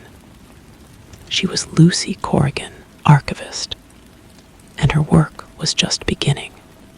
The light from the lighthouse was far away, but its story was now her own, and she would tell it in her own way for as long as she was needed. The following week, Lucy cleared a space on the crowded bookshelf in her home office. She placed the strange leather-bound book beside a well-worn copy of a child psychology textbook. The 2 volumes looked incongruous together, yet they represented the twin pillars of her life. She did not hear from Alina again, but a package arrived with no return address. Inside were a handful of blank books bound in the same peculiar leather, a bottle of permanent black ink, and a pen with a nib that seemed to be carved from bone. The tools of an archivist. Her first entry was about Claire S.'s imaginary friend, Bella. She recorded the incident not as a paranoid Mother S. fear, but as a case study. She noted the tactics employed by the presence, the offer of perfection, the quiet room, and the successful countermeasure, the reaffirmation of the valued noise of real life. Writing it down felt like an act of consolidation, of turning a personal victory into a lesson for an unseen future reader. Life continued its ordinary course. Claire got her driver's license.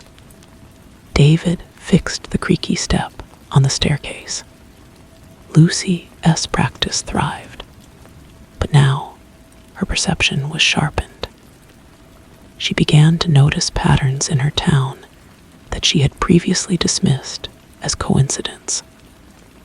A cluster of childhood nightmares reported in the same neighborhood over a 3-month period. An unusual number of lost pet posters going up near the old park.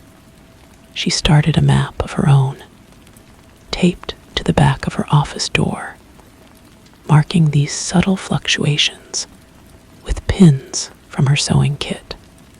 It was through this new lens that she noticed Sam Henderson.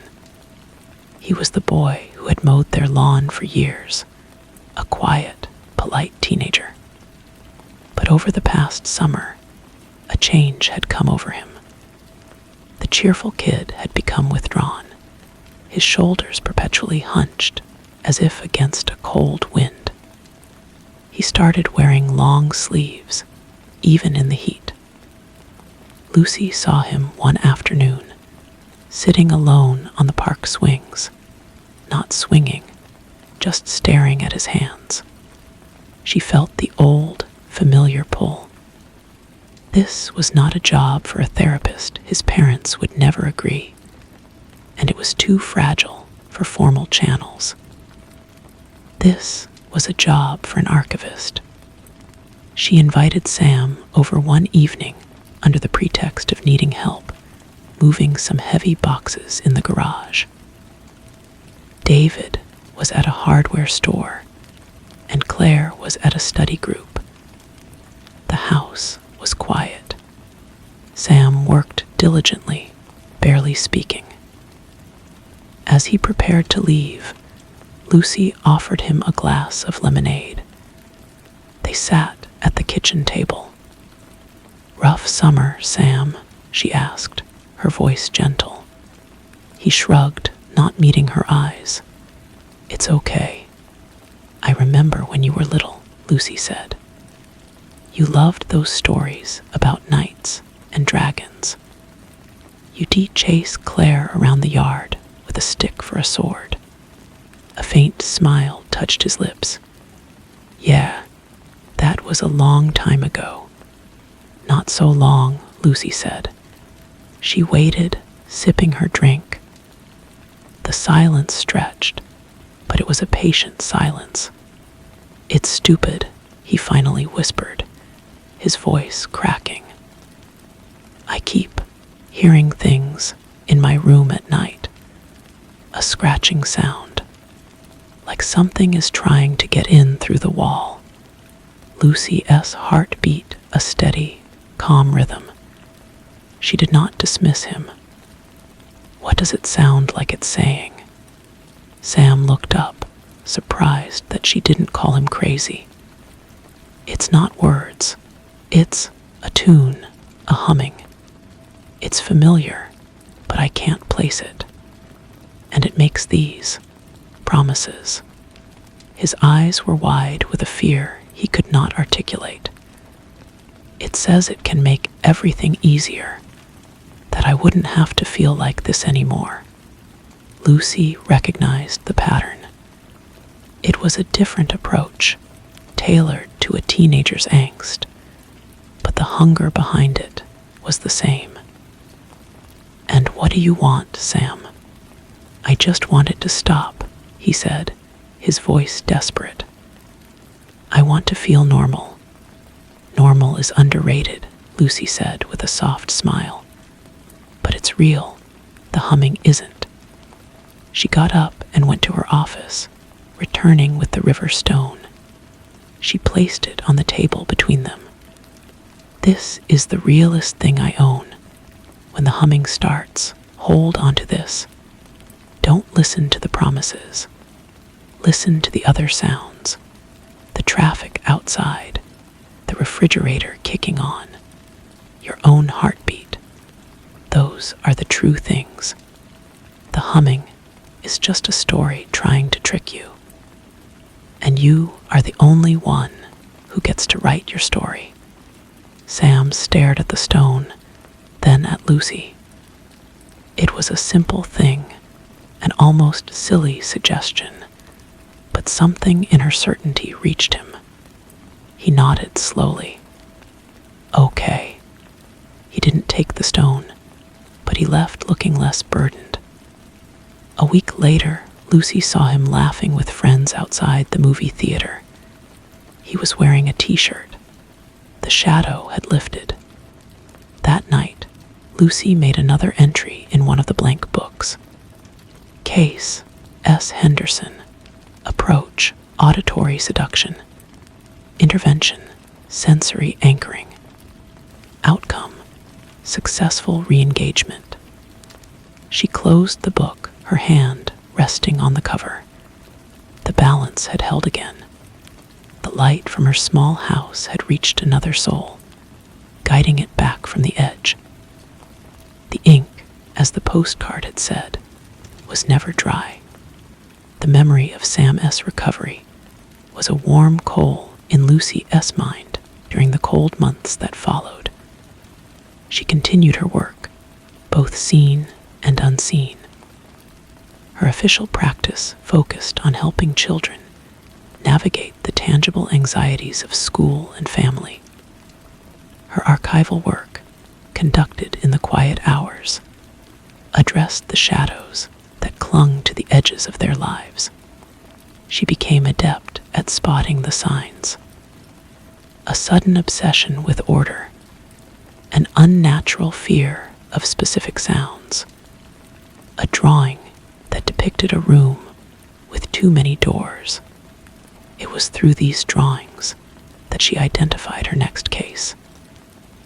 A 7-year-old girl named Maya, a patient of Lucy S. for typical separation anxiety, began submitting artwork that was meticulously, unnervingly detailed. She drew her bedroom repeatedly, but in each version, a new door appeared where none existed: in the closet, on the ceiling, in the center of her rug. The doors were always slightly ajar, with a sliver of inviting, golden light spilling out. Lucy knew this lure. It was the promise of a better place, a more exciting world. She worked carefully with Maya, not to dismiss the doors, but to question what lay behind them. "What do you think is in there?" Lucy would ask. "Adventures," Maya would whisper, her eyes gleaming. "A lady with shiny buttons says I could be a princess there." The mention of buttons sent a familiar chill down Lucy S.'s spine, but the form had changed. This was not the other mother of her own childhood, but a new fabrication, a glamorous aristocrat. The hunger was learning, adapting its sales pitch. Lucy focused on reinforcing the real. She had Maya draw pictures of actual adventures, a trip to the zoo, a birthday party. She encouraged Maya S. parents to engage her in more imaginative play at home, to fill her real world with enough wonder to counteract the fake. The intervention was successful, but it left Lucy unsettled. The tactics were evolving. Her old defenses still worked, but she felt the need for a more proactive strategy. She thought of the lighthouse, its beam a constant, active reinforcement of reality. She needed to create something like that here, a permanent fixture of warmth and light that could protect the neighborhood. The idea came to her one Saturday, while she and David were cleaning out the garage. They found a box of old party supplies, including a string of large, bulbous fairy lights that Claire had loved as a child. The lights were a cheerful, warm white. That afternoon, Lucy hung them along the back fence of their yard, which bordered a small, wooded area where neighborhood children often played. She plugged them in as dusk fell. The effect was instant. The lights cast a soft, friendly glow, pushing back the deep shadows of the trees. It wasn't a fortress, it was a welcome. It said, "Here is light. Here is safety. Here is fun." Children were drawn to it. They started asking their parents to play in the Corrigan's yard. Impromptu games of tag and hide-and-seek became a nightly ritual under the gentle illumination. The lights became a neighborhood landmark. Lucy started leaving a cooler of lemonade and a jar of cookies on the patio. Her yard became a hub, a place of gathering. The constant, happy noise of children at play was, she knew, the best possible ward against the silence that the hungry things craved. One evening, a woman Lucy recognized as Maya S. mother approached her as she was refilling the lemonade. "I just wanted to thank you," the woman said, her voice thick with emotion. "Maya hasn't mentioned the shiny door lady in weeks. She just talks about playing flashlight tag with her friends. You've made this place magical for them. The real kind." Lucy smiled, feeling a deep sense of satisfaction. "That was the idea," she said simply. As the woman left, Lucy looked out at the laughing children chasing fireflies in the dusky light. Her fairy lights were a small thing, a string of cheap bulbs from a discount store, but they were her lighthouse. They told a story of community and joy, a story strong enough to keep the imaginary doors closed. She felt a leaner S approval from afar. This was how the work was done, not with grand gestures, but with strings of lights, glasses of lemonade, and the unwavering belief in the power of a noisy, messy, beautiful world. The balance was not just being held, it was being strengthened, one lit yard at a time. The fairy lights glowed through the autumn, their cheer a stark contrast to the deepening chill. Lucy found a strange comfort in the ritual of turning them on each evening, a small ceremony of defiance against the encroaching dark. David, who had initially chuckled at what he called her sudden civic decoration, now helped her check the cords for wear. He understood their purpose, not as mere ornament, but as a part of the quiet work that kept their world solid.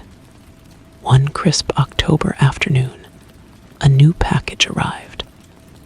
It was heavier than the first, wrapped in plain brown paper. Inside, nestled in excelsior, was a thick journal bound in a mottled sea gray leather. It was already partly filled. The handwriting was Aline's, sharp and angular. The first entry was dated 50 years earlier. It detailed a manifestation in a boarding school where a whispering presence in the steam pipes promised lonely girls a life of fame and admiration. Lucy spent the evening immersed in the accounts, seeing the same patterns repeat across decades, the hunger adapting its bait, but never its essential nature. This was not just a supply of blank books. It was a passing of the torch, a sharing of institutional memory. She was no longer working from isolated intuition. She was reading the field manual. The journal also contained a note, slipped between the pages like a bookmark. It was on the same heavy cardstock as the original postcard. The message was brief. A convergence approaches. The threads are gathering in your area. Be watchful. Strengthen your light. There was no specific threat, only a vague pressure, a forecast of spiritual weather.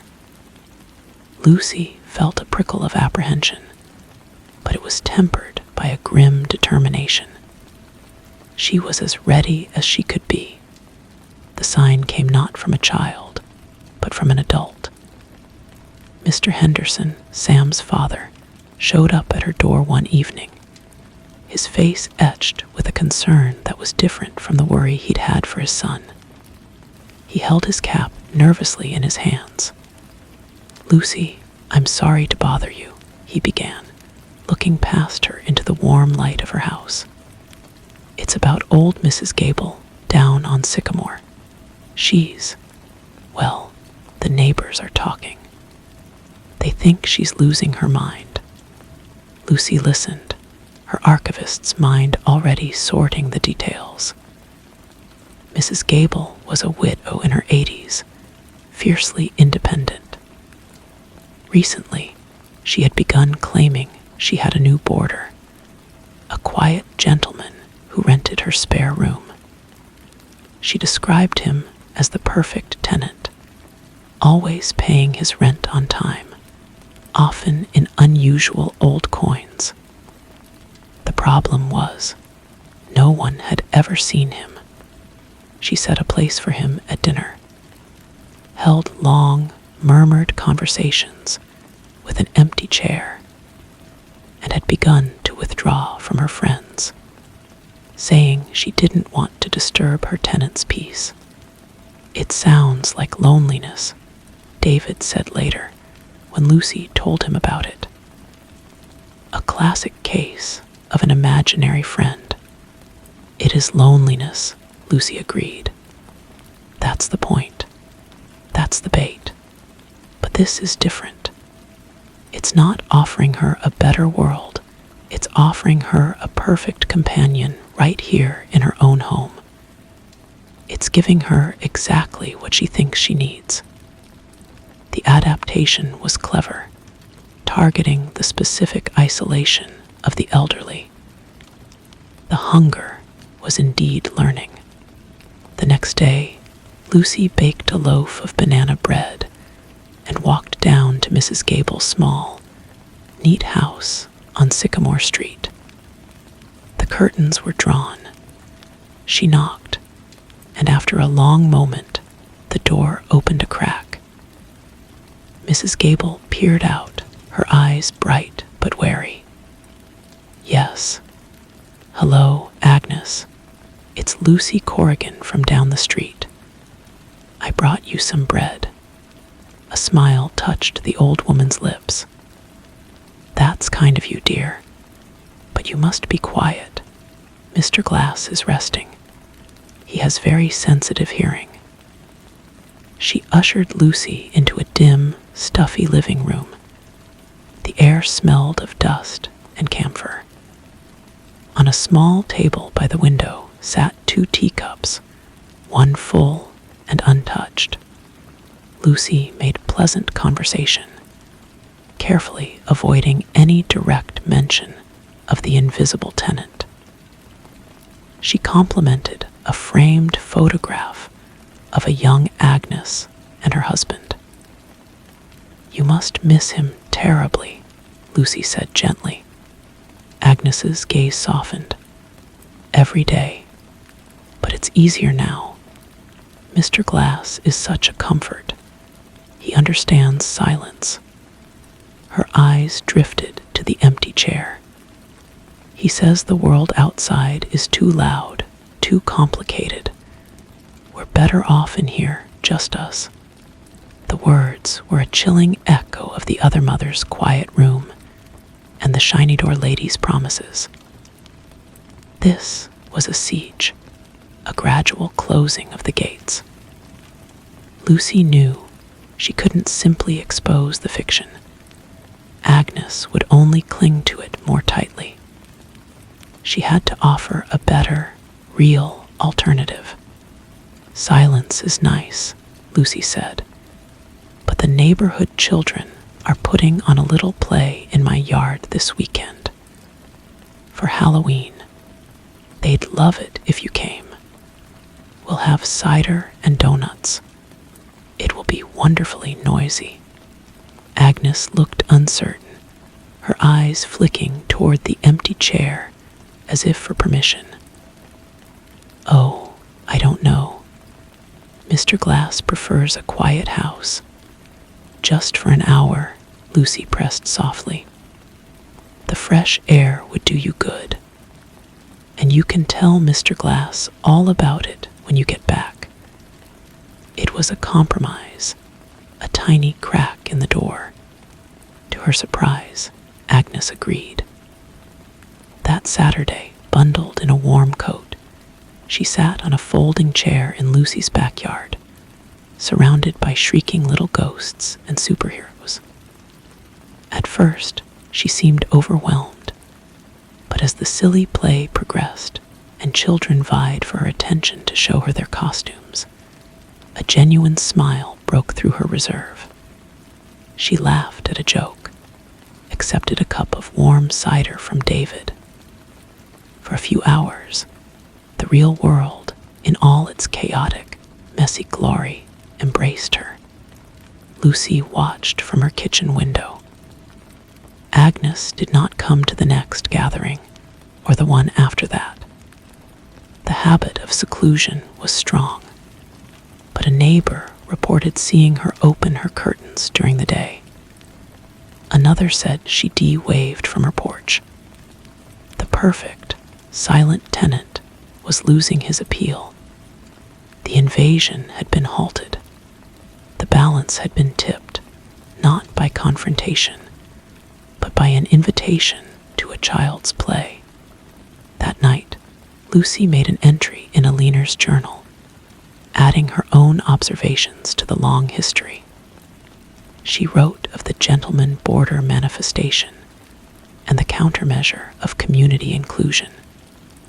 As she wrote, she felt the truth of her role settle into her bones. She was a weaver, mending the tiny tears in the fabric of the real world with threads of connection, of light, of lemonade and laughter.